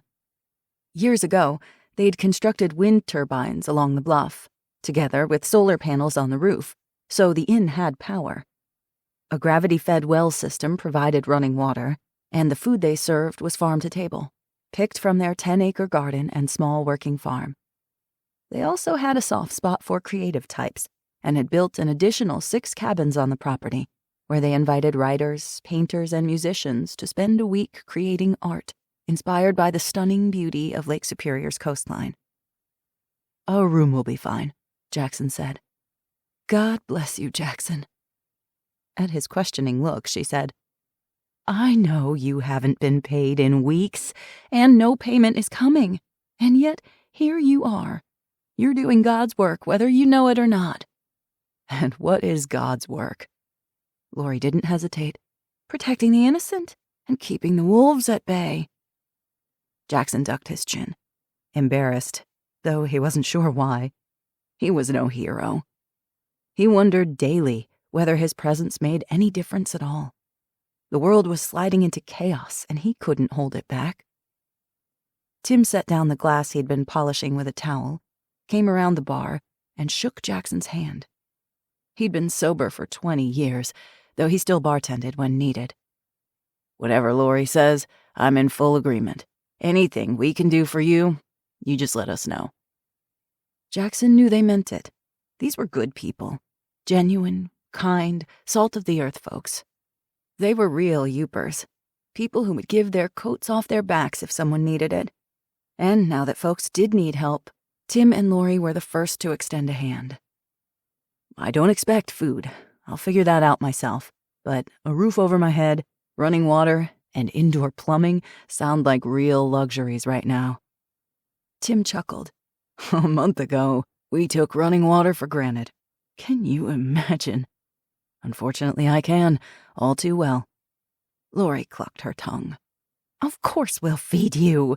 Don't think anything of it. Make yourself right at home." Gratitude expanded inside his chest like a balloon. "Thank you. Truly. Before you go, I need to apologize to you," Tim said in a gruff voice. He shifted, clearly uncomfortable, but the set of his jaw revealed his determination to see this conversation through. "And to Eli, too." Jackson raised his brows. "I'm listening." "That night we went to his father's house, up in arms, and ready to do great bodily harm to protect our town. Our hearts were in the right place, but we were wrong. So wrong. We shouldn't have come after him like that. I should have known better." He glanced at his wife with a guilty expression. Lori rubbed his arm in encouragement. "I do know better. And I've felt bad ever since. And he was innocent. We could have killed an innocent man." Tim pressed his lips together, regret on his face as he shook his head. "God forgive us." "As far as I'm concerned, there's nothing to forgive. Eli Pope is another matter, though. We all owe him far more than an apology." "Agreed. Do you know where he is? We haven't seen him since the sheriff's announcement last week. He slipped away before I could talk to him." After his conversation with Lena, Jackson had made up his mind. Lena's friendship had that effect on him. Her insights could cut through his doubt and anxiety straight to the truth of a matter. Tonight, he would ask Eli for a favor he had no right to ask, but would ask anyway. Some things were bigger than either of them, more important than hatred, bitterness, or vengeance. He could only hope that Eli would see it the same way. "He's a bit gun-shy, as you might expect. I'll relay a message to him if you'd like." "We'd like to have him here for a meal," Lori said. "Home-baked bread, spread with freshly churned butter, and my famous panikaku pancakes." Jackson's mouth watered. The finished concoctions were an oven-baked cross between a big pancake and custard, and could be topped with anything from sprinkled sugar and a squeeze of lemon to stewed venison and seared mushrooms. Lori sighed. "Of course, that won't make up for a thing, but I think it's important that he knows the town isn't against him. We want to make amends in our small way." "I'm sure he'd appreciate that." Jackson glanced around the foyer. It was busier than he'd expected. Most folks were headed in one direction or another, but several slumped in armchairs or hunched at the bar. "Seems like you've got a lot going on here." "We've been taking people in," Tim said. "That's kind of you." Lori drew herself to her full height of 5'1" and gave him an affronted look. "How could we do otherwise and live with ourselves? Janine Harding is a single mom with 4 kids. We offered her a cabin in exchange for cleaning duties, since we lost our cleaners once we couldn't pay them. Jed Miller is 70 years old and has stage 4 prostate cancer. He's got no one to take care of him. We have some stranded hikers and birders who've stayed on with us, too. Sandra and Maggie are doing great in the kitchen, while Johannes is a vet tech and helps us with the animals. We can't do much, but we can do this." "You know, call me a hippie, but I always imagined that people would go back to a commune sort of lifestyle," Tim said. "More hands means less work. More people to work together to create a safe and sustainable environment for everyone. The type of living we've gotten used to. Houses are too far apart from each other. We need to be close to each other for true community. The way we used to live." Jackson nodded. "You've got a good thing going. Pretty soon more people will start noticing. You need to protect it. God told us to watch out for each other in the Bible, didn't he? We've tried to do that our whole lives, but now it's more important than ever. If we can help, we will. I'm serious. You need to protect what you're creating here. Some people want to destroy what others have built, to take what they won't bother making for themselves. That will only get worse." Lori's eyes crinkled. "I'm not that much of a hippie. We understand that part, too.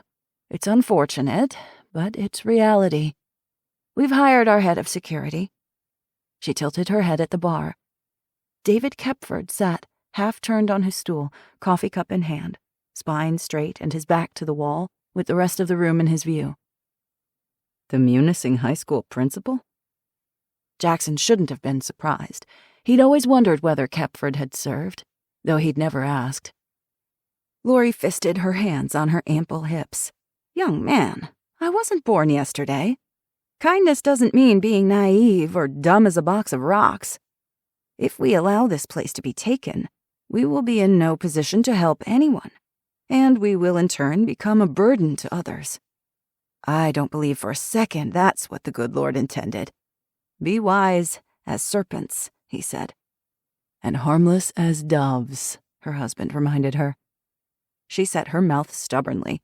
"We are harmless, unless someone intends harm, and then we will stop them, with the business end of a shotgun." Jackson found himself smiling. "I like where your head's at." Lori's gaze drifted toward the fireplace. Her eyes narrowed, and she frowned. "What is it?" Jackson asked, sensing trouble. "I feel bad complaining." Tim put his arm around Lori's shoulder and gave her an affectionate squeeze. Even after 40 years together, they were in love, and it showed. Tim lowered his voice and leaned in. "Lori doesn't like to speak ill of anyone, but sometimes a thing needs to be said." "He's right," Jackson said. "I can't help if I don't know there's a problem. Most people are doing their best. We're all scared to death. We're shocked and worried and anxious. Most folks here at the inn and in town, I see them working hard and helping each other, doing what they can to prepare and make do. But not everyone. A few people are just sitting around, acting like the world only ended for them, no one else. They can't be bothered to lift a finger to help themselves or anyone else." "Tell me who." Tim nodded his chin at a couple slumped in leather armchairs before the hearth. They looked like they'd just stepped out of an Eddie Bauer catalog. A boy of 8 or 9 lay prone on the rug, with his Game Boy clutched in both hands, glued to the screen. The mother stared down at her phone and tapped buttons like her Facebook and Instagram might reappear, as though nothing had happened, as if this new reality was just a horrible dream. "They won't do a thing, though they've been asked. Lori doesn't have the heart to tell them to leave, but to be honest, they're wearing out their welcome. And those 3 men over there at the bar are rude and disrespectful. They change the atmosphere, you know? Makes the other guests antsy. And, frankly, me too." "They get loud and belligerent," Lori said, sounding guilty for speaking the accusation aloud. "I try to give everyone the benefit of the doubt, but these guys..." "Lori likes everyone. If she doesn't like someone, you know they're bad news," Tim said. Jackson gave them a reassuring smile. "No worries. I'll take care of it." Lori squeezed his arm. "I know you will, honey." Jackson approached the family first. To their credit, the parents rose to greet him. The mother glanced nervously back at her son as the husband shook Jackson's hand. They introduced themselves as Tracy and Kurt Tilton. "Where are you folks from?" Jackson asked. "Bloomfield Hills, a suburb of Detroit," Kurt said. "I'm a corporate lawyer at Sandler and Associates. We come up here every year to fish, kayak, and get off the hamster wheel, you know. We ran out of gas, and the gas station won't let us fill up. We don't have cash. We used it on food the first couple weeks after the credit card machines went down." The remaining fuel is reserved for first responder and government use. I'm sorry about that. Kurt's mouth tightened. We're stranded here. I'm truly sorry for that. But you'll have to find accommodations elsewhere. You're kicking us out? We have a child. Kurt's voice rose in anger. Behind the anger lay radioactive fear. What are we supposed to do? You want us to starve? Tim and Lori don't want you to starve. They offered to let you do some chores in exchange for meals for your family. And they've been kind enough to allow you to stay at their inn for a month without pay. I'd say they've gone above and beyond. We're not servants, Kurt said. We're hungry and tired. My wife has fibromyalgia. We came here for peace and quiet, to relax and rejuvenate as a family. We did not sign up for this. Tracy stood beside her husband, her shoulders rigid, wringing her hands in front of her stomach, her face ashen. She did not say a word. I understand, Jackson said, feeling a pang of sympathy. Truly, I do. But no one signed up for this. Other people can't be expected to carry your responsibilities for you. You are becoming a burden to those who are struggling to make ends meet, same as you. No one is forcing you to do a thing, but you do have a choice. You can pitch in and earn your keep, or you can leave. The defiance fled from the husband's face. Panic crept in, a wild, barely controlled terror. We just want to go home. Jackson knew what Sheriff Underwood and his father would say. Good riddance. These people weren't citizens of Alger County. They weren't friends or family. They weren't his responsibility. He should wash his hands of them. He glanced past the parents and caught sight of the little boy, who still clutched the Game Boy in his hands, staring at it in fierce concentration, as if he couldn't look away, as if he dared not look away. The screen was blank, the gaming console long dead. Pity rushed through Jackson. He wanted to give them the benefit of the doubt. He understood they were paralyzed by fear, terrified for their child. At the same time, he couldn't allow them to continue to drain his county's resources. Look, I'll take you as far as Sault Ste. Marie. The National Guard has a presence there. Maybe they're busing people downstate. We just want to go home, Kurt said. No. Tracy had listened in silence with a stricken expression on her face. She placed a hand on her husband's arm and cleared her throat, then shot another glance back at her son. That's not a good idea. Startled, Kurt shot her a confused look. What are you talking about? Tracy's anxious gaze flicked between her son, playing on the floor, and Jackson. We've been listening to the emergency radio. It's the only station that isn't pure static. Things are getting bad, worse than I could have imagined. They're saying the stores are empty. The public water shut off 2 weeks ago. The hospitals are overflowing. Regular people are stealing food, robbing each other at gunpoint. There are shootings every single night, even during the day. Trash is piled in the streets. Tracy looked at her husband with a beseeching expression. I know we want to go home, but I don't think we should. Not now. It's safer here. It's safer for Keegan. The father's face drained of color. We don't have a house here. We don't have clothes, toiletries, or our other car. We don't have... Those are just things, Tracy interrupted. None of that matters. Who cares about your Tesla? What matters right now is keeping Keegan safe and protecting our family. But work. I have a job and responsibilities. I can't just... His voice trailed off. I doubt many company mergers are happening right now, Jackson said. Tracy raised her chin. I'm not saying it's perfect here, but it's better than the city. It's not like we have family in the country we can stay with. We're on our own. When she met Jackson's gaze, her eyes were steady. Please give us another chance. We understand how precious this opportunity is. We'll help. We'll pitch in. I promise. Kurt squeezed his wife's hand and gave a heavy nod. I suppose she's right. There is plenty of work to do with the farm, the animals, the garden, general upkeep, food preparation, even security, if you know your way around a gun. We can stay? Tracy asked, hope a fragile thing in her voice. On a trial basis. You will have to earn your keep. We will. Kurt Tilton shook Jackson's hand, relief mixed with gratitude washing across his features. Thank you. Don't thank me. Thank the Brooks. And not just with words. It remained to be seen whether they'd be true to their word, but if Tim and Lori were willing to give second chances, so was Jackson. If they rose to the occasion, great. If they didn't, then he'd kick them out himself. He didn't have such high hopes for the next group. The first man rose from his bar stool as Jackson approached. His two friends rose behind him. The other two were taller, both barrel-chested with physiques that hinted at past athletics, football players or hockey, but the muscle had sagged and swelled to fat. Their expressions were sullen.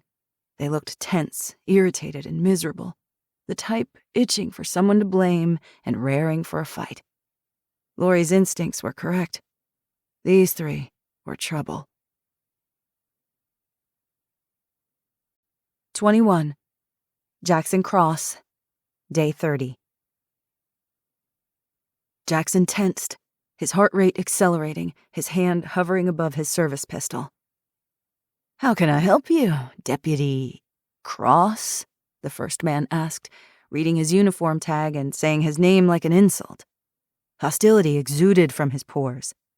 He lifted his chin, nostrils flared, legs spread. Jackson knew his type. He was short, 5'6" tops. The kind of guy who resented the hell out of the world for it. Always had a swagger, attempting to compensate for his insecurities with puffy gym muscles, designer clothes, and a fancy car. It was probably his cherry red BMW in the parking lot. Jackson remembered the goat plopped on the roof and suppressed a smile at the thought. The guy halted less than 2 feet from Jackson, invading his personal space. Something funny, officer? Jackson didn't react. It's Undersheriff. What are your names? The short, aggressive one was Greer. The largest man, Herschel, was heavily bearded with squinty eyes. The third guy sported a beer gut and called himself Buck. The men were in their late 30s, dressed in fancy hiking boots, camo pants, and dry-fit t-shirts. They were bankers, or accountants, or CFOs, practicing hunting and camping up here in the boonies, playing at the rugged life.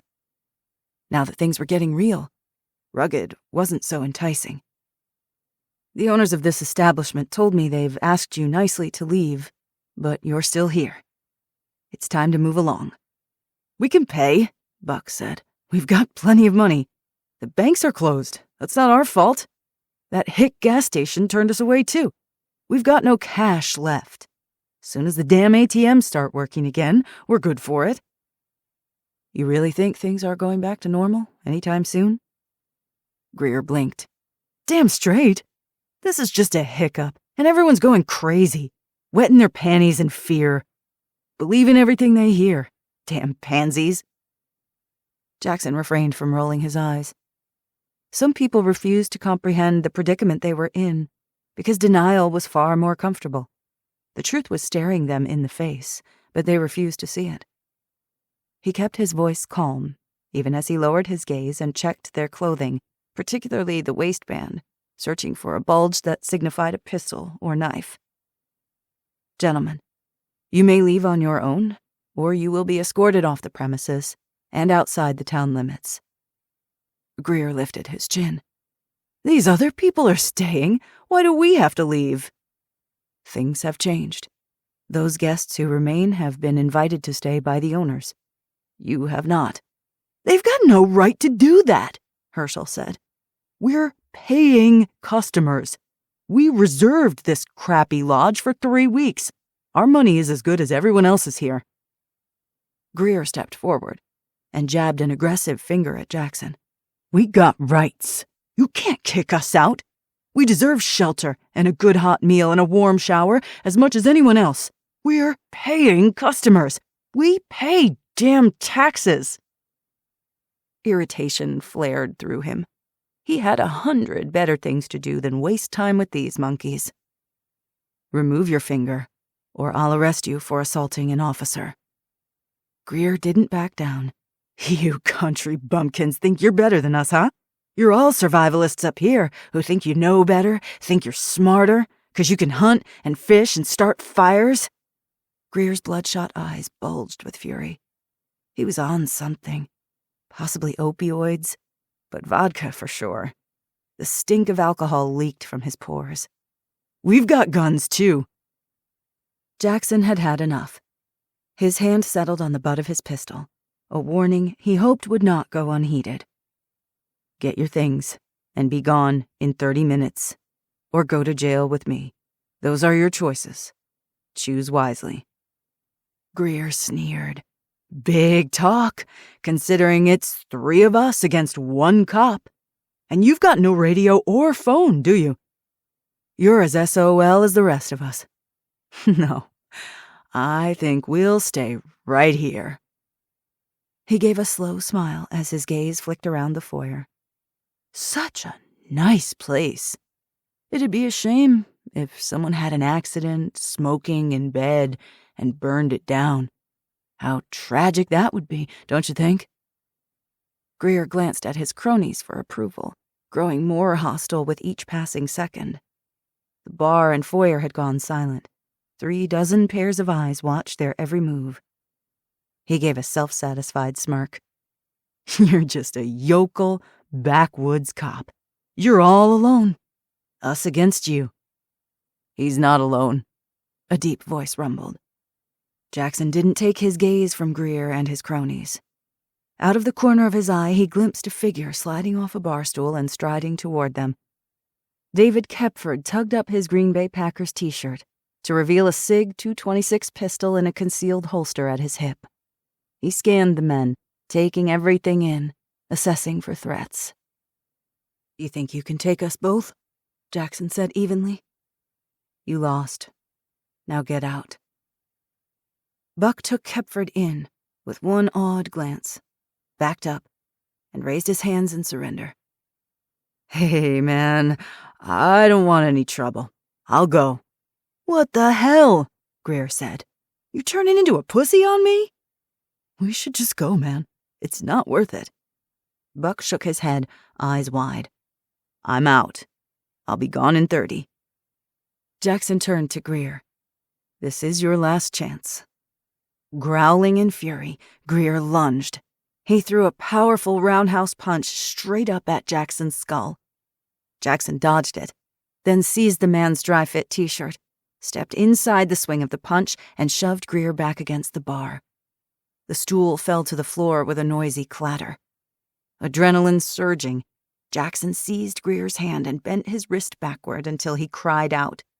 He wrestled him around, so his chest and stomach were shoved against the bar. Jackson fumbled for the cuffs at his belt. A furious blur shot at him from the left. Herschel rushed Jackson, one fist up and swinging, the other hand reaching for something at his waist. Jackson had no time to react. If Herschel had a weapon, he was done for. Kepford moved from behind Herschel. His hand shot between the man's body and right shoulder. He seized Herschel's upper arm, twisting it hard, bringing his arm, even with his shoulder, in a painful compliance hold. Herschel screamed, standing on tiptoes to avoid the agony shooting through his shoulder. Stop! You're hurting me! Put your left hand on the back of your head, Kepford said. Now. The man scrabbled at Kepford's forearm with his fingernails, struggling to release himself, but the muscles in the principal's arms corded like steel. Yield. You can't! Kepford applied more pressure. Yield. With a hiss of pain, Herschel sagged. Resigned to defeat, he placed his left hand on the back of his head. I'm doing it! I'm doing it! That's better. Kepford turned to Jackson. You got more cuffs? Jackson reached back and handed him a set of flex cuffs. In a few seconds, Kepford restrained and searched the man. Kepford dragged Herschel over to the bar where he'd been sitting moments before. Keeping one hand on his prisoner, he reached down, picked up his coffee, and drained it in one long swallow. Everyone at the bar stared at Kepford as he set the cup down with a clatter. He flashed a cheeky grin. "What? It's the apocalypse. Did you think I'd waste coffee?" Jackson shook his head as he cuffed Greer and hauled him to his feet. "At least you've still got a sense of humor. Thanks for your help. Anytime." The detainees grumbled, nursing their wounds, but their fighting spirits had been broken. For now. They were trouble, and Jackson didn't want them anywhere near his county. "What's the plan?" Kepford's expression was all business, but there was a mischievous glint in his eyes. "Do we get to dump them in the deepest part of Superior?" "I'll lock them in jail for a night or two. Let them blow off steam and sweat for a while. I don't want to waste too much food on them. Then I'll drive them to the edge of the county and let them go. They can hike to Sault Ste. Marie, or maybe all the way to Mackinac City. Maybe by then, they'll have acquired a new attitude." "Doubt it." "Any undersheriff can dream." Jackson headed for the door, Kepford beside him. They pushed Greer and Herschel ahead of them. "That was an impressive set of moves you did back there. You served?" Kepford grunted. "Yeah." "You moonlighting as security?" "Something like that." "Interesting side gig for a principal." Kepford grunted again. Dark stubble bristled across a firm jaw. Fine lines crinkled around his eyes. He looked tough and no nonsense. But there was a kindness about him, too. It was probably why the students liked him so much. "Are you going to tell me what you are, officially?" "Officially? A high school principal." "Unofficially, then." "I could, but then I'd have to kill you." "Oh, so it's like that." Kepford's mouth twitched. "It's like that." "You're like Eli. You move like him, act like him." "Special forces? A Tier 1 operator?" Jackson guessed. Kepford gave an enigmatic shrug. Jackson didn't know why he hadn't seen it before. He'd suspected military, but Kepford was more than that. He was a good 20 years older than Eli, but he carried himself like an elite soldier, confident, efficient, and skilled. Herschel dragged his feet. Kepford shoved him, nearly pitching him to the floor. "I love being a principal. Adore working with those kids. Their sarcasm, bad jokes, questionable style, everything. But I also have a certain skill set that is applicable here. I may not be a true Youper, but this is home to me. I realized it's time to stop hiding in plain sight and do some good." "We could use you," Jackson said, "if you're seriously interested in doing good. The pay is crap. Actually, it's non-existent. And the hours are terrible. We ran out of coffee last week, and donuts." Kepford didn't hesitate. "I'm head of security here. But I've got some time during the day, since school is not exactly in session. Just tell me where to sign." Jackson steered Greer through the large wooden front doors out into the sunlight, David and Herschel next to him. Across the parking lot, Faith lay with her legs folded atop the glossy cherry-red BMW. The goat had made herself right at home. White hairs and muddy hoof prints covered the hood, windshield, and roof. A couple of turds streaked the windshield. She looked at them, with her rectangular pupils, and let out a smug bleat. The damn goat was proud of herself. Greer about choked in disbelief. "Nice wheels," Kepford drawled. "That yours, man?" Greer's eyes bulged, veins pulsing on his forehead, cords standing out on his neck. He cursed a blue streak. "My BMW! It's ruined! That's destruction of property. They damn well owe me." Jackson couldn't help himself. He leaned down as he cinched the cuffs tighter and spoke into Greer's ear. "Sorry, buddy. We can't control the wildlife." Kepford looked the sleek BMW over and whistled. Over Greer's enraged blubbering, he quipped, "It feels like he's compensating for something." "My thoughts exactly," Jackson smiled. It felt good to smile. It had been too long, as if a part of him had already forgotten what joy felt like. Kepford would be a valuable asset. Jackson had a place to stay. He'd rid the county of 3 troublemakers, and tonight he'd find Eli. He knew his next move. All things considered, it had been a productive day. 22. Shiloh Easton, Day 30. "What's this fry bread you keep talking about?" Shiloh asked. Eli leaned over the fire. "It's a Native American dish passed down through 1,000 generations. My mother used to make it for me to dip in chili. She'd top it with cinnamon and sugar for a dessert, or spread it with thimbleberry jam like toast." They sat around the Dakota fire pit at Eli's campsite. They'd spent the last few hours setting snares for rabbits and squirrels, then practiced shooting targets with pistols and the crossbow. They'd pinned paper targets to trees and practiced accurate firing while on the move. Shiloh rubbed the aching muscles in her thighs. Yesterday he'd made her practice rappelling from the lighthouse 1,000,000 times. Her muscles were tired and sore, but it was a good sore. Her stomach growled. "I love thimbleberry jam." She was hungry for more than sustenance. She craved learning anything and everything Eli could teach her. It fascinated her, all of it.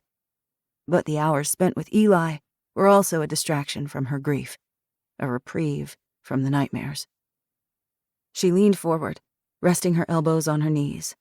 Her crossbow was propped against the log Eli used for seating. "How do you make it?" Eli showed her how he mixed the dough using flour, baking powder, and some salt, along with Crisco and water, then formed the dough into a pancake shape and fried it on a pan over the Dakota fire pit. While the dough fried, she looked around. Her gaze caught on the shelter behind the boulder. The tent was still erected in the center of the clearing, but he didn't sleep there. Some of the pine boughs had been moved, as if he'd been dismantling the shelter. Her eyes narrowed. "You're moving." "I never stay in one place long." "Where are you going?" She kept her voice nonchalant, like she didn't give a damn if he left, yet her chest went tight. It was abruptly hard to swallow. "Not far, and I'll be back soon. Don't worry." She hid her relief. "Not worried? And I'm not scared." "It's okay to be scared. Everyone gets scared. It's what you do when you're scared that matters. Action in the face of fear is courage. Without fear, you're just stupid." "I know a hell of a lot of stupid people." "I bet you do." The corners of his mouth twitched. "The dough is golden brown, see?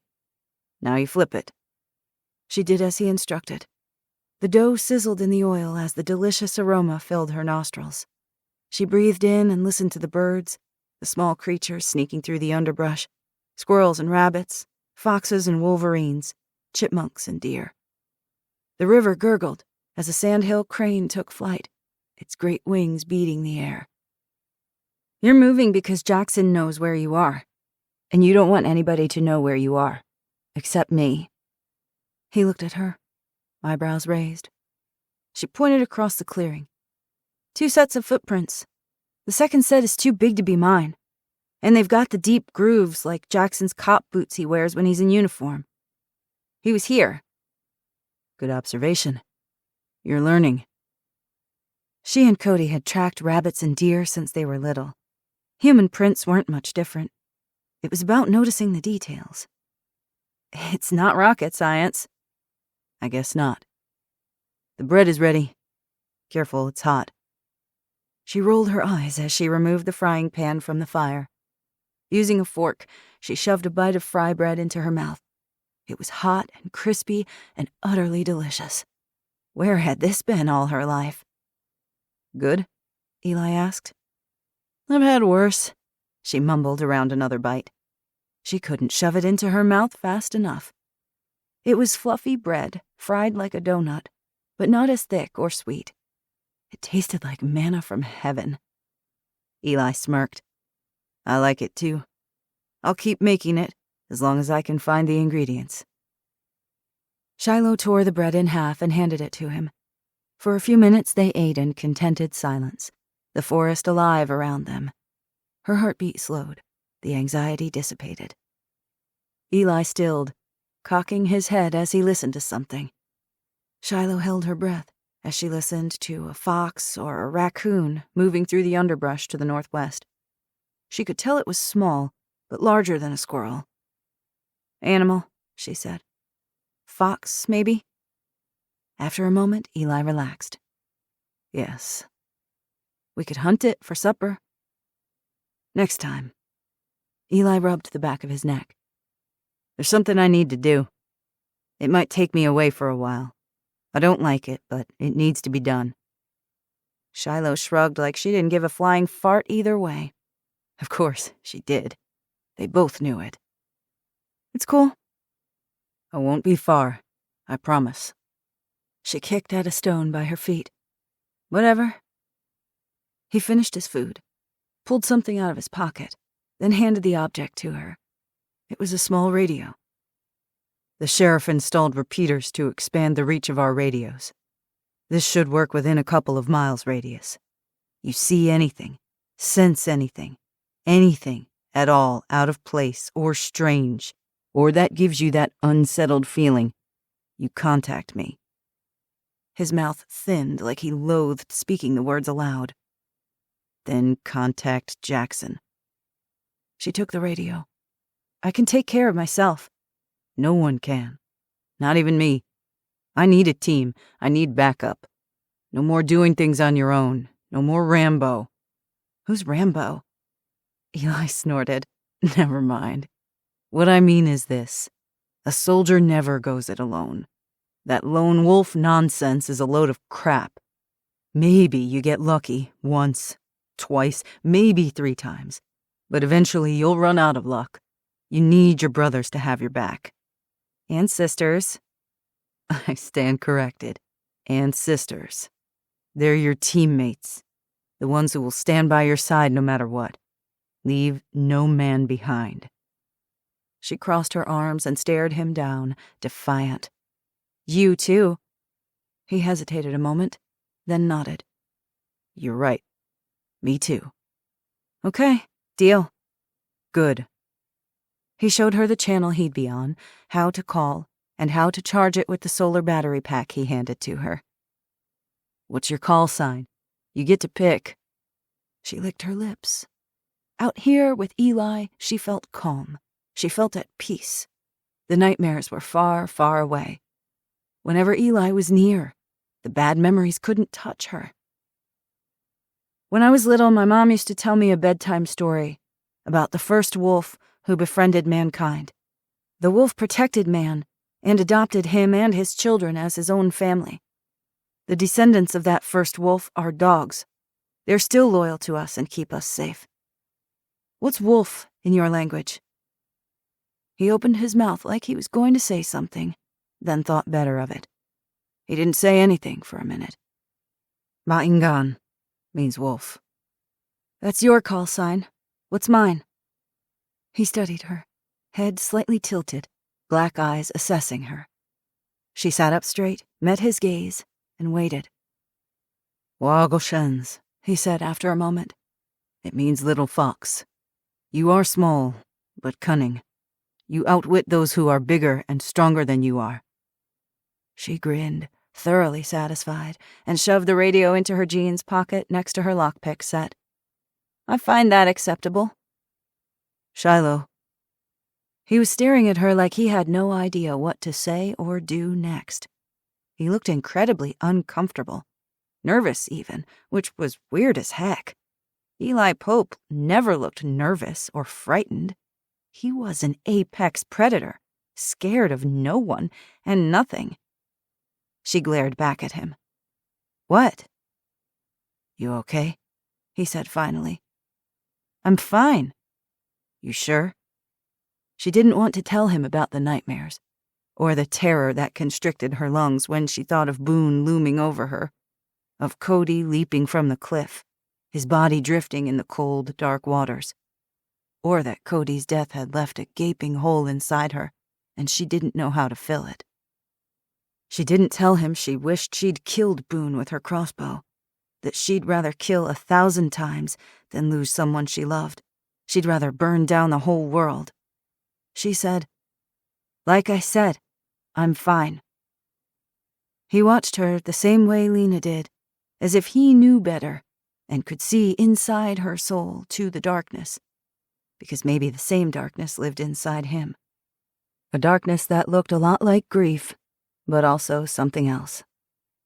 The nightmares continued to haunt her, a child crying in the night, dark hair spread across a white pillow, blood on her mother's cheek, her face, a steady thump, thump, thump in the darkness, and a shape, a shadow, moving through shadows.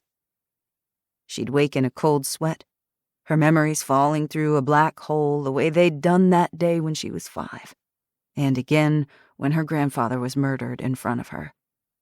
Shiloh squeezed her eyes shut, sucked in a sharp breath. She didn't want to think about any of it. She wanted to forget, to drive it all from her brain. With Eli, she could be someone else. She could become a warrior, not a victim. Shoving the rest of the fry bread into her mouth, she wiped her hands on her pants as she stood, ready to practice again, to train. More bad guys could appear at any time. She was determined to be ready, to protect Lena and Bear and Ruby and everyone she cared about. "Shiloh, What?" He looked like he wanted to say something, but it might tear his heart out to do so. It confused her, made her anxious. She didn't like it. So she hefted the crossbow and gave him a devilish grin. "You ready to lose again?" A shadow passed across his features. "I triple dog dare you." He rose heavily to his feet. "All right, kiddo. If nothing else, you're a glutton for punishment. Let's go." 23. Eli Pope, Day 31. The wind rushed through Eli's hair. The sun had risen above the horizon, an orange smudge through the clouds. Early morning fog drifted above the water's surface. The lake was liquid glass as the speedboat skimmed across the placid surface, headed toward Grand Island. Half a mile off the mainland, Grand Island consisted of 14,000 acres of pristine wilderness, scattered with cabins, rustic campsites, a visitor station, and a few homes claimed by fewer than 40 residents. It was also James Sawyer's fortress. 2 armed men flanked Eli, who stood behind the pilot at the helm. 3 mercenaries hovered a few feet behind them, hard men with stern faces and flat eyes. They carried HK 416 A6 rifles with suppressors attached to 11-inch barrels. They made no attempt to hide their wicked-looking weapons. Eli stared straight ahead and said nothing. No one spoke over the roar of the motor. Back at the marina, Eli had arrived just after dawn and demanded to speak to Sawyer. At first, the mercenaries had refused to give him passage. Finally, one of them had radioed someone, spoken quietly for a minute, then made a motion to Eli to board one of the speedboats bobbing in its slip. They'd frisked him and stripped him of weapons, including his knife and ankle holster, then ran an RF signal across his body to check for wires. Like the last time Eli had visited Sawyer, the contractors had confiscated his keys, sunglasses, and even his multi-tool. Anxiety scythed through him as Grand Island grew nearer and nearer. He felt naked, vulnerable, and exposed without his weapons, the way he'd felt every second of his 8 years in prison. He willed his body and his fists to relax, his breathing to even out. He projected a careless calm, a man utterly confident in himself and his purpose. Jackson had come to him yesterday and asked a thing he had no business asking. They both knew it, and yet he'd agreed to do it. He hated being separated from Lena and Shiloh, but this was the way to protect them from far worse and more determined monsters, than a couple of hyped-up junkies out for a score. As the sun burned off the mist, the island showed itself. Veils of mist softened the edges of the northern shoreline. Cliffs reared above their heads, sharp, jagged, and forbidding, the limestone bluffs rising out of the water like great stone castles. Fog swirled at their bases as if they'd materialized from thin air, from dreams and nightmares, the ghosts of the deep come back to life. Eli had never taken to the water the way Sawyer had, not like most of the locals who'd grown up on the edge of civilization. The lake was fickle, calm and gentle one day, in a rage the next, pounding the shoreline with startling violence, attempting to shatter boats on the rocks, to drown anyone that dared her waters. Lake Superior had to be respected, and, like any wild thing, approached with caution. The pilot cut the engine as they approached the ferry dock at Williams Landing. A collection of buildings clustered along the shoreline, a visitor's station, and a gray shack with a sign that read, "Ferry service, info, tickets, ice." The ferry was docked in its slip, laden with crates and pallets of boxes sealed in saran wrap. Men and women were busy loading and unloading supplies into trucks and trailers. Streamlined, teak-decked cruisers and sleek speedboats were anchored along the shore, likely stolen by Sawyer and his men. Two men jumped onto the dock ahead of him, as a couple of guys tied the boat to the pilings. Sawyer strode toward them with long, confident strides, his dirty blonde hair mussed from the wind. He'd been standing on the shore in a tight group of 6 or 7 men, but he broke away from them when he saw Eli. 3 armed men followed him. He met them halfway down the dock and clasped Eli's arm. "I hope this is what I think it is." Eli pulled away. "Depends on what you think it is." James Sawyer was lean and muscular, a 3-day beard shadowing his square jaw, his cheekbones chiseled as if by the wind itself. His weathered features broke into a grin, but no emotion flickered behind his sea-gray eyes. "You saw the light, my friend. You've decided to join us." "I haven't decided anything." He kept his expression impassive. If he were too eager, he'd raise Sawyer's suspicion. Sawyer knew him too well. It was a delicate balancing act, a dangerous game. Eli knew how to play dangerous games, and how to win them. Sawyer was nonplussed. "You will. Let me introduce you to a few of my brothers-in-arms." Eli bristled at the military term used by the likes of Sawyer and his greedy thugs, but he didn't show it. "Sure." Sawyer jerked his thumb at the man next to him, a big man, bigger than Sawyer, with huge meat-hook hands that made the large automatic he held look like a water pistol. His eyes were dark as flint, and as hard, his nose like a hatchet blade set in a broad face. "This is Pierce, my right-hand man." Pierce stared at him without a flicker of acknowledgement. He oozed former military, from his buzzed bowling ball of a head, wide-legged stance, and the way he handled his weapon as if it was an extension of himself. He looked like he could take a grown man apart with his bare hands. On his right hand he wore a ring. Eli was close enough to make out the details. The carved snout and fangs of the wolf and the intricate curve of the twin snakes were familiar from the photos Jackson had shown him. The perpetrator who'd killed Lily Easton and at least 7 other girls had left his ring in a grave. He would not be wearing it now. The killer likely was not Pierce. This fact did not make Eli dislike him any less. The second guy stepped forward. He was young, mid-20s, and powerfully built, wearing tan cargo pants, a white tank top that showed off his muscles, with an AR-15 slung across his back. He sported a goatee and wore his thick, shaggy brown hair to his shoulders. He thrust out his hand. Eli noted the large ring on his finger. "Marcus Dixon. Sawyer's told me a lot about you." "Strange. I've heard nothing about you." Dixon gave a good-natured laugh, but Pierce's mouth tightened. The third man didn't react at all. Tall and garishly thin, His features were sunken, the skin of his face pulled tight over his skull. Though it was early summer, he wore black leather gloves over his long, spindly fingers. A tattoo crawled up the right side of the man's neck. A wolf biting 2 writhing snakes. Eli repressed a shudder as a chill touched the back of his neck.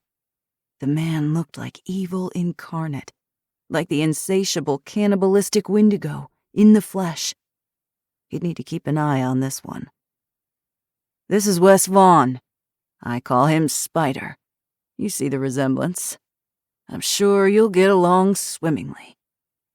Eli had his doubts, but kept them to himself. Sawyer spun on his heel and headed for the parking lot. "I have much to show you. I want my weapons returned," Eli said to Sawyer's back. Without turning, Sawyer waved a dismissive hand. "All in good time." Sawyer's men stayed close as they walked to a pair of 4x4s. Sawyer drove, with Pierce in the passenger seat, while Dixon sat next to Eli in the back. Vaughn drove the second off-road vehicle, with 2 mercenaries in tow. Old-growth hardwoods towered around them, the dense canopy shrouding them in shadows. The morning air smelled of pine sap, damp earth, and dead leaves. Grand Island had served as a nature lover's paradise for hikers, backpackers, kayakers, and cyclists.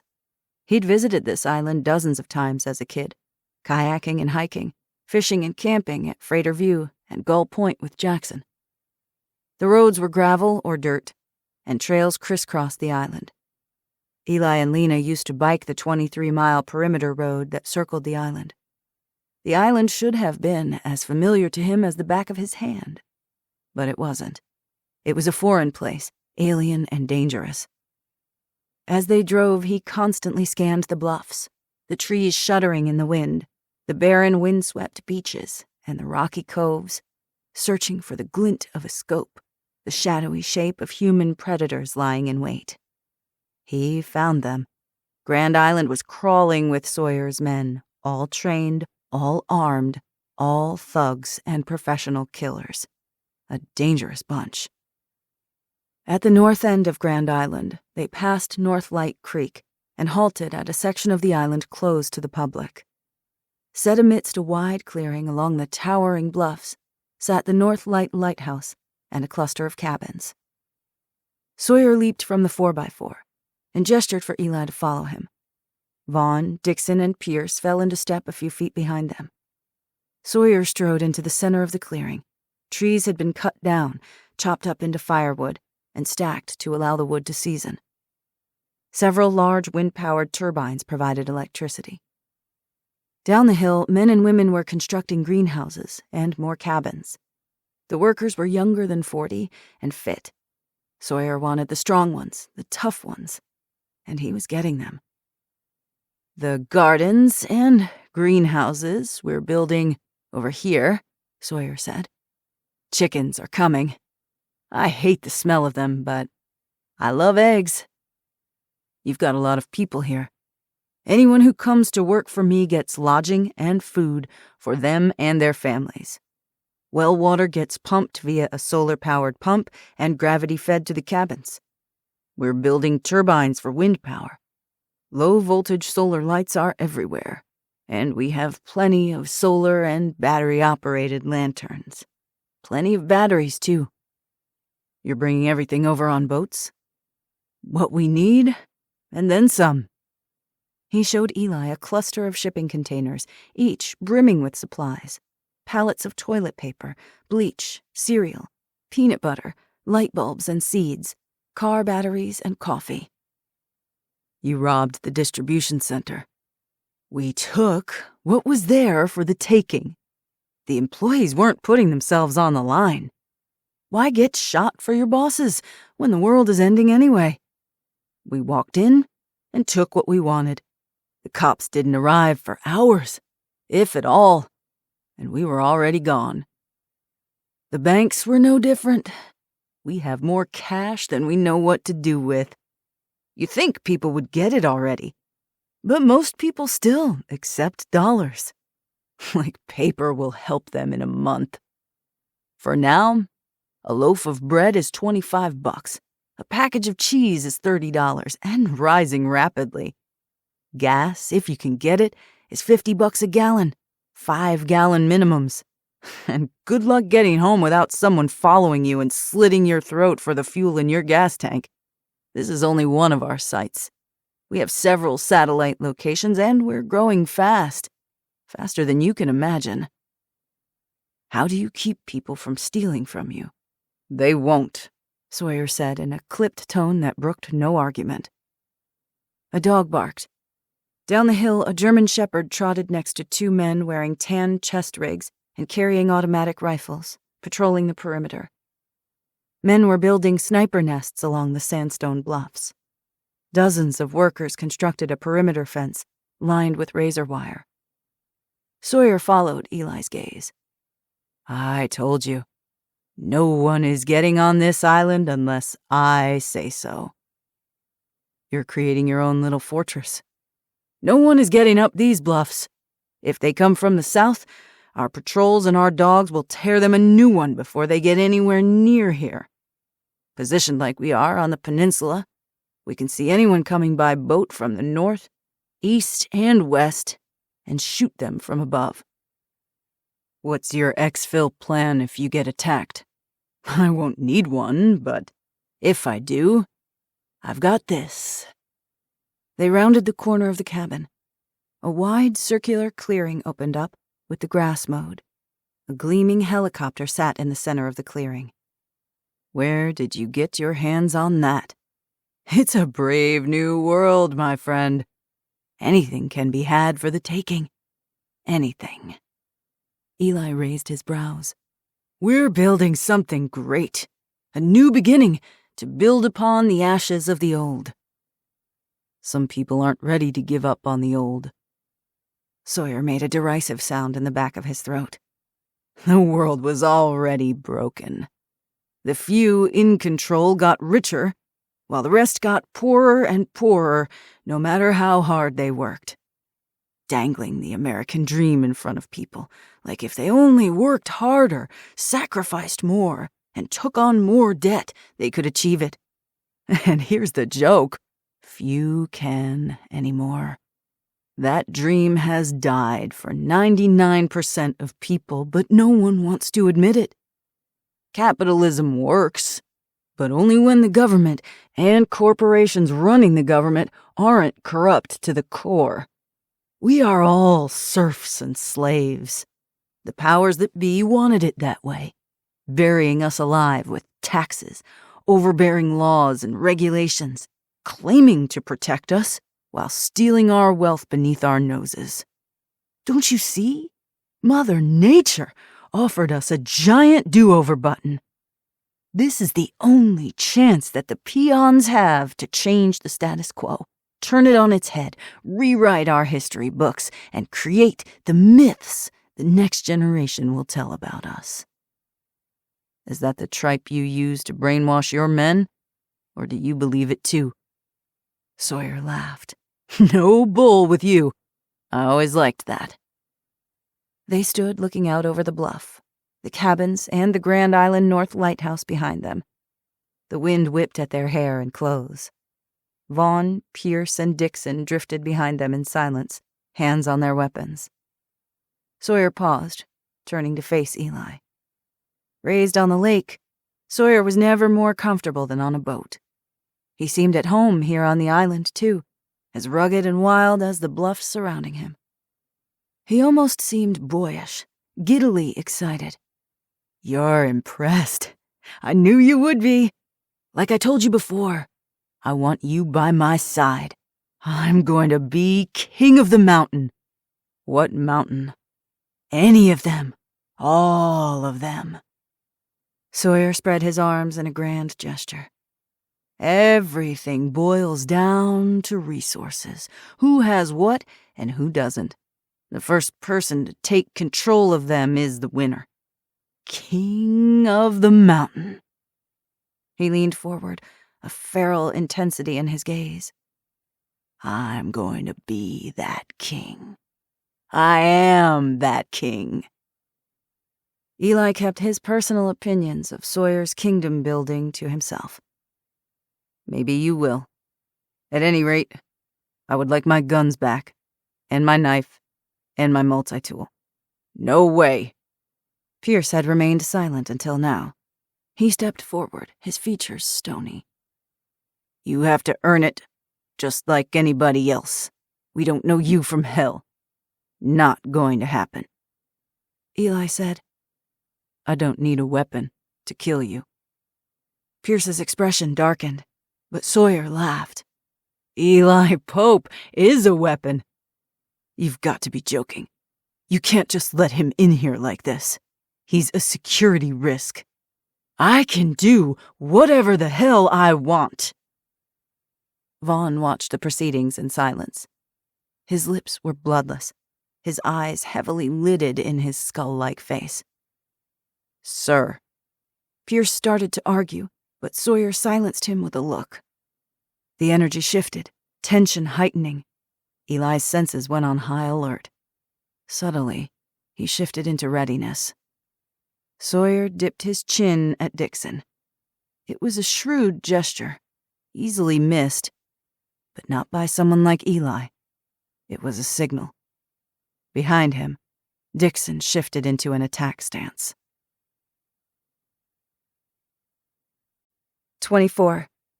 Eli Pope, Day 31. Eli adjusted his stance, his adrenaline spiking as he took in multiple threats at once.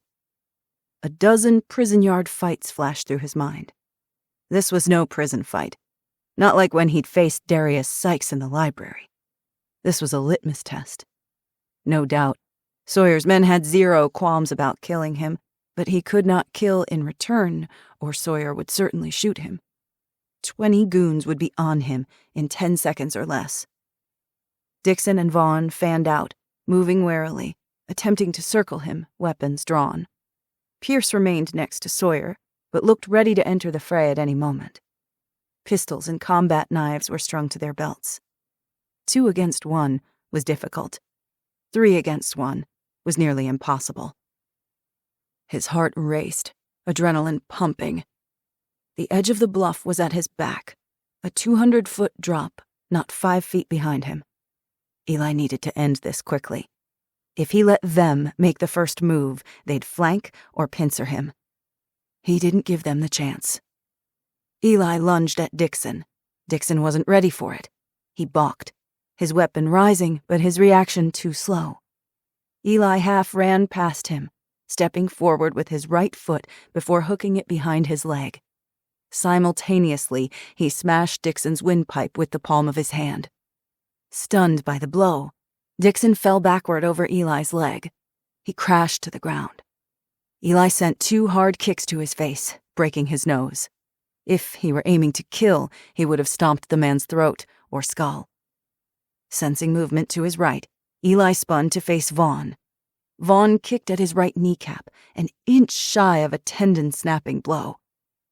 Eli gritted his teeth against the pain and dodged aside. Vaughn nailed him with another kick, this time going high. Eli caught the man's shin, locked his arms, and shoved his leg upward. Vaughn flailed, about to pitch backward. At the last second, Eli dropped his hips, back straight, knees bent. Vaughn's spine and skull hit the ground. Eli dropped him and brought his heel down on the man's groin.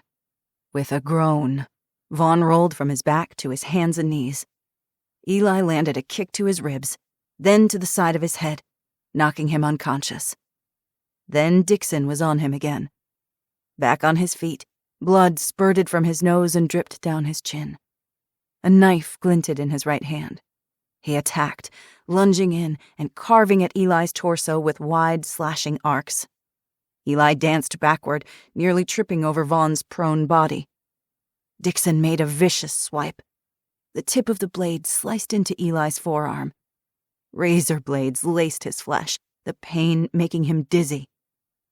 Dixon started to smile and moved in for another strike. Ignoring the pain, Eli executed a front snap kick into Dixon's stomach. Startled, Dixon stumbled back several steps, edging closer to the cliff. Driving him off balance, Eli managed to sweep his legs out from beneath him and drop him to the ground.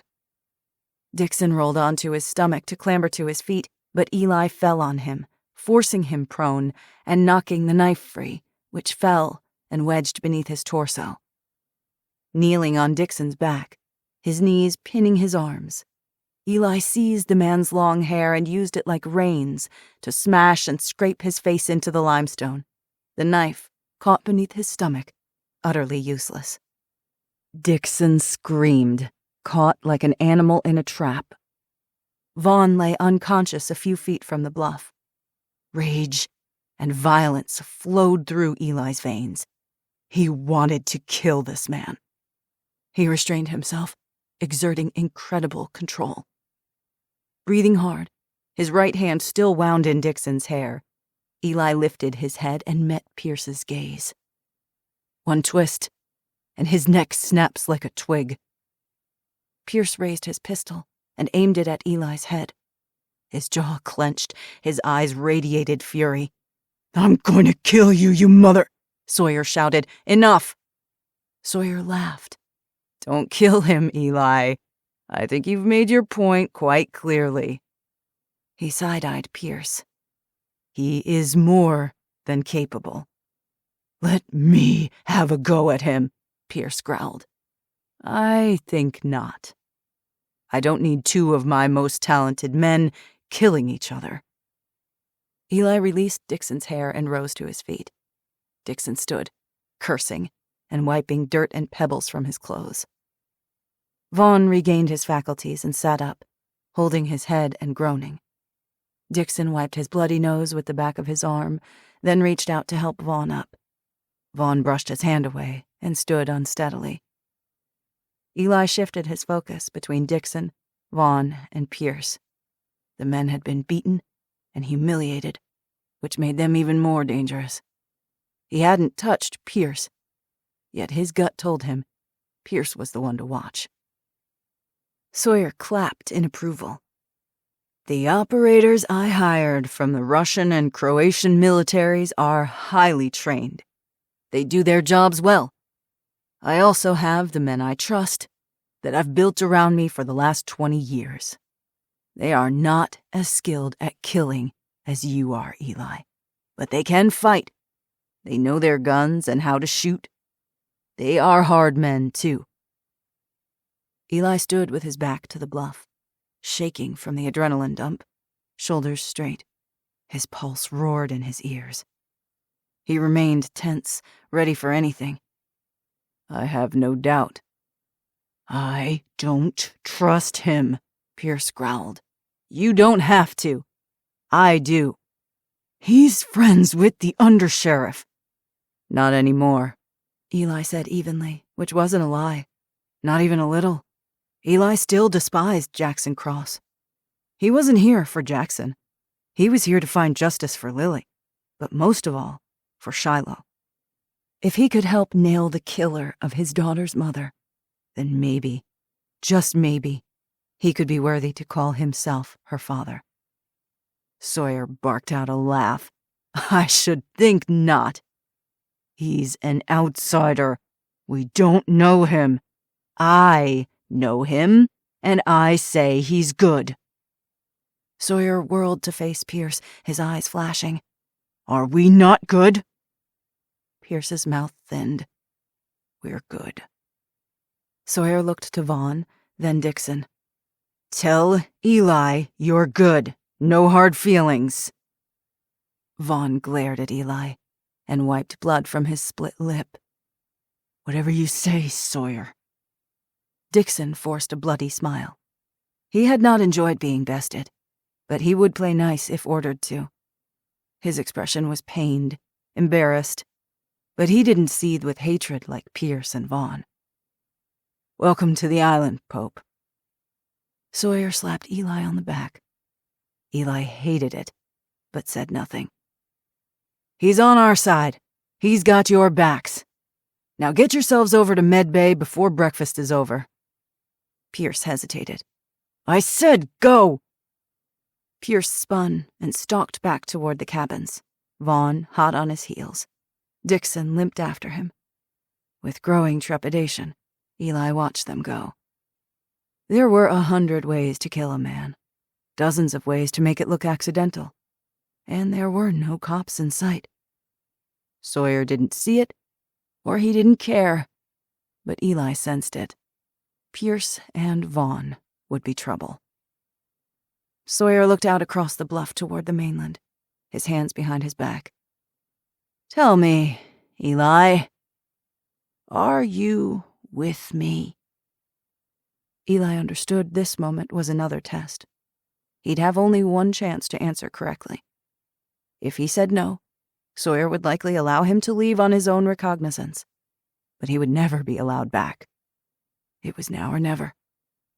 He thought of Shiloh, of Lena, of Lily, restless in her grave, and the 7 lost girls buried behind Boone's cabin. He thought of a killer let loose in a chaotic, collapsing society, the damage he would do if left unchecked. He said, "I'm with you." A flicker of something Eli couldn't read flashed in Sawyer's eyes. Something dark and dangerous. Good. 25. Jackson Cross, Day 32. Jackson tightened his grip on the steering wheel of the patrol truck. He drove, while Devon scrunched in the passenger seat, case files in her lap. They both preferred to drive, but as the Undersheriff, Jackson won that battle. Usually. Jackson and Devon had left Munising that afternoon and headed west along M28, hugging the coast through Marquette before turning onto US 141 toward the town of Houghton, 140 miles northwest and located on the Keweenaw Peninsula. They'd stopped in Marquette, the largest city in the UP, with no success, then Ishpeming and Humboldt, mere dots on the map, before continuing on US 41 toward Lons and the tiny towns nestled along Kewanee Bay. He glanced at Devon out of the corner of his eye. Dark circles smudged her eyes. Her skin was sallow, her features drawn. She looked like she wasn't eating enough. "How are you doing?" She gave a choked laugh. "How is anyone doing? We should all be on industrial-strength antidepressants, except pharmacy shelves are gathering dust. How is anyone supposed to deal with something like this?" She waved a hand toward the window at an abandoned SUV on the side of the road. The driver and passenger doors were left open, as if the occupants had been abducted by aliens or had abdicated their own lives. He had no answer. He couldn't articulate the enormity of what had been lost. No one could. Half the world was in mourning. Humanity was struggling to claim meaning in the devastation, sifting through the ashes of their former lives. "How are you on food and toiletries?" he asked instead. "I waited in the FEMA line for 3 hours, like everyone else, for a bag of emergency supplies. Sterilizing water is a pain. So are cold sponge baths and meals from cans. I'm over it. Lena is working on making a solar oven for cooking. You should talk to her. Yesterday my neighbors brought me some smoked venison. They didn't expect anything in return either. They just thanked me for keeping them safe. Up here, people look out for each other." Devon looked up from the case files in her lap and watched the empty road ahead of them. "Until their own kids are starving. What then? We're not there yet." She made a noise in the back of her throat. "And you, boss? You good?" "I'm fine," he said, though he felt anything but. They had spent most of the day helping with security for the Alger County FEMA emergency distribution, where several fights had broken out. FEMA had not brought enough of anything. It took 5 National Guardsmen and 4 Leos to keep the public from rioting. Tensions were high. Jackson saw it in their taut expressions, the fear and helplessness, the doubt and anger. Most folks who lived in the UP were rugged and relatively self-sufficient, used to harsh winters and isolation. They tended gardens, planted small farms, kept chickens, hunted and fished. but they'd never depended on those hobbies as sole food sources for their families. It was about more than food. Many had run out of the medications that kept them alive. The FEMA representative could not tell them when the aid truck would return, or whether it would contain the critical supplies the town needed. He couldn't tell them anything about the world outside the Upper Peninsula either. They were all in the dark. The uncertainty was crushing. After the aid truck had moved on, and the grumbling crowd dispersed, Jackson had written up an incident report between neighbors who'd gotten into a fistfight after John Swanson accused Gus Granger of stealing gasoline from his lawnmower. The week before, Gus had accused John of nicking his new Weber grill and selling it for cash to buy food and fuel. They were good men, neighbors and friends for 2 decades, but their eyes shone with a mix of distress and reckless desperation. Nothing Jackson said placated them. He feared the next time he was called to their properties, the repercussions would be more serious than a split lip and bruised egos. Next, he'd visited Dana Lutz out by the Pictured Rocks Golf Club, the once pristine golf course now sprouting weeds and overgrown grass. Dana had reported a bad smell emanating from her neighbor's property. Elmer Dunn was a veteran, an excellent hunter, a grizzled loner who owned a handful of rustic cabins he rented out to fellow hunters and fishermen. He was seldom without his faithful bloodhound, Honey, at his side. With a growing sense of dread, Jackson searched the house, which was clean and uncluttered, though heavy with shadows. He heard no barking. That was odd. Honey would have... With a jolt, he remembered.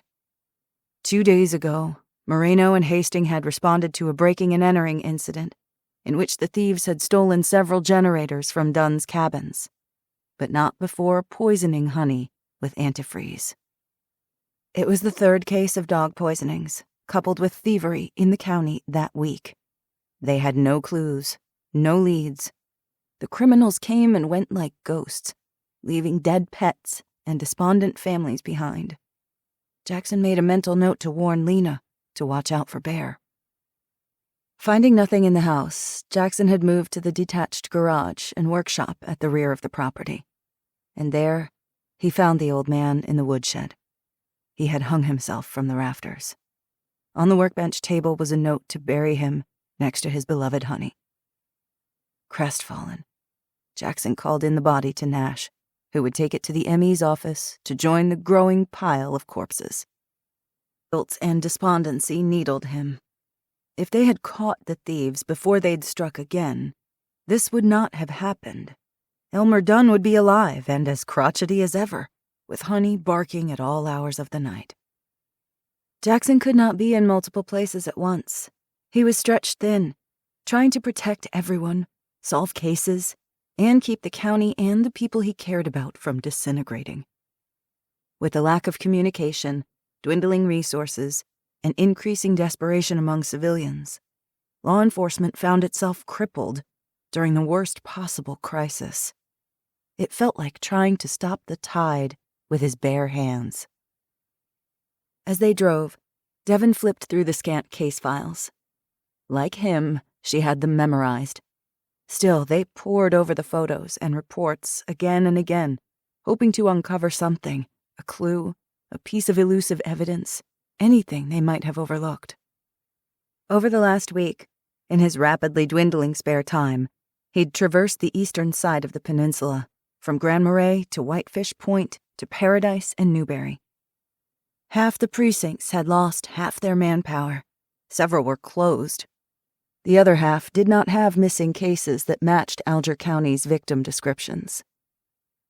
He caught his first break at Whitefish Point, where tourists visited the Shipwreck Museum and toured the Whitefish Point Light Station, established in 1949, and where the infamous SS Edmund Fitzgerald had sunk in 1975. At the Chippewa County Sheriff's Department, the deputies were responding to calls, but the administrative assistant had proved immensely helpful. An indomitable woman in her 60s with a halo of white hair shellacked to within an inch of its life. She'd told him, in a raspy smoker's voice, that she remembered every missing persons case going back 30 years. For 2 hours, they'd rifled through files in a musty basement. With a huff of triumph, the woman slapped a dusty file in front of him. Lydia Hughes, age 19. She was reported missing by her mother on May 15, 2016, 6 years ago. One night, she snuck out to party with friends and never returned home. She had a history of opioid abuse, failed stints at rehabs in Marquette and Sault Ste. Marie, and was arrested for shoplifting in 2013 and prostitution in 2015. Her missing person photo had captured his attention. She was 5 foot 4 inches, 110 pounds soaking wet, with long brunette hair to her waist and an adorable gap between her front teeth. Lydia Hughes fit their unsubs victim profile. The timeline matched the ME's estimated time of death. Gideon Crawford, the local dentist in Munising, had offered his aid. Normally, they'd use a forensic odontologist to compare antemortem and postmortem records for definitive identification, but they were desperate for whatever help they could get. Gideon had determined that the distinctive gap, or diastema, as he'd termed it, between her maxillary central incisors was consistent with her physical appearance from the photographs, which was enough for tentative identification. So far, they'd identified 4 of the 7 unknown victims, including the dates and locations where they'd gone missing. A pattern was emerging, a trail of breadcrumbs the killer had left behind. They still had not found the first victim. That evidence would be gold. If the killer had made a grievous error, it would have been during that first kill. They had to find her. Jackson pounded the steering wheel in frustration. This psychopath believed he was scot-free, while an innocent man went to prison for his crimes. He thought he had carte blanche to keep killing. He didn't. He doesn't. We will get him. Devon absently chewed her thumbnail. We will, boss. She didn't have to list the statistics. Only 50% of murderers were caught in the best of times, when society functioned, and law enforcement had access to surveillance and top-notch technology. Only 5 weeks ago, he would have conducted searches in online databases, checked APHIS and Interpol, contacted the FBI, and called county sheriff departments and local precincts across the UP. That was all gone. The solar flares had erased 150 years of progress in one fell swoop. Now, every step in the case required monumental and time-consuming effort, boots on the ground, blood, sweat, and tears. It was a crapshoot, and yet he could not let it go. Whatever was required of him, he would give it, and he knew that Eli Pope would too. Even after everything that had gone down between them, Jackson had no doubts. Eli is the key, he said with conviction. It was faith that kept him going, sheer force of will. While he works Sawyer from the inside, we work the case from the outside. Something will break. It has to. Over the last few days, he'd had sporadic communication with Eli. Luckily, Eli could see the mainland with a good set of binoculars, so Jackson had made use of a cabin perched along the shoreline, opposite Grand Island's southernmost point. Using solar-powered lights, Jackson sent Eli messages, utilizing colored porch lights, each color sending a specific, prearranged message. A green light meant to meet at a prearranged spot at 10 p.m. the next day. A normal white light meant no meeting was needed, and a blue light meant Eli's cover had been blown, get the hell out. Some nights Jackson gave the signal, but if it was too risky for Eli, he wouldn't show. Jackson would continue to show up at their designated meeting spot each night until Eli could make the meeting. So far, so good. They drove another 20 miles in silence. Other than the abandoned cars, they had not seen a single vehicle on the road. Up here, it wasn't unusual to drive 20 minutes or more without seeing a car headed the opposite direction. The Upper Peninsula was a wild land, empty of people. Yoopers were used to it, preferred it even. Though the emptiness could be disconcerting for downstaters, whom Yoopers referred to as trolls because they lived below the bridge. An ominous presence bore down on him, an unnatural stillness. The engine rumbled beneath them. He swerved to avoid a pothole. Michigan was infamous for its boulder-sized potholes. Without maintenance, the roads would be impassable in a few short years, if there were vehicles still able to be driven. Devon's stomach rumbled. I forgot to bring anything to eat, sorry. He was used to grabbing food on the run, nabbing a Gatorade and pre-made sandwich or frozen burrito at a gas station. Old habits died hard. I figured. Careful not to disturb the files in her lap, she reached for the backpack at her feet, unzipped it one-handed, and pulled out 2 objects wrapped in foil. I brought dinner. Jackson smiled. Let me guess. Pasties. You're almost smart enough to be a real detective, he snorted. Annalise is an absolute lifesaver. She wasn't that far off. They clung to the few things that remained. It gave them a fragile sense of normalcy that kept them on this side of sanity. Jackson ate while he drove. The portable meals were perfect to eat on the run. He hadn't been this full in days. They moved on. 3 more police stations, 3 more futile stops. When the gas tank ticked to empty, they stopped, and Jackson refueled with the jerry cans he'd stored in the back of the truck while Devon kept watch. They'd passed a couple of working gas stations, with handwritten signs stating fuel was $70 a gallon. He hated using so much gas, but he told himself it would be worth it.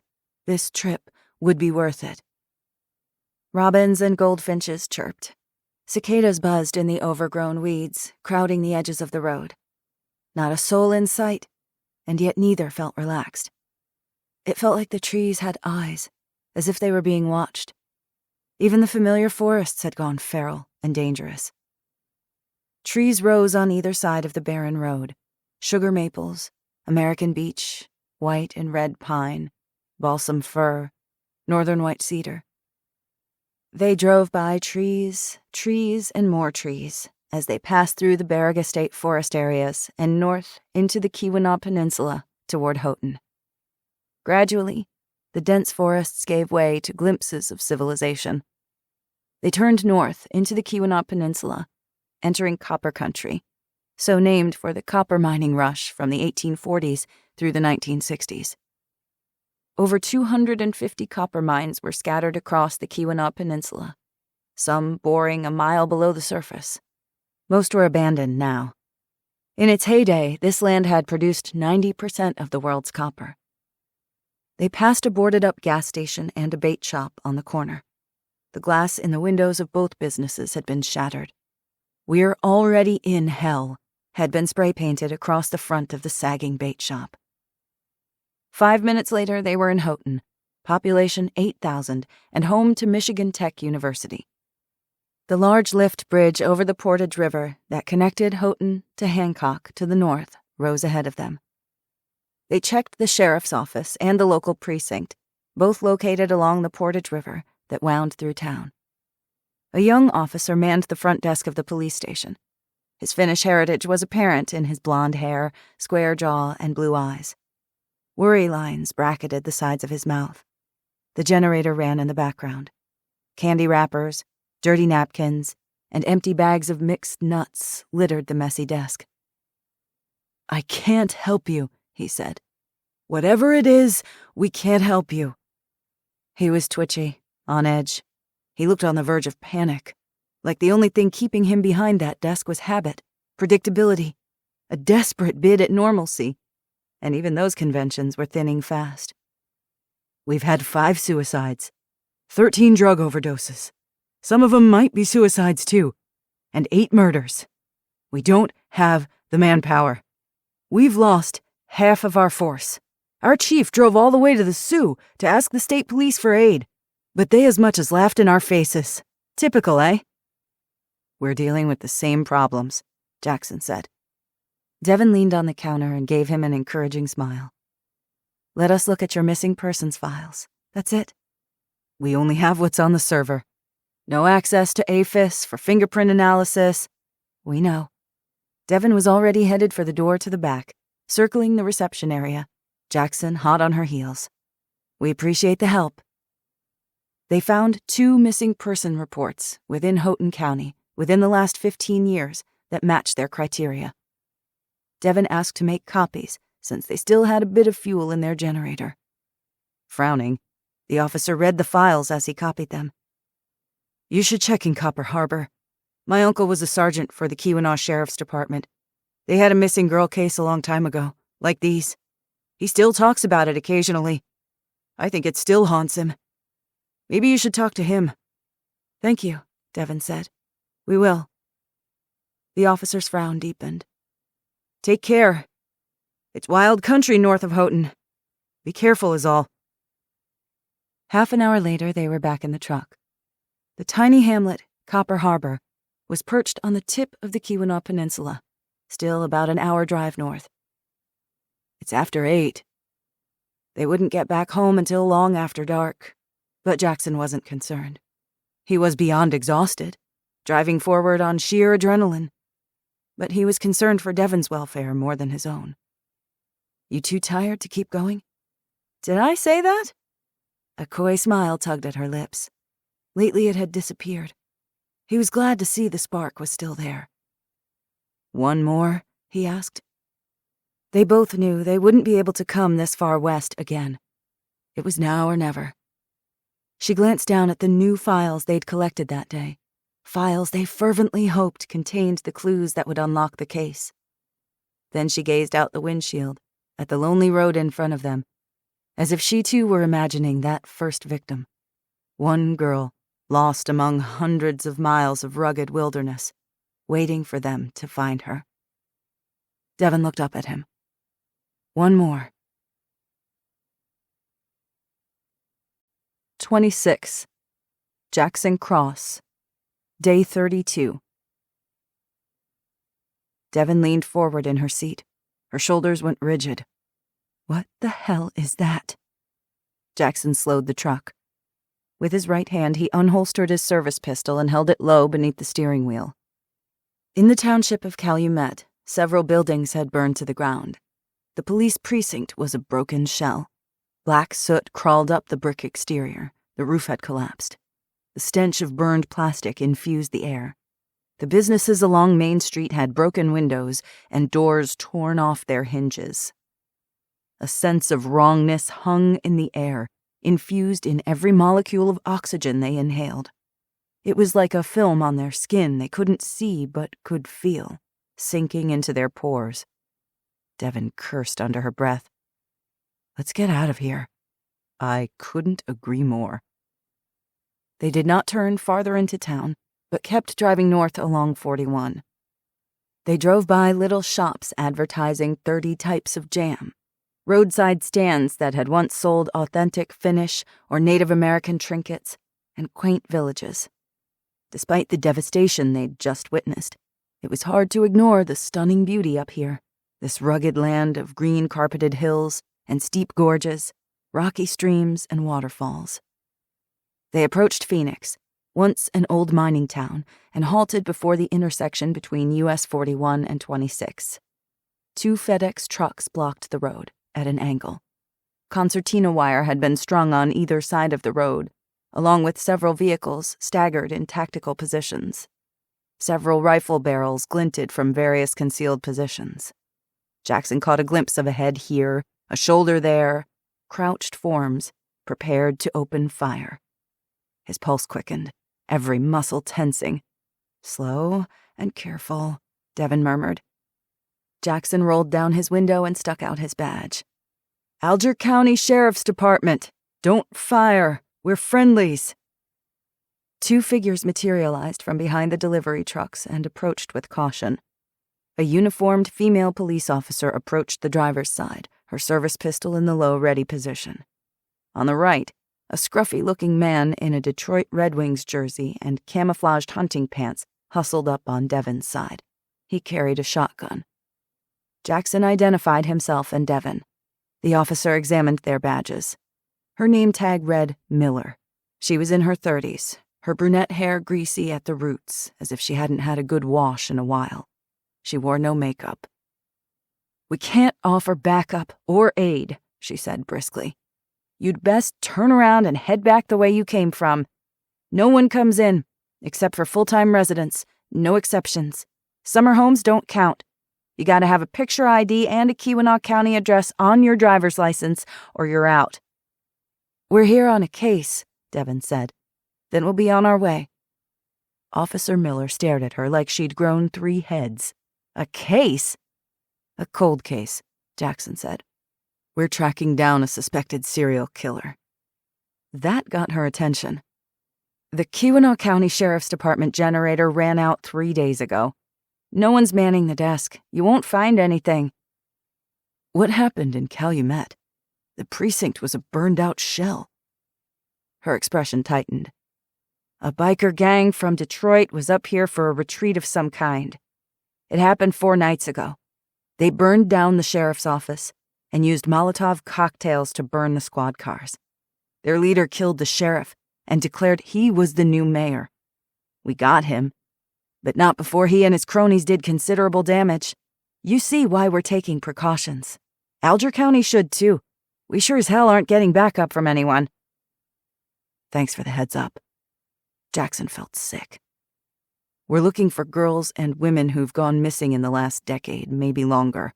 Young women with long hair, troubled backgrounds, drugs, runaways." "We can't help you." A shadow crossed her face. These people were jumpy and on edge. "Frankly, we're focused on protecting our own."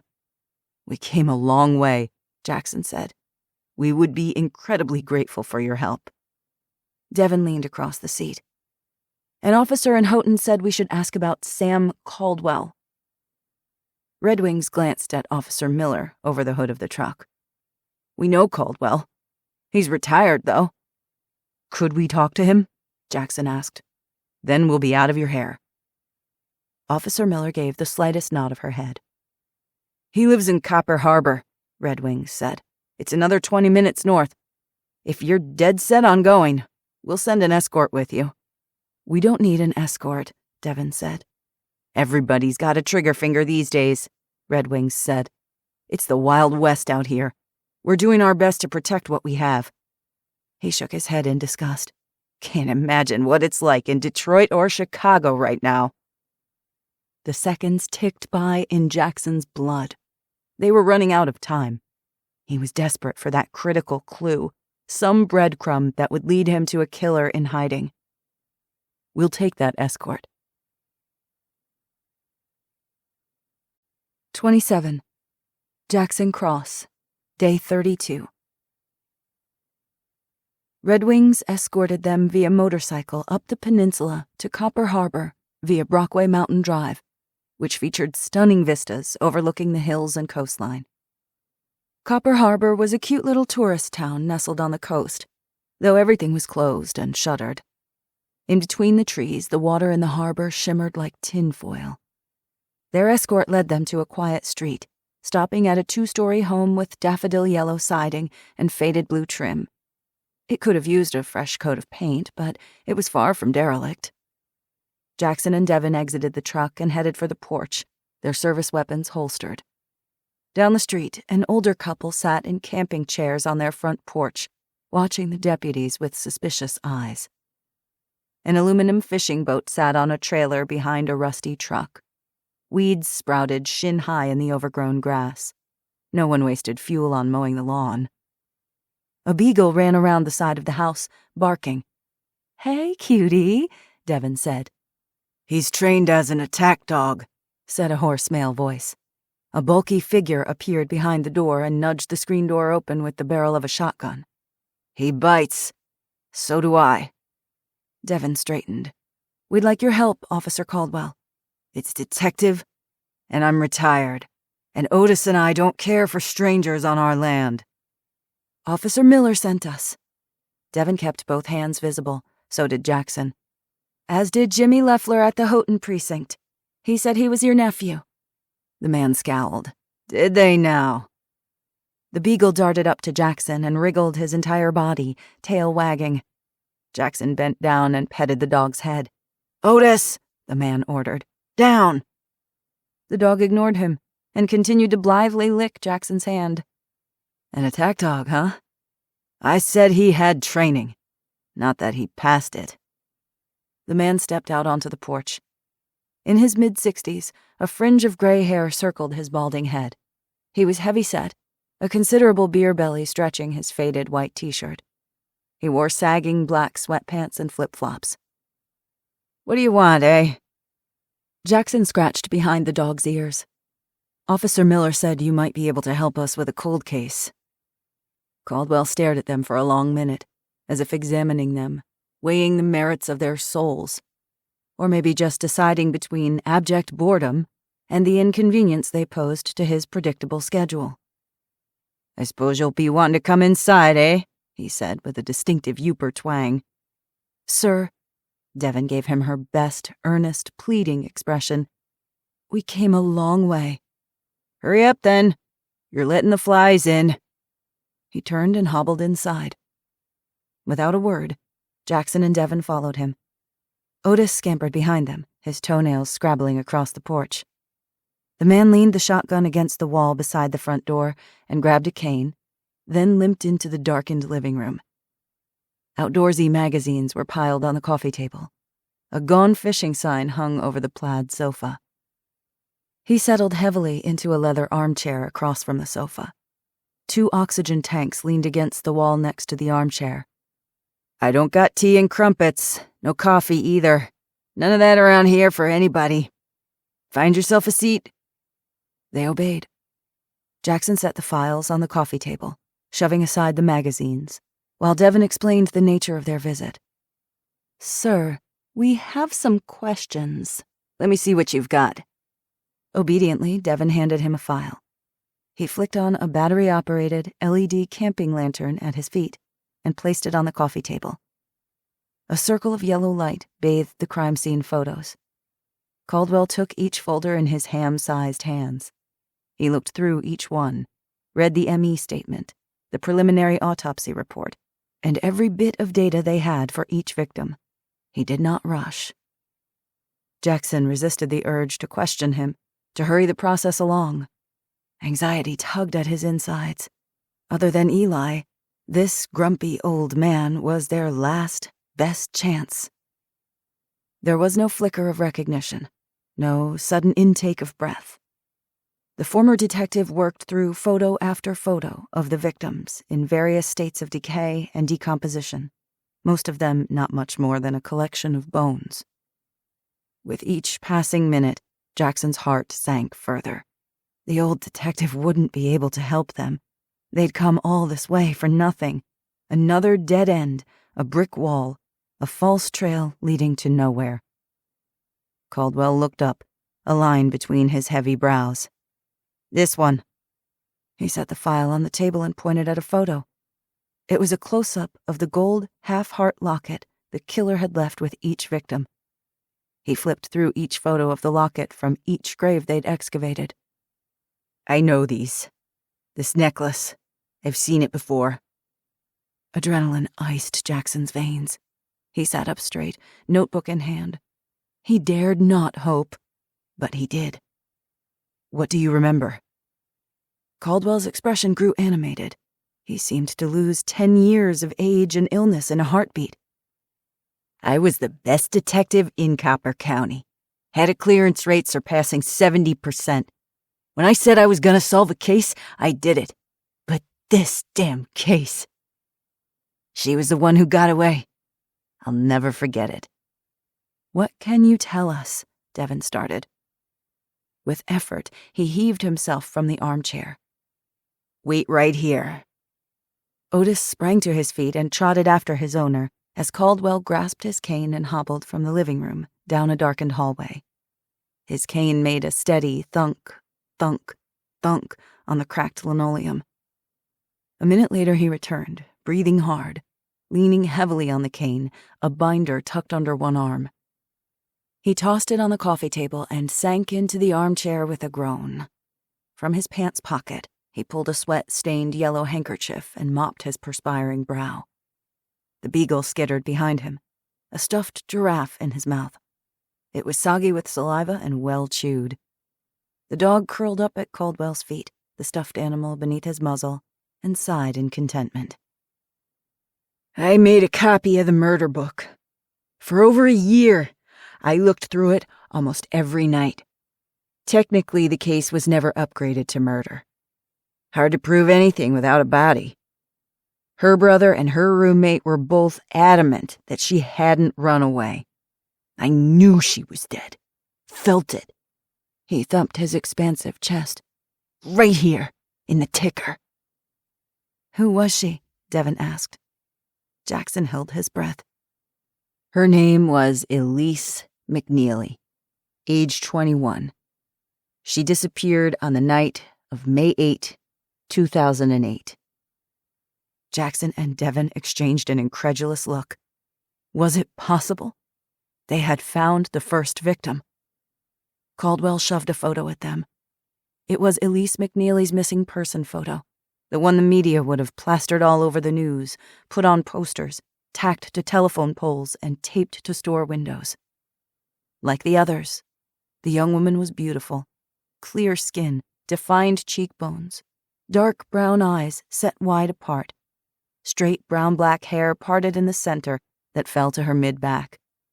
She was smiling in the photo, but there was something off about her expression, a sort of tightness in her mouth, a distance in her gaze, like she was play-acting. Elise McNeely's frozen smile reminded him of Summer Tabasaw, the Ojibwe girl from Marquette with cigarette burns on her arms. They shared the same haunted look in their eyes, like they had stared into the void, and the void had stared back. "What can you tell us about her?" Jackson asked. Troubled past? Any history of drug use?" Elise was a foster kid. Her meth-head parents lost custody of her when she was 12. Only a brother left, and he was worse off than she was.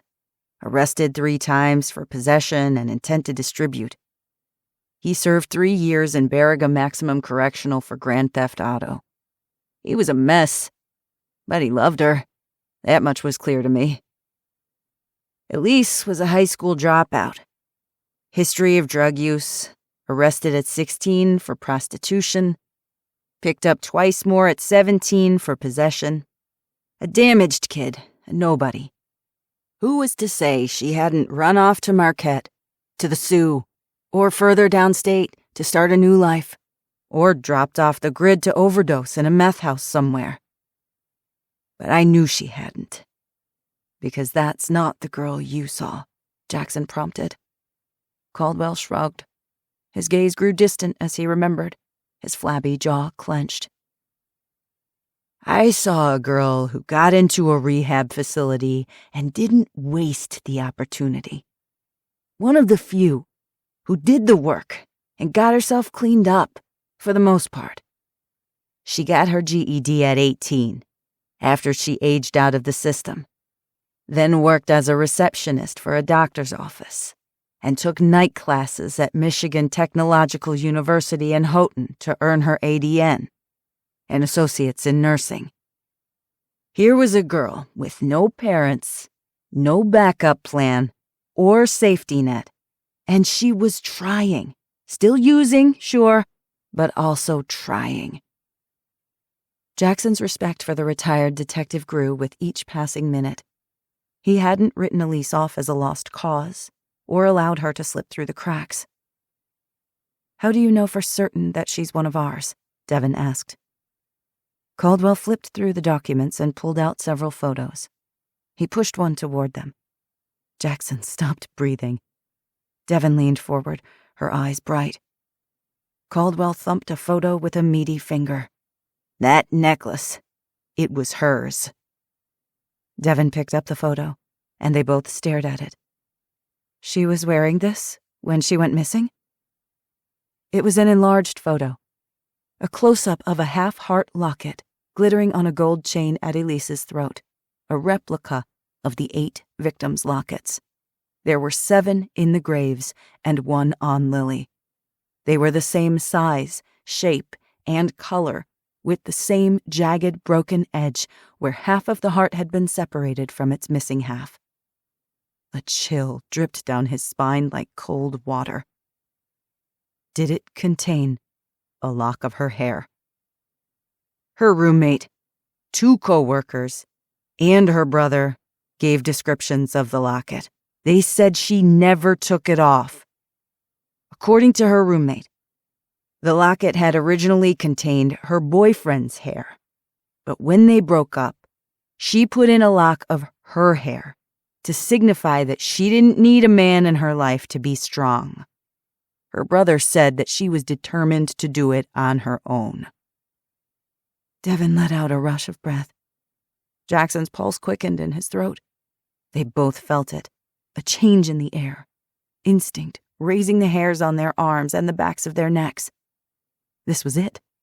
This was where this reign of terror and bloodshed had started, in a tiny town at the northernmost point of Michigan, in the wild, rugged middle of absolutely nowhere.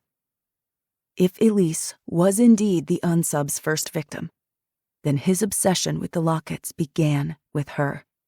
It had become part of the compulsion. He needed to recreate that rush of the first time, that first girl.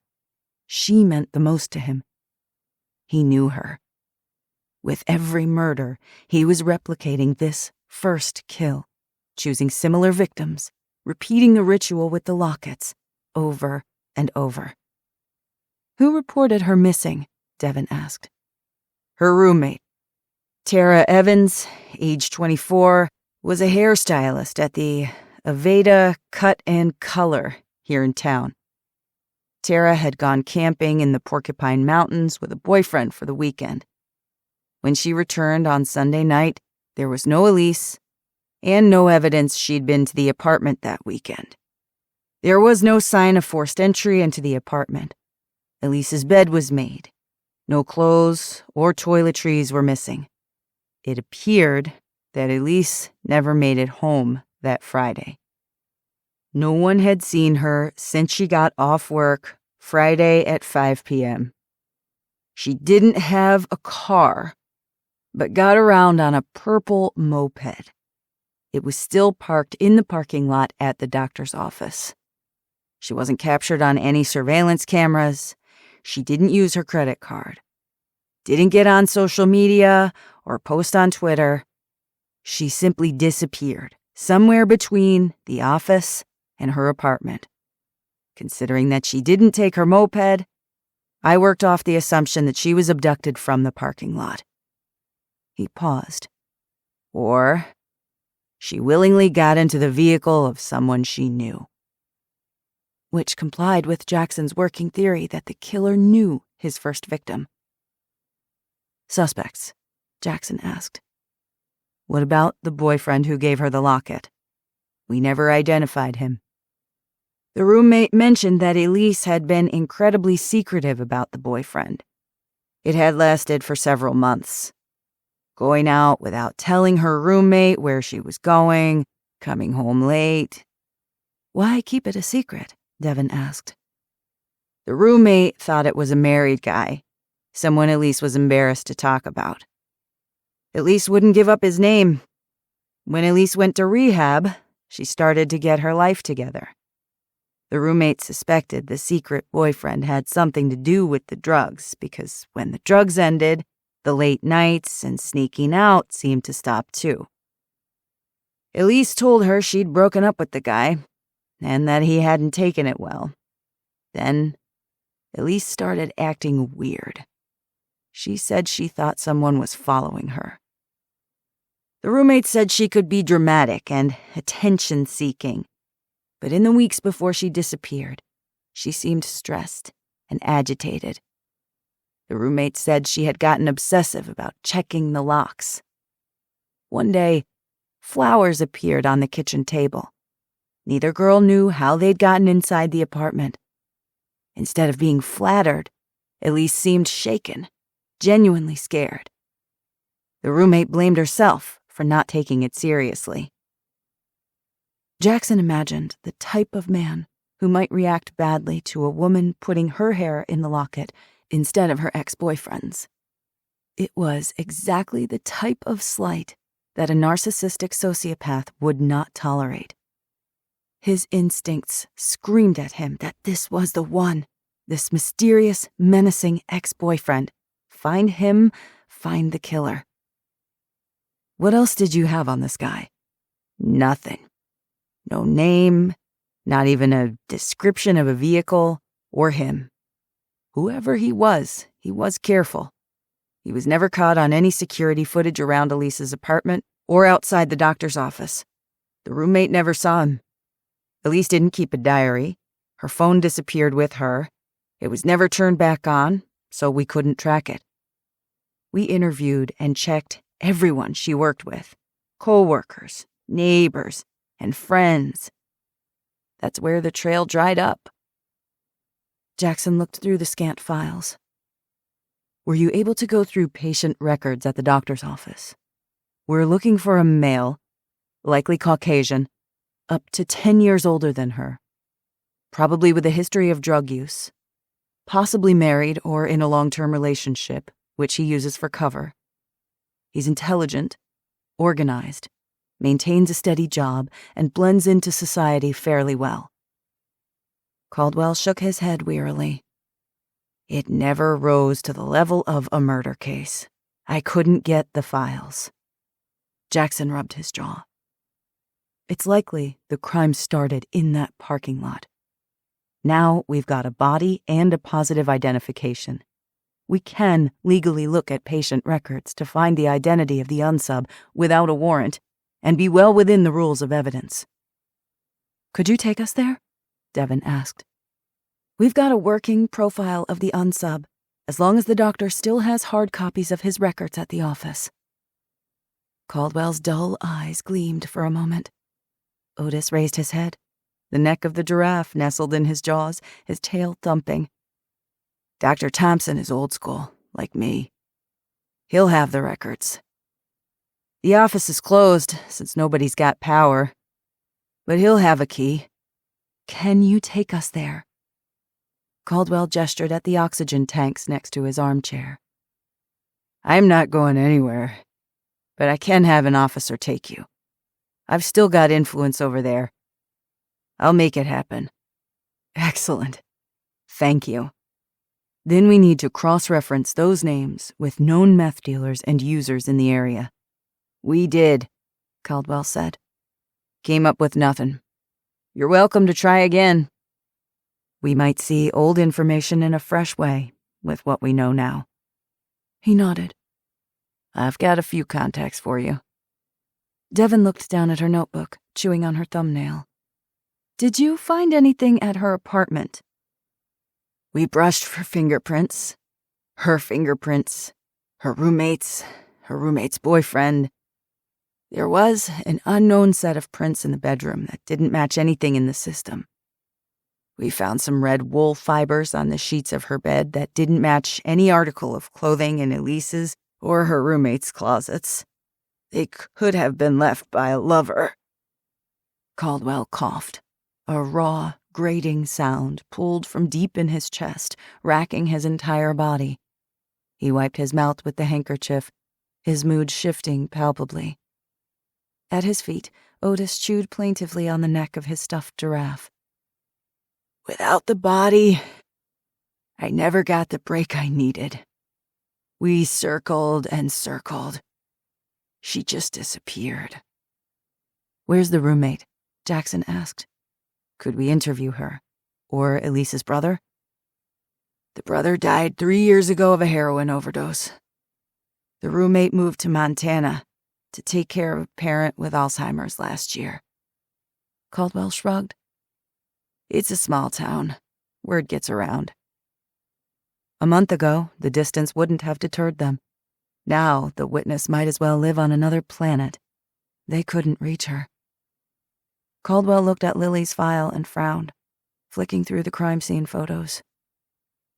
The guy you nailed for this one, Eli Pope.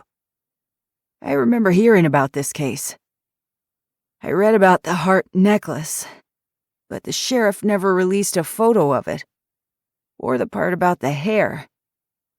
We had no reason to believe the necklace held any relevance at all." Heat flooded Jackson's face. Turned out he didn't do it. I got the wrong guy. It's our failures that get us, in the end. Caldwell sank back in the armchair, seeming to deflate. The gleam had left his eyes. He wheezed for a minute.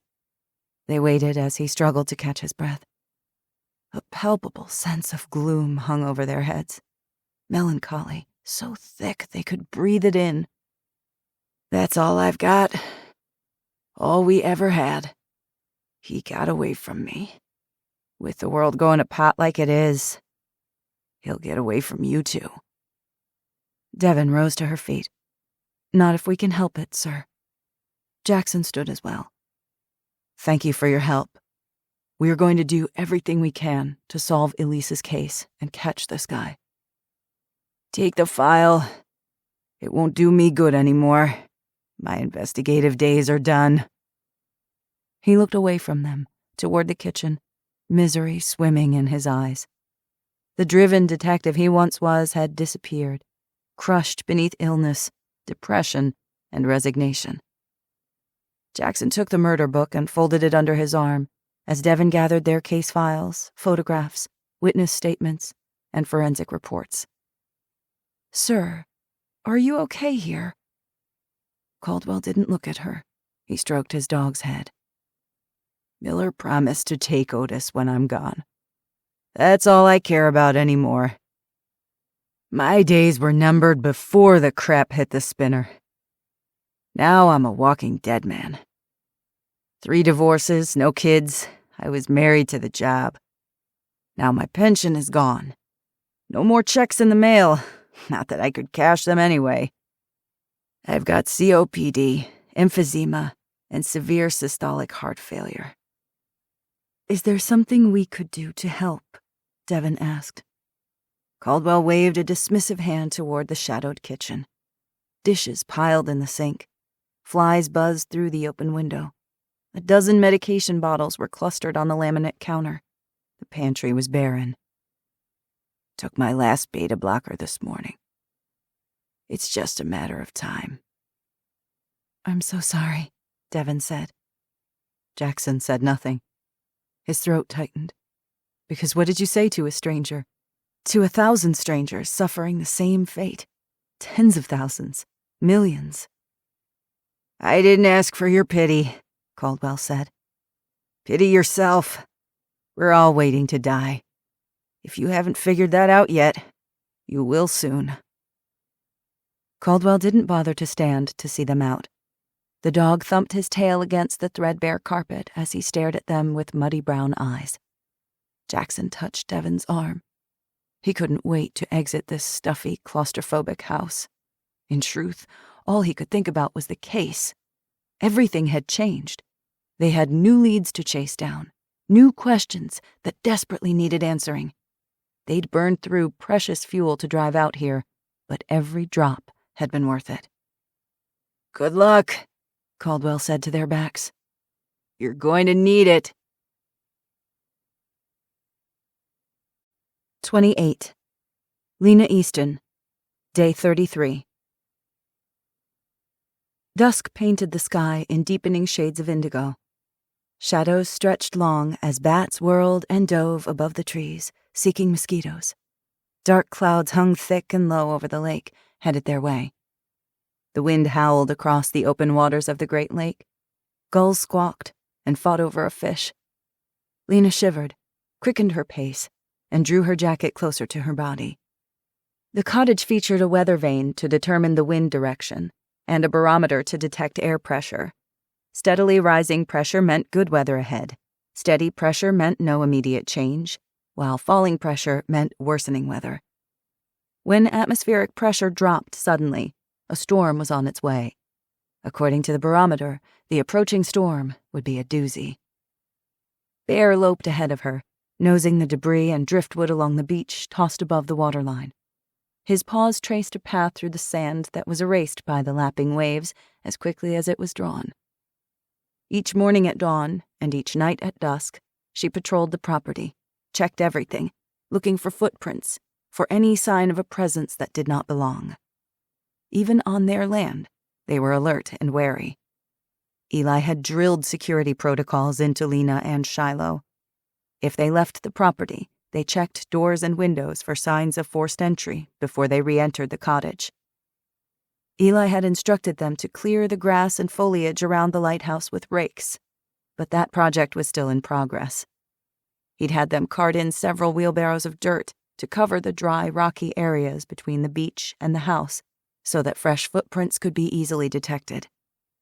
After a hard day of work on the property, fixing the greenhouse, planting and watering and weeding, collecting and chopping firewood, hauling water, building the spring house, and repairing odds and ends, Lena looked forward to their nightly walks along the beach. They'd explored the overgrown paths in the woods and found wild blackberry and raspberry bushes. On the eastern perimeter, Shiloh had discovered a marshy bog where they could collect cranberries in the fall. Lena made a note to learn how to can fruit in preparation for winter. Usually Shiloh joined them, but the last few nights the girl had manned the lighthouse while Lena trained Bear. After Jackson had warned her about the poisoned dogs, she was determined to protect Bear from such a fate. As they drew near to a lump of deer meat she'd traded with a neighbor for a box of Band-Aids and a baggie of Advil, Bear perked up and ran over to investigate. He circled the meat, sniffing at it, before glancing back at Lena, ears pricked in eagerness. Lena signaled for him to stop. "No, Bear. We don't take food from anywhere but your food bowl inside the house." His tail drooped in disappointment, but he obeyed. Bear was intelligent, a fast learner, and he loved pleasing Lena. He lived for the accolades and praise she heaped on him when he'd accomplished a mission. The big newfie turned his nose up at the meat, albeit with regret, and trotted back to Lena. She sank to one knee in the sand and rubbed him behind his floppy ears, his favorite spot. "Good boy. Good job, Bear. You did so good. The only place you eat is from your food bowl at home. Got it?" They'd been practicing for several days. At first, she'd left food in the front yard, in a dog bowl. Once he'd learned to leave the food in the bowl alone, she started leaving treats in different places on the property. She'd varied the type of treats, from table scraps, steak, a bone, then a turkey leg dipped in antifreeze. Antifreeze tasted sweet to dogs and was a common method of poisoning. Afterward, she'd disposed of the food to ensure it didn't accidentally kill the next animal that came sniffing along. Lena trailed him as he approached the next treat, a kibble's milk bone. He halted a few feet away and sniffed the air, his tail held straight back. She waited, ready to give a sharp no. She needed to see what he would do without her presence. She wouldn't be there if someone attempted to poison him. With a huff, Bear turned away and trotted back to her. He gave her a long-suffering stare, making sure she knew what a sacrifice he'd made to please her. I know. I'm terrible for tempting you so cruelly. How about we head back to the cottage before this rain hits? I've got tomato soup cooking, but I bet you're hungry for some delicious Purina dog chow." She was on her last bag of dog food, but that was a problem for tomorrow. Tonight she just wanted to snuggle up with Bear and Shiloh and watch the storm roll in. The timer beeped on her phone. Internet and cell service were long gone, but phones still had a purpose, and she was grateful for her solar charger, which also charged her transmitter and the batteries for her pump and glucometer. Her pump and sensor had to be calibrated every 12 hours, which entailed pricking her finger, using a test strip, and inserting it into her glucometer to read her blood sugar, then loading that number into the pump to calibrate it. Every 7 days she needed to change her infusion set and sensor. Her insurance had only paid for a 3-month supply. When they ran out, she'd have to resort to the vials and needles. That familiar, panicky feeling rose up, threatening to choke her. Multiple times a night, She awoke in a cold sweat and had to check the mini-fridge to make sure the insulin was there, that the fridge was cold. Something snagged her attention, a disturbance on the ground. Along the tree line, on the western edge of the property, a footprint was outlined in the mix of sand and pebbles. She was no tracker, but she and Shiloh had been learning the prints of the creatures who shared this wilderness with them, using one of the books Shiloh had discovered in the lighthouse library. They'd spotted raccoon, fox, coyote, and porcupine, along with a few moose prints along the north end of the beach. There were black bears out here, too. She hadn't yet seen a cougar or the elusive gray wolf. She didn't fear wild animals. They didn't kill for sport, not like the human variety. These prints were human. Lena drew closer. Her brow knitted as she tugged her hair out of her eyes and studied the footprints. The indentation deepened along the right side into a depression of softened mud.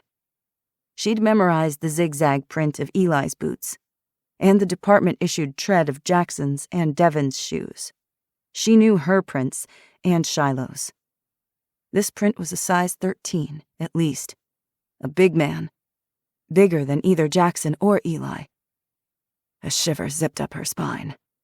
She crouched and brushed aside strands of beach grass. More prints led up from the direction of the beach. They had not been present this morning. She was certain of it.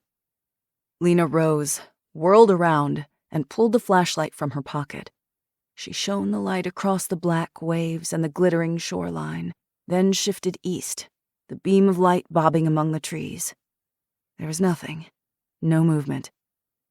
Lena turned to the lighthouse, 100 yards northeast of her position. The white tower gleamed against the indigo skyline. Thick clouds smothered the moon. Waves crashed against the shoreline as the lighthouse beam pierced the gathering darkness.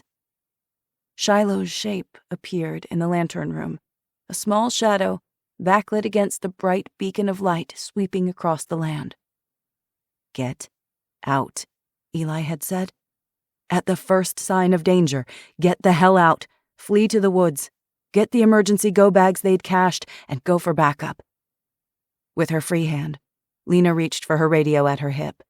She'd warn Shiloh, then call Jackson and Eli. She and Shiloh would flee the property, meet at the rally point, and...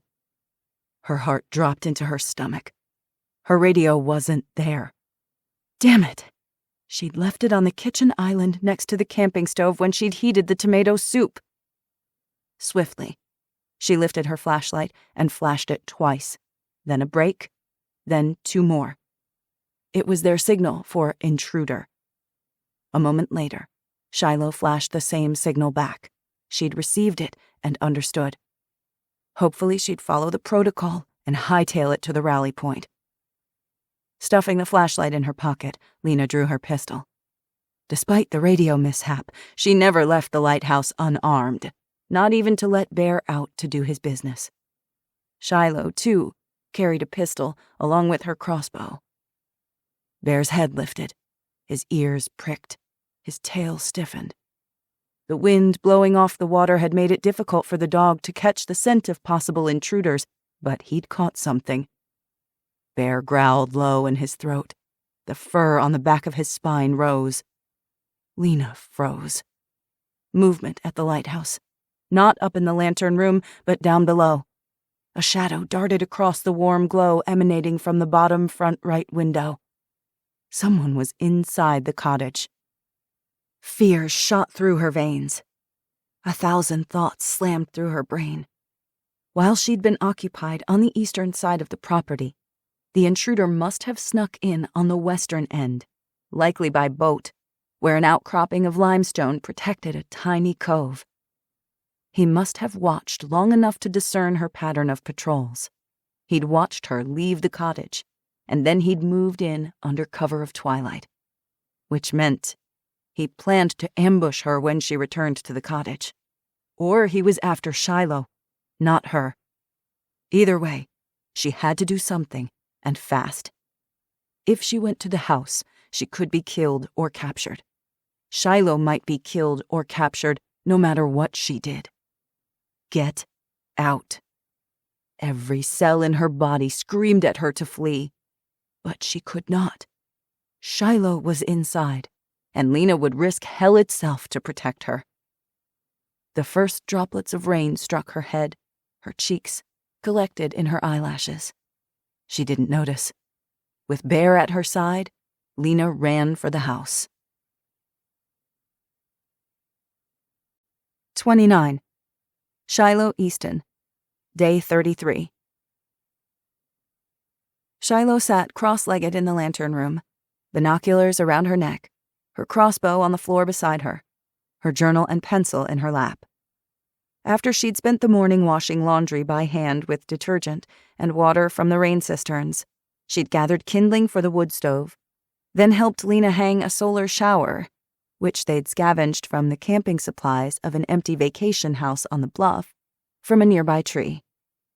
The black 5-gallon bag attracted heat from the sun, warming the water, and gravity did the rest. She'd never appreciated a warm shower so much in her life. Once she'd finished her morning chores, she cleaned the Fresnel lens, replaced the kerosene in the lamp, dusted and swept and cleaned the glass, and kept her log of boats coming in and out of Grand Harbor. She ran her fingers over the leather-bound journal, imagining lighthouse keepers of the past journaling the weather, day-to-day activities, and the same record of ships sighted that she now kept, though her log served a different purpose. Eli had instructed her to keep track of activities on the water, or counter-surveillance, as he called it. Any boat she saw, she logged. It was mostly little fishing boats, and Sawyer's speedboats and yachts, but occasionally she glimpsed freighters and cargo ships. Most people were out of gas, but maybe the big corporations could still afford fuel. Several fishing boats had spent the day hauling in Chinook, whitefish, bass, and perch. They boasted names like Kraken, Weekend Dreams, Gone Fishin', and Lady of the Lake. She had sighted Sawyer's fancy yacht, Risky Business, sailing out of the harbor. Lady of the Lake had sailed back and forth several times along the shoreline. She'd taken photos, but the zoom feature of the phone couldn't take clear close-ups. With her binoculars, she'd watched the three men, dressed in t-shirts and waders, laden with fishing rods and tackle gear. It was a big boat, big enough to hide more than fishing gear. Next time she saw Eli, she'd show him. He was supposed to come around tomorrow morning for self-defense and gun training. Shiloh could hardly wait. Every 15 minutes, she stood and scanned the property with her binoculars. Back and forth, bump up 15 degrees. Back and forth, shift to the west, do it all again. It was tedious, repetitive work.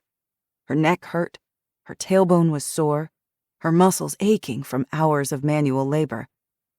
She wanted to curl up in her sleeping bag, wearing one of Cody's favorite Star Wars shirts, take a nap while she listened to the rain drumming on the metal roof, and let her dreams take her back to Cody. But she had grown-up responsibilities. People depended on her. Besides, sleep wasn't safe. Nightmares hounded her, a steady thump, thump, thump, invading her dreams like her own heart was banging against her ribs, desperate to escape something she couldn't see but could feel, something dark and dangerous and deadly. Movement snagged her attention. Down on the ground, 80 yards to the northwest, at her 9 o'clock, white tails flashed. 2 tawny, 4-legged shadows darted out from the cover of the trees and scampered parallel to the tree line before re-entering the woods at the beach. Shiloh swiveled the binoculars. The tiny figures of Lena and Bear loped across the edge of the clearing. Above them, storm clouds rolled in, thick and dark. The wind thrashed the trees. Her stomach growled. They were rationing supplies. The garden was producing some cucumbers, lettuce, and zucchini, but it was far from enough food to sustain them. They'd harvested a few ripe tomatoes from the greenhouse, which Lena had turned into tomato soup for dinner. She'd never thought about how much time and effort went into simple meals. Down on the ground, A flashlight blinked to life. The beam swept the ground, wavering wildly, then angled up toward the lantern room. 2 flashes, a break, then 2 more. Intruder.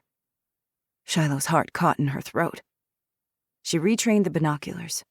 Shadows writhed as the wind tore at the trees. One shadow did not move with the others. A shape that did not belong. A creature, upright on 2 legs, not 4. Creeping through the trees, behind Lena and Bear. Bear couldn't smell him because of the wind, the same way he hadn't smelled the deer.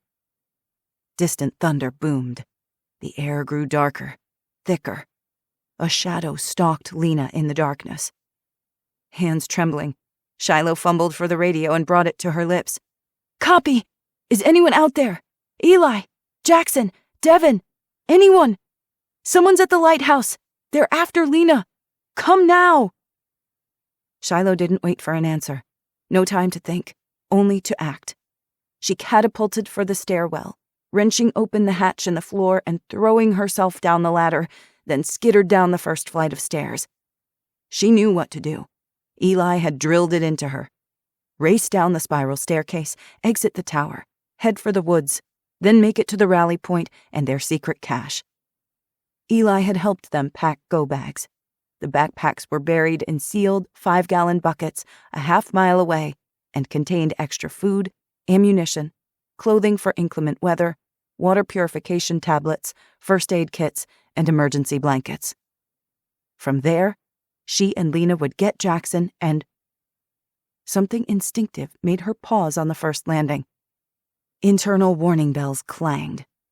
She strained her ears, her pulse a roar as she held her breath. Far below her, the door to the tower opened. The dull thud of boots on iron treads echoed off the stone walls. Terror rooted her sneakers to the floor. Reykjavik, Iceland. Copenhagen, Denmark. Stockholm, Sweden. Desperately, she repeated the capitals and countries that anchored her to reality.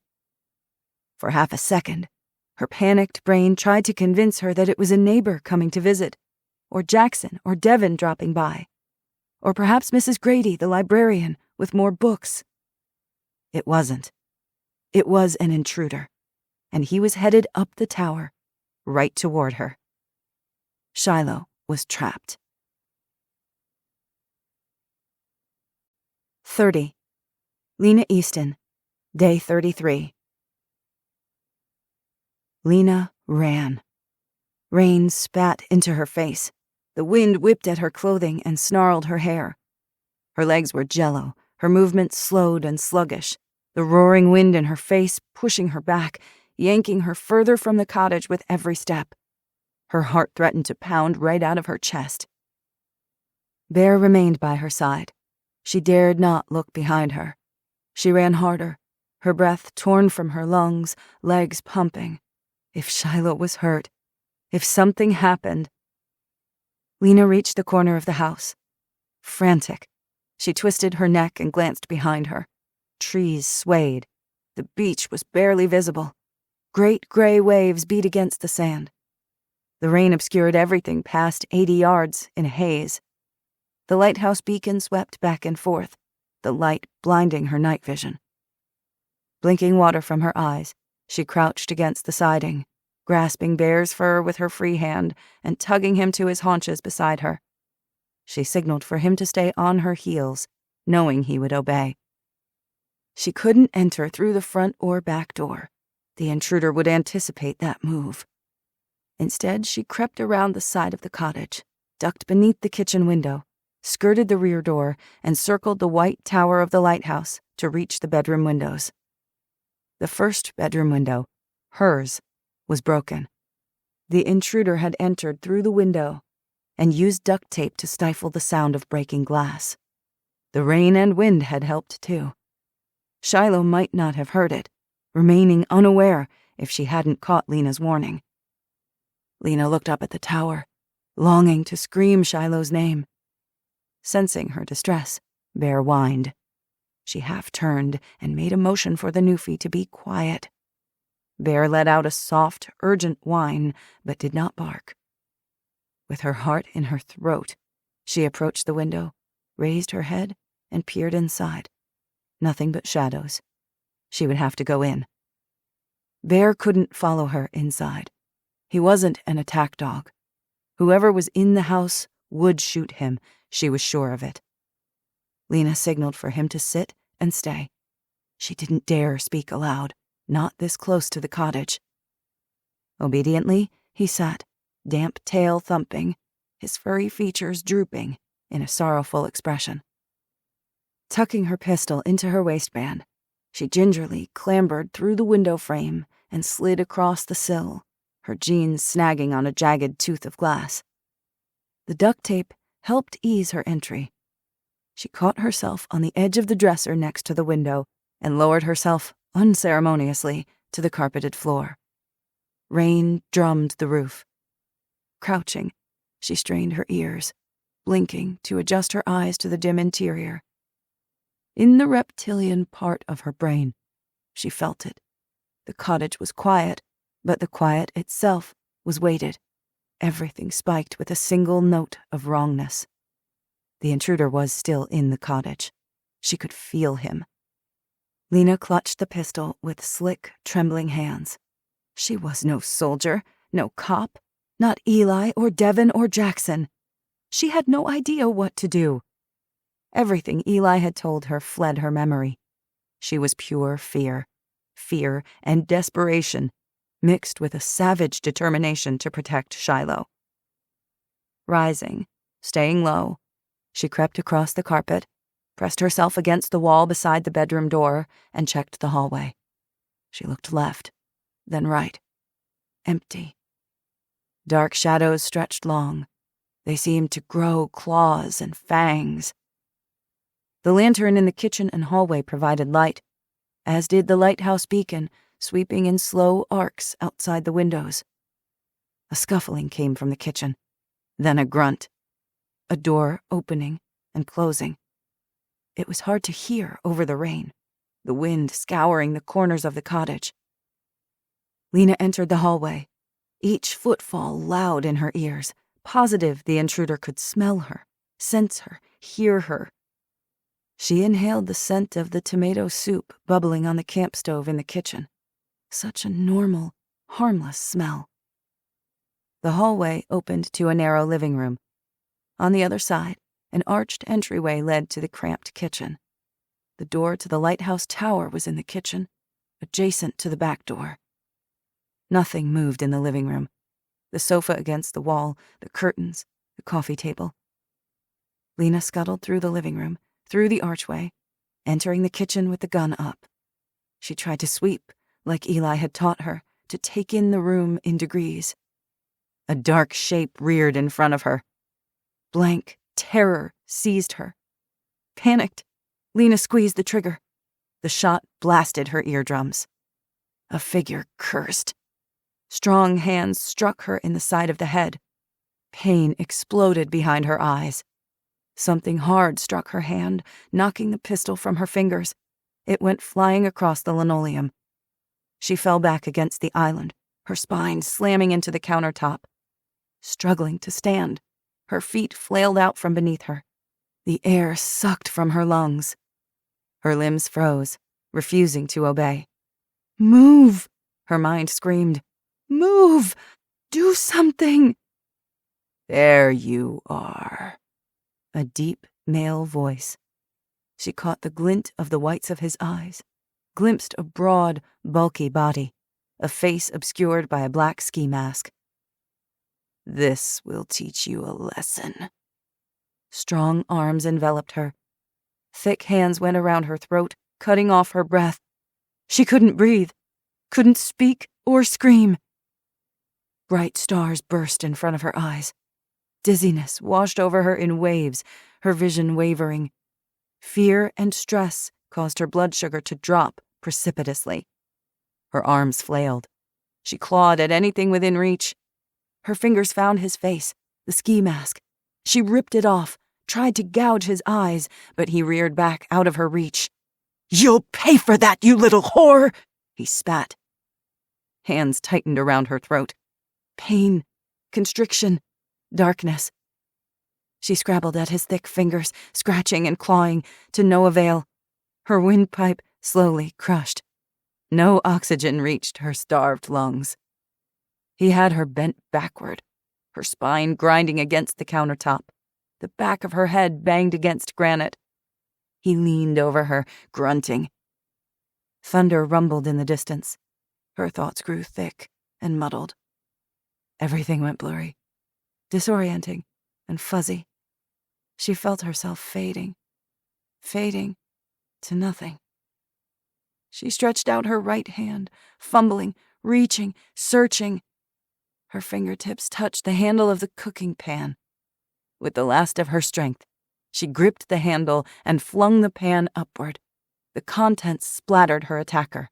The entire pan of scalding soup splashed into his face. With a scream, he released her throat and reared back. Lena jerked sideways and tucked her chin. Droplets of searing pain splattered her exposed cheeks and throat as she slid off the counter and crumpled to the floor. Clinging to the last threads of consciousness, she stumbled to her feet. A ring of fire encircled her throat. Scrambling for the pantry, she jammed open the crooked doors. Behind her, the assailant cursed and flailed, knocking into the counters, plates and cups crashing to the floor. She couldn't see the extent of his burns, but from his screams, she knew it had hurt, and badly. Where the hell was it? There. The middle of the third shelf, between the cans of chili and the box of half-eaten Cocoa Puffs. Frantic, she plunged her right hand into the empty Keurig box. Coffee pods were not what she was after. Come on, come on! Her fingers closed around the polymer grip. Not bothering to pull the weapon from the box, she whirled, arms outstretched, palming the grip, her index finger sliding from the trigger guard to the trigger. She felt, rather than saw, her attacker lunge at her. Roaring in pain, stampeding like a demented rhinoceros, he plunged across the kitchen. No time to aim. Lena squeezed the trigger, then again, unloading 3 rounds in rapid succession. The cardboard Keurig box tore free of the .357 Magnum revolver. Not 4 feet away, he staggered. Her spine pressed against the pantry shelving. She fired again. The assailant sagged to his knees. With a roar of pain, he toppled backward onto the floor. Lena blinked. Gradually, sound registered. Thunder crashed overhead. Rain pounded the roof. Bear barked frantically. Stuck outside, he raced from the front door to the back and then the front again, desperate to be let in to help his mistress. Her breath tore from her chest in painful wheezes. The revolver Eli had given her featured a 2-inch barrel and 5 rounds. She had 1 round remaining. Shadows wavered as the lighthouse beam swept over the backyard. Her legs weak and rubbery, Lena forced herself to move, to take a step closer. The revolver aimed at the man who'd attacked her, strangled her. She felt nauseous, white spots dancing in front of her eyes. Her throat burned with each rasping gasp. Her blood sugar had dropped dangerously low. Eli's words echoed in her mind. Don't leave them wounded. Don't give them a chance to kill you or someone you love. It went against every fiber of her being to cause harm. Still, she forced herself to spread her feet and square her shoulders. She straightened her arms with the pistol in a firm, 2-handed grip, finger twitching on the trigger. A scream built inside her, pressing hard against her chest, her teeth. Lena squeezed the trigger one last time. The man's head thumped against the floor, his eyes rolling into the back of his head. The body jerked, then went still. Dark red liquid leaked from a hole in his sternum. Lena stood in the center of the darkened kitchen, shaking, chest heaving. The scent of burned flesh scorched her nostrils, gunshots echoing in her ears. After a moment, she managed to bend and check his pulse. He was dead. She'd killed someone. It was self-defense. He'd come here and threatened her and Shiloh, and yet she had taken a life. A human life. Nausea roiled in her stomach. She took a step, her guts seizing, and vomited all over the linoleum floor. Her skin had gone cold and clammy, her legs shaky. She was hypoglycemic, her blood sugar crashing. She knew she needed glucose immediately. Another scream sounded. It came from above her, from the tower. Shiloh. 31. Shiloh Easton. Day 33. Shiloh stared over the precipice in sheer terror. Rain sluiced down her face, plastering her hair to her skull. Wetness clung to her eyelashes, the coppery taste of fear in her mouth. Trapped at the top of the tower, she'd done the only thing she could. She'd raced back up the stairs to the gallery, yanked open the door, and darted out onto the catwalk. The wind howled. Lightning flashed. Dense black clouds roiled directly above her, blotting out the moon and stars, pressing down on her like the lid on a boiling kettle. Static electricity singed her skin. Each crash of thunder buzzed in her clenched teeth. This high up, she was inside the storm. She circled the catwalk, her back against the stone wall of the lighthouse tower, inch by inch, foot by foot. Heart in her throat, one hand on the railing, the grate rickety beneath her feet, like it might detach and tumble 8 stories to the rocky ground, taking her with it. Shiloh was not alone on the catwalk. The intruder was up here with her. She was being hunted 100 feet above the ground, trapped on a catwalk in the middle of a thunderstorm. She couldn't hear him, couldn't tell how close he was. He couldn't hear her either, didn't know where she was. They circled each other, slow and wary. The wind and thunder obscured any sound, but she felt him. The grate beneath her feet thrummed with his heavy footsteps. When he took a step, she took a step. He knew she was up here. He knew that she knew. They were playing a dangerous game of cat and mouse. Her jaw clenched, her breath caught between her teeth. She gripped her pistol. He was the mouse. He just didn't know it yet. Water streamed down her temples and into her eyes. With each step, she strained her ears, heart galloping in her chest, expecting a monster to loom from the darkness, claws outstretched. A jagged bolt of lightning ripped apart the sky. Her sneakers slipped on the slick grate and almost slid out from underneath her. The terror threatened to paralyze her, made her cold, numb. Blackness reached up with inviting fingers to pull her under. The catwalk gave a tremor. He was moving again. Wiping rainwater from her eyes, she forced herself to move forward around the next curve. The sweeping beam of the Fresnel lens pierced the thick curtains of rain. The world was drawn in smudged shades of charcoal. Another vibration through the soles of her sneakers. He was moving, but was it toward her or away from her? She paused, listening hard, every sense alert. Away from her. Maybe. No time to waffle. Commit to an action and move. The catwalk creaked beneath her feet. The trees thrashed. The wind plucked twigs and branches and sent them tumbling across the yard far below. The lantern beam swept the darkness, throwing the catwalk into harsh relief. She reached the rappelling rope. A small object lay next to the guardrail beneath the rectangular window. A rope, coiled in a waterproof bag, along with a carabiner, gloves, and a harness used in the past for maintenance work on the tower exterior. The warning clanged in the back of her brain. A physical presence lurked to her left, not the right. Hoping to trick her, he had switched directions. No time for the rope. She kept moving, holding her breath, the pistol clutched in both hands as she headed right instead of left, circling back on herself. Rain ran in rivulets down her cheeks like tears. One step, then another.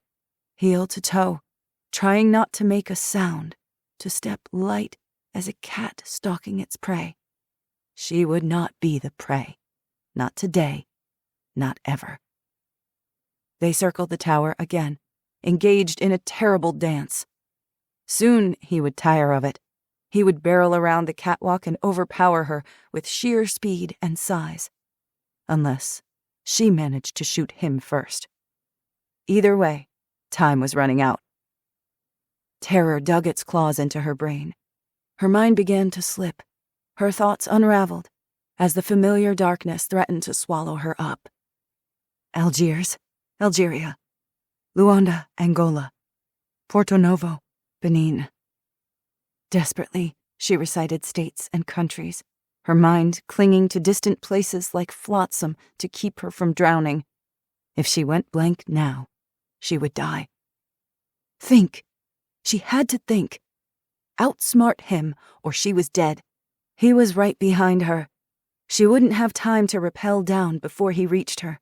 She had to distract him, fool him, wound or kill him first, before he could kill her. Those were her options. None of them good. She reached the rappel gear for the second time. The thrum beneath her feet, a glimpse of movement reflected in the watery glass pane. Shiloh whirled to the left and dropped to one knee. Her kneecap banged the metal grate as she raised the pistol in a two-handed grip. Lightning split the sky, and there he was, not 5 feet in front of her. A figure rounded the curve of the tower. Tall and thin and black-clothed. A black hood covered his head, his features hidden by a ski mask. He looked less like a man than a monster from myths and fairy tales. Through the rain, something glinted in his right hand. A knife. Shiloh did not hesitate. She fired once, twice, 3 times. The catwalk shook in its moorings. With a startled gasp, the man collapsed to his knees. A bullet struck the stone wall over his head. Fragments sprayed in all directions, a small chunk striking her cheek. The knife flashed white. It was a bone-handled blade. She aimed, finger slipping on the wet trigger.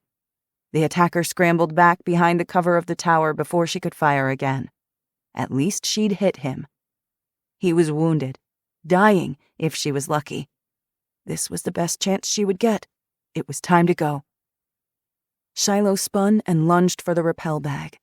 With fumbling fingers, she thrust on the gloves, unraveled the rope, and tossed the free end over the side of the lighthouse. She hooked the carabiner into her harness, jammed the figure-8 belay device onto the carabiner, and shoved the pistol inside her tucked shirt so it wouldn't get trapped by the harness. There was no belayer below her. Eli wasn't there to break her fall. One slip, one mistake, and she'd plummet to her death. Or the monster on the catwalk would lean over the railing and shoot her dead. Steeling herself, Shiloh gripped the slick guardrail and climbed over the edge, balanced on the brink of falling, like Cody. Time slowed. The ground was a dizzying blur 100 feet below her, her body pelted by wind and rain. Terror, an endless scream, locked behind her teeth. The darkness dragged her down, down, down. Cody. The thought of her brother anchored her, brought her back. He had died, for her, jumped to his death to give her a chance to run. He chose his destiny, rather than be tortured at the hands of a monster. She would do the same. Edinburgh, Scotland. Cardiff, Wales. For an instant, her body hung suspended over empty air. Then, she dropped. Shiloh fell backward. Gravity yanked her downward. Vertigo pulled at her. The wind spun her sideways. Rain spat in her face. She could barely see. She struggled to get her feet beneath her, to lie back and push herself perpendicular to the tower, her feet sliding across the stone as she attempted to kick out. Her sneakers lost their grip as she bounced against the tower. Pain exploded in her shoulder, her right hip, her thigh. The impact sucked the oxygen from her lungs. She gasped, spinning, unable to right herself. Twisting in the harness, the rope hissed through the carabiner at an alarming rate. It felt like dying. Her heart seized, her throat closed. Shiloh dropped further, falling 20 feet, then 30. She slid down the face of the tower, harness digging into her waist and thighs. Her right shoulder scraped stone. She floundered for purchase, desperate to kick out, the rope rushing through her gloved fingers. She managed to throw her right arm behind her back and down to break, halting her freefall. Released the rope, dropped 20 feet, right arm behind her back, jumped off with her feet, pushing out from the tower in controlled drops. Again, then again. 3 stories, then 5. Finally, Shiloh dropped to the ground. Her feet hit the earth. Her legs buckled beneath her, her hands shaking, as she ripped herself out of the harness and lunged for the tower base, tearing off her gloves as she ran. Boom! Thunder or gunshot? She didn't know, couldn't tell. A large blur bounded out of the rain-drenched darkness. Her heart stopped. Before she could react, it bowled her over. She fell on her backside as a furry form leaped on top of her. Hot, soggy breath struck her face. A warm, wet tongue licked her cheeks. Relief washed through her. She was dizzy with it. Alive. She was still alive. Grabbing the scruff of the Newfie's neck, she clambered weakly to her feet and dragged him back against the base of the tower. Bear, come! Come on! She was down, but far from safe. 32. Lena Easton, Day 33. Lena scrambled over the dead body, slipping on puddles of soup and blood, found her M&P wedged beneath the sink counter and scooped it up as she staggered for the back door. She burst into the backyard. Rain slashed at her face, the wind battered her. She headed for the tower, half blinded by dizziness. Bear stood at the base of the white tower, barking furiously. A small shape clung desperately to the side of the tower. Lena slid across the grass and mud, blinking hard, desperate to see. Lightning freeze-framed the scene like strobe lighting, the sweeping beam of the beacon like a great seeking eye. Shiloh was 4 stories up and rappelling fast. Movement flickered at the top of the tower. A figure on the catwalk leaned over the railing above Shiloh. He'd shoot Shiloh, or cut the rope, sending the girl hurtling to her death. Lena planted her feet, raised her pistol, and fired. Missed. In the dark and the rain, her hands trembling from low blood sugar, it'd be a miracle if she hit him. She fired again. Missed again. Lightning split the sky into ragged pieces. The figure on the catwalk disappeared, darting back behind the protection of the tower. Though she hadn't hit him, she'd provided cover for Shiloh's escape. Shiloh kicked off the wall, dropping rapidly. Her heart thumped in her chest, her mouth bone dry. Fear thrummed through her as she struggled to remain conscious. No time to check her blood sugar, to fix anything. Her legs felt like lead, every step like she was drowning in liquid cement. She fired again, to keep the attacker's head down. Her legs wobbled.